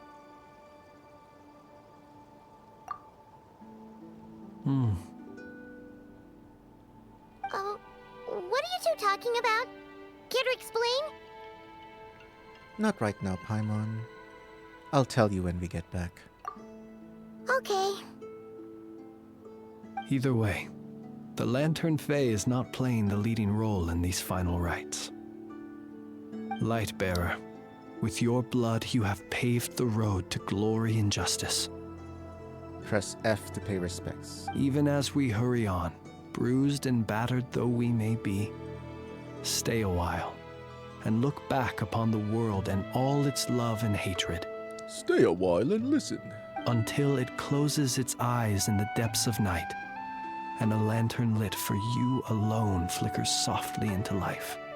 Thank you for everything, Sergeant Major Sosi. Salute.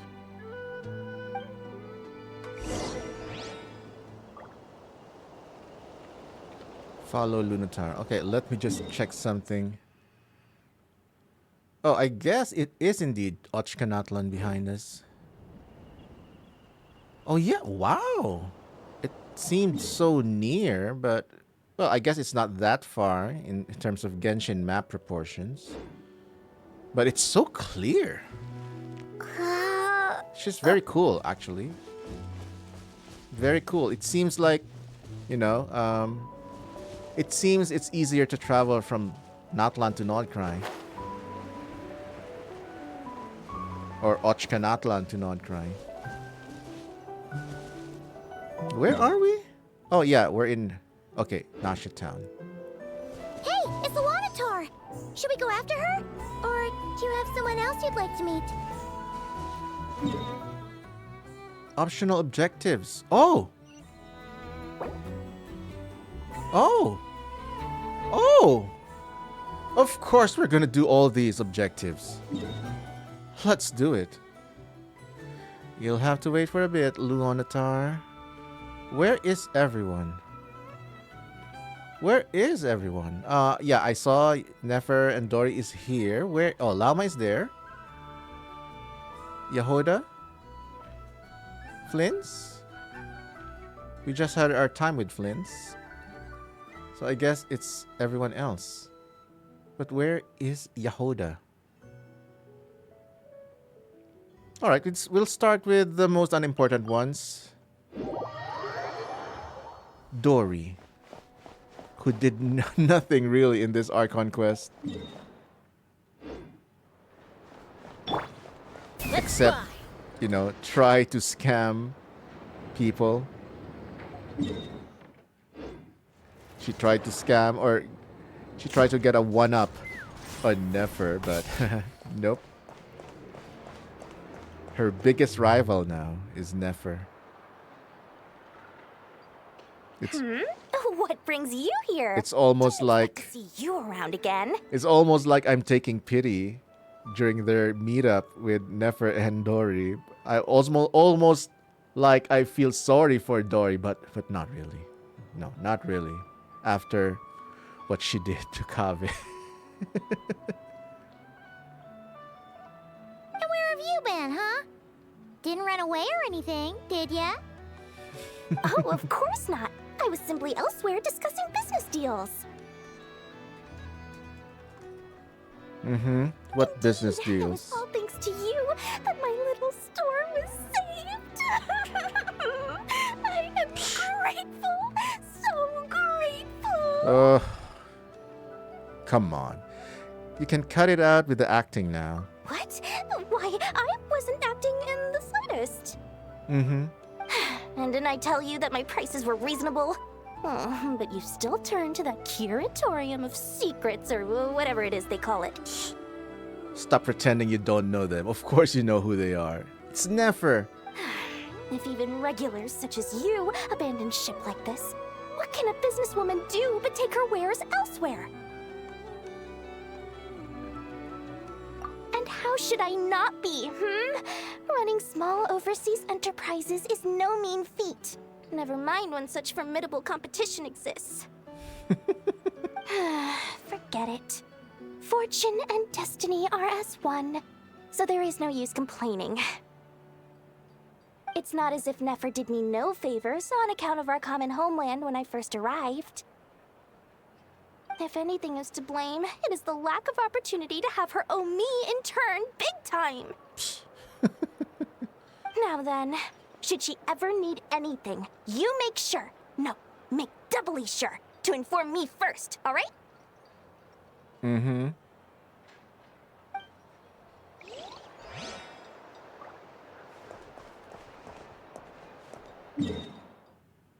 What else?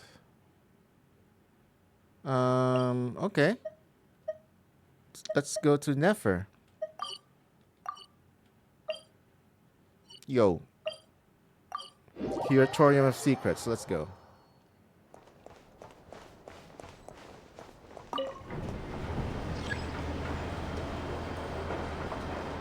Nah. Too long. There we go. Oh, okay. So Nefer and Yehuda together. Boss, do you remember that thing that I wanted to ask your opinion about? On a scale of 1 to 10, how much effort should the Curatorium of Secrets put in if we were to work with others again? Oh, so cute. Smiling Nefer. With eyes smiling as well. Is that a 1? Isn't that kinda low? Guess again. Wait. You mean 0? But wouldn't we just be slapping our brand on the joint venture and calling it a day? Why even team up at that point? Look at that. Yehuda, what I mean to say is that there's neither an upper nor lower limit. Aw, that's just like you, boss. Always thinking ahead. Wait a minute. That's not an answer at all. Is it? Oh, come on. Just give me a number, boss. Please. Not everything's quantifiable, Yehuda. Not with numbers, at least.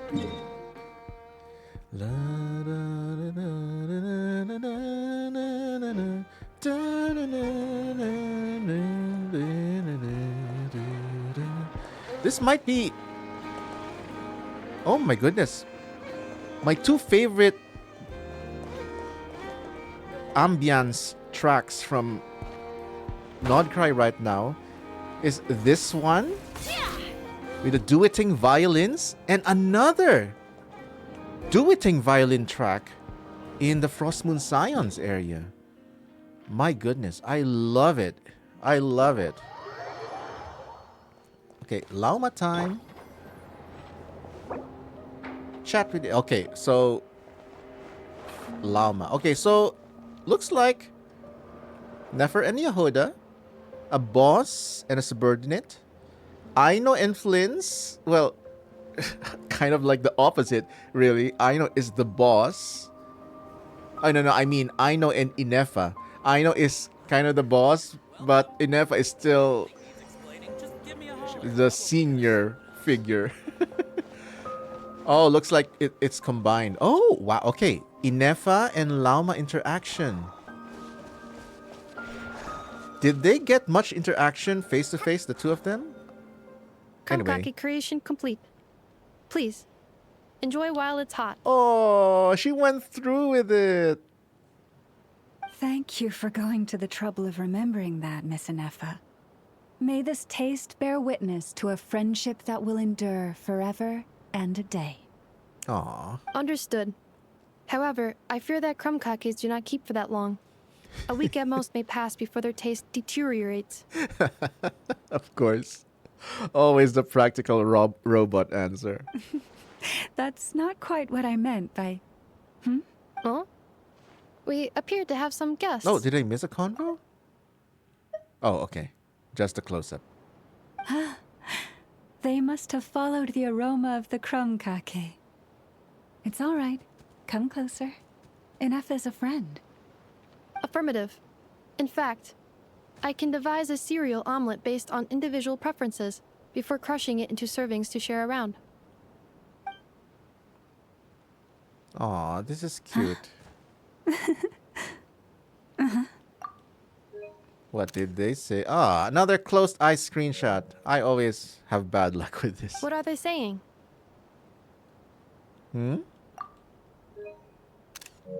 Inefa is, I don't know, so innocent and yet also so knowledgeable at the same time. They are discussing your address. They wish to go home with you. What?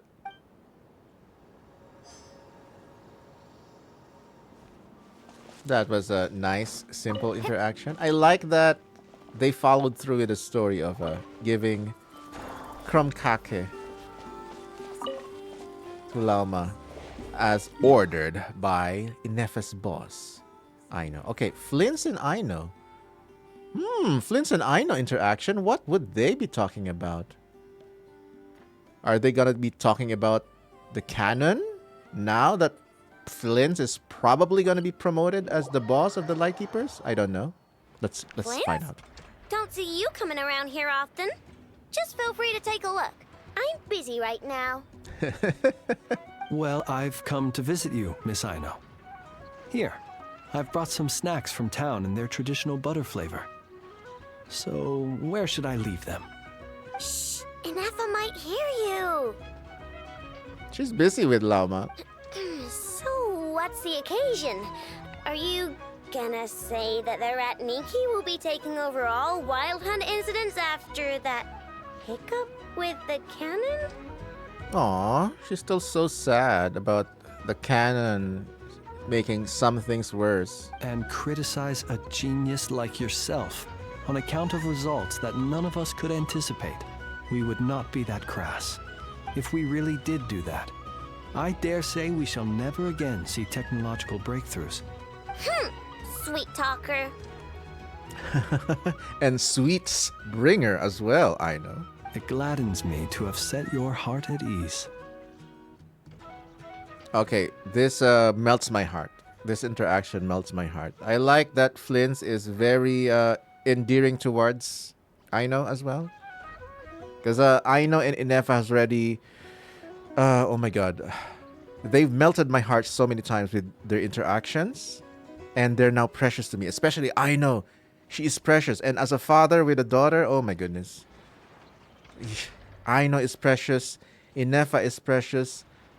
And nobody should disrespect them. And that, with Flint's treating Aino like this very sweetly, oh my god, it's not gonna lie, it's melting my heart. In a good way. Anyway, what's the matter exactly? Well, could you help me repair this lantern? I did bring it to Nasha Town to get it fixed, but it broke again during our previous battle. You want a genius like me to go fix a lantern? Oh, my apologies. Perhaps this request should be better directed to Miss Inefa. And perhaps the snacks, too. He knows how to play her. I mean, I can totally do this, no problem. Wait right there. I'll be done before you can say fix it. Much obliged, then. And next time this happens to you, make sure to come to me first, you hear? She is so easily swayed by snacks. Wait! Why did the lamp suddenly shrink? Is that the real size of the lamp? Fix my lantern, he says. Please, this won't take 10 minutes. If only everyone knew what the heck they were doing. Take that Hinsa, for instance. How in the world do you end up creating an integrated controller for the cannon and the barrier from random components people ask you to fix? Ugh, it gives me a headache just thinking about it. I gave him a real earful and told him to send me regular reports. If he's been working on it lately, I want to hear about it. Yeah, I mean, I know I'm partly at fault too, alright? Yes, precious, I told you.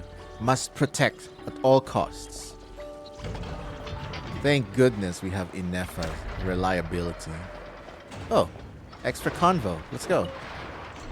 Ah, fancy meeting you here. I've decided my lantern has earned itself some thorough maintenance after that rather intense battle. Thank you for keeping my secrets, despite knowing as much as you do. I didn't have time to ask this before, but why were the Lightkeepers able to detect your lantern?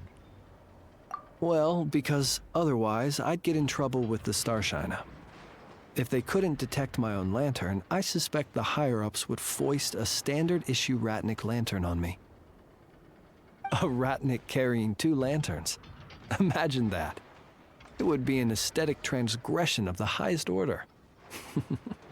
Oh, so, yeah, his lantern is truly unique. So it's not a standard issue, definitely. Alright, I guess... let's see. Any more interactions that are hidden? Curatorium of Secrets.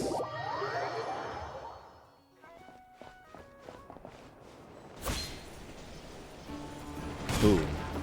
What? Get out of the way. No more hidden Inefa? No more hidden... Oh, no more hidden Nefer and Yehoda?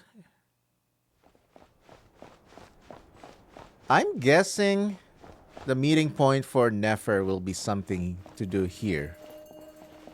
In Curatorium of Secrets. Probably this one. This has caught my attention so much. Very Indiana Jonesy, or maybe this one. I don't know. Long story short, I'm very excited. I'm very excited for the meeting points for Nefer, Yehoda too. All right, let's go meet up with Luonatar. I believe this is probably the conclusion of the quest, where we meet up with this Luonatar. Because everything feels... Oh, let's wrap it up. Let's wrap it up for this quest. So, it does feel like the end of a chapter. But what interactions await us after we talk to this Luonatar?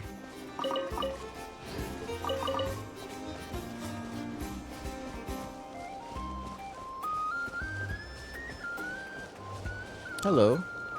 Oh. More moon lanes. Let's go. The different flavor of spirit ways, but you can't jump. Moonlit dash. Oh. What? What? What? What? What? How? Why? When? What? Where? Columbibi?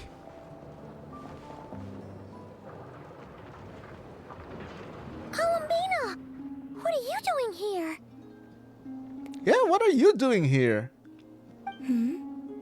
Was it not you who recommended such walkabouts to me? Oh, yeah, good point. Yeah, but aren't you afraid the Fatui will see you?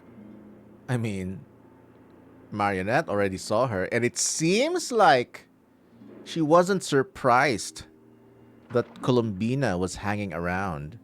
It seems like Marionette already knew that Columbina was, you know, in Nodcry, but she chose to hide that info for whatever reason. Sandrone seems uninterested in my capture, and the others are unlikely to risk making contact at all. They have more troublesome affairs to deal with. Sandrone. Okay, so that's how it's pronounced. I keep saying Sandrone, but Sandrone. Let me hear that again. Sandrone seems uninterested in my capture. Sandrone. Sandrone. Okay. Rerir, if I had to guess, he is a threat to all who live in Nodcry. Yep, Fatui included. Well, it's good to come out for a walk either way. So, how do you feel? Is Nasha Town to your liking? The flow of Kuvaki is somewhat turbulent. and the people are ill at ease. Oh, I like the glitters on her face mask, eye mask. However, is this where you purchased the dishes you treated me to?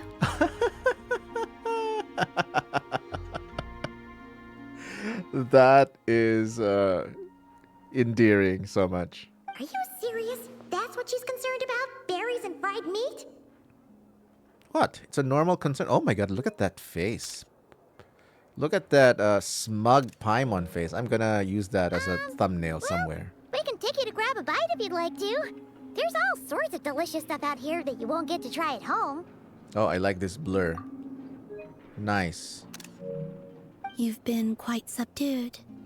Thorny questions on your mind, perhaps? Oh, so this is ask every question you have in your mind before the quest ends. So yeah, let's go. I'm concerned about Rerir. I could not gain any insight into his schemes, I fear. Now that he has donned a shape and form, selling his power short would prove a fatal error. But that power of his plays host to an obsession that borders on mania. I cannot say if that fixation is directed at the moons or at something else. Perhaps understanding the subject of his fixation shall prove key to repelling him in the future. I really like Columbina's voice acting. It is very believable, very immersive. That oh yeah, this is, you know, how she looks, how she sounds. It's like a perfect match. Yeah, this is the person I'm talking to. I'm talking to Columbina. It's wonderful. This is the one that I've been wanting to learn more about. Let's talk about the Fatui. Well, Sandrone's daily routine is highly irregular, while the doctor often orders people around. As for Arlecchino... Arlecchino mentioned. My daughter's gonna be so excited. Was that not what you were curious about? What? What were you gonna say about Arlecchino? Well then, have you been to that experimental design bureau of theirs? That weapon will play a key role in the Tsaritsa's plan. That's what I've heard, anyway. Oh, so the whole facility is a weapon of some sort, huh? And what plan is that precisely? Well, I cannot say I care. Yeah, oh my goodness. She's so happy-go-lucky, like a free spirit, you know. She just does things because it's the flow of her nature. She's a force of nature herself. I've been thinking about our spaceship. I could look into the Eternal Moon's marrow for you if you wish it so. But after our previous attempt, I suspect your spaceship has been intentionally hidden away. Perhaps someone has certain truths they wish to hide from you, or from others. And I doubt there are many who could accomplish such a feat. Yeah, I'm pretty satisfied for now. Some questions have been answered. But the biggest question is, what is Rerir's plan? And what is the Fatui hoping to achieve in Nodcry, really? I mean, I guess for Nefer, Lauma, it's pretty clear what their goals is, you know, to keep on living with their beliefs intact. Making profit definitely for Nefer, making profit, but also kind of ensuing that life in Nasha Town goes on. Life in Nodrai goes on. They just want to live their lives doing what they want to do in peace, I guess, or at least in chaotic harmony of some sorts. At least that is very clear with the playable characters. Frostwind Scions, Curatorium of Secrets, and the Voynich Guild, I guess. But for the Fatui, yeah, whatever they're trying to achieve here, I'm guessing it's something to do with collecting the Gnosis of the Archons. Probably we'll find out more. But yeah, I'm looking forward to the next chapters. Hi. I'm good for now. still wish to return to the moon that belongs to me. Interesting. Belongs to me because it is my home, or belongs to me, it is my property? And what? Wow, they chose the perfect angle. Like Celestia is over there. That is where the answers lie buried. That is my true home.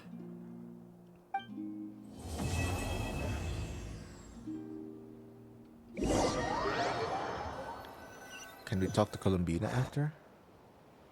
Oh. Oh. Interesting. You followed me this far. Why not show your face? Uh-oh.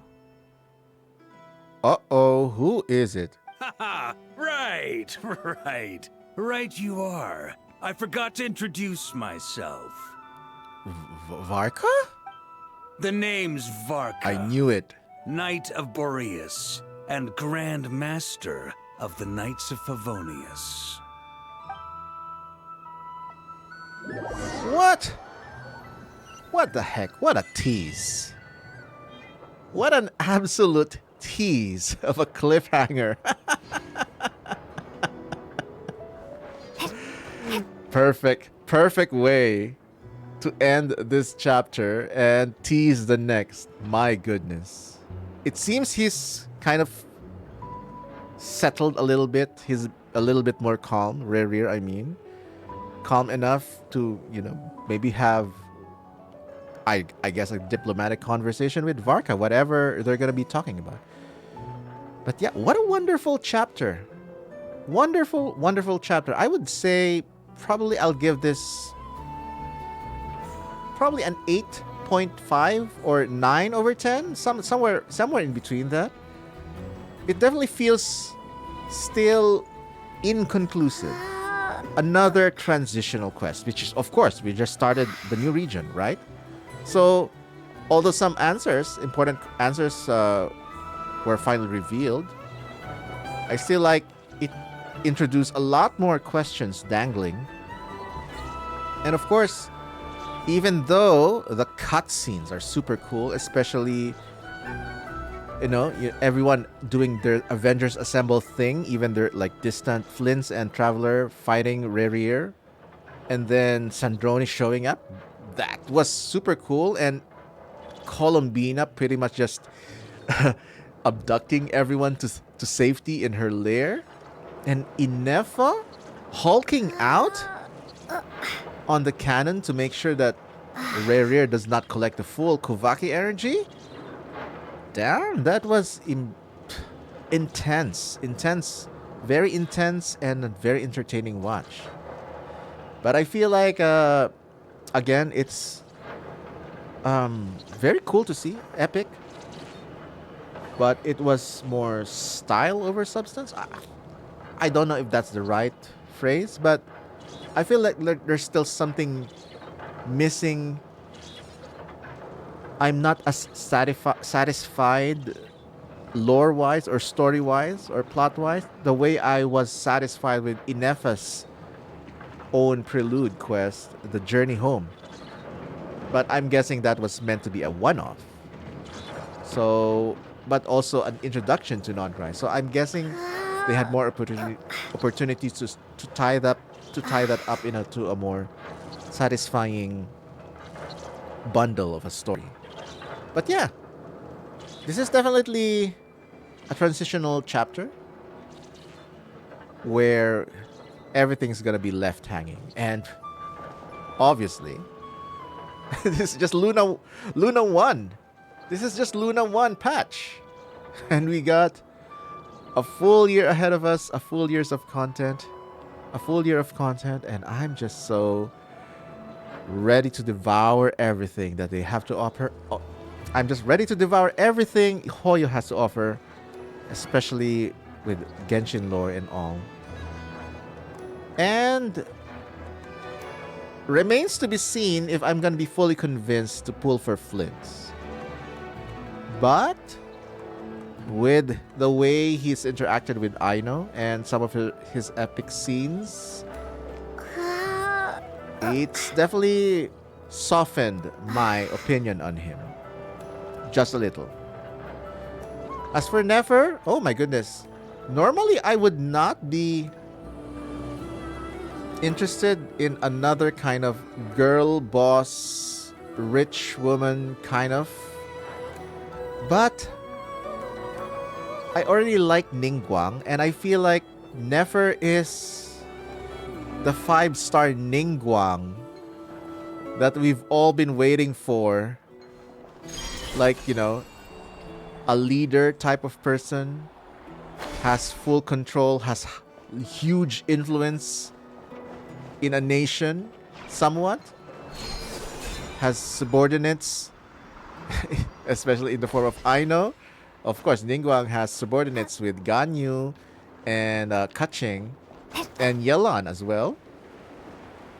So I'm kind of already, I guess I'm projecting all my frustrations with the treatment of Ningguang. You know, they 4-starred her. I guess it's become like a meme now. Oh, an important lore figure, a leader of a nation, lots of political power in the story. Okay, she's a 4-star. Oh my goodness. So I'm seeing a lot of Ningguang parallels in Nefer, except for her kit.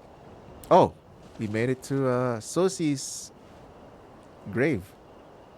So yeah, that is one of the main reasons why I'm already gonna pull for Nefer. Aside from her dendro capabilities, her kit is already convinced me to pull for her kit-wise. But I also want to reinforce that I also want to reinforce a character pulling decision emotionally. It's not just kit. I like to consider every angle. Do I like the character kit-wise?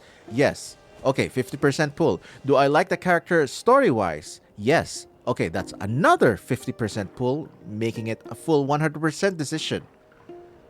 So Flynn's, I know his kit. Probably 40% on the kit. But for his character, maybe it's still around, no, I don't know, 20%? 30%? So he's not a full confident decision for me. He's like a 70%, maybe. So you see where I'm going with this. Lauma, the moment I saw her in the trailer, design-wise, it's already like, yes, 50%. Then I saw that she empowers Dendro, revives the entire archetype of Bloom. Yeah, another 50%. Probably 100% just because of the kit. So that's why I got her. No. C6R5. That's a very confident decision. So yeah. That's how I decide how to pull characters. But I went off on a tangent. My goodness. All I'm saying is I'm pretty excited for the next chapters of the Archon quests. I'm pretty excited to just consume all of Nodcry. The animals in Nodcry behave in ways. Yes. Thank you, Lauma. But yeah. My goodness, if you're watching until this part of the video, you are a total champ. Wasn't even sure if, you know, this is gonna be like a viewable kind of content in my YouTube channel, in my gaming YouTube channel, but what the heck. I have opinions and, you know, stuff I like to discuss while playing the quest. So might as well just share those thoughts with you, whether you end up watching the whole video or not. It's gonna be out there. But if you did watch the video and all my other Archon Quest uploads, starting from Paralogism, you are a total champ indeed. Thank you so much for your company. And I will see you in the next video. Bye.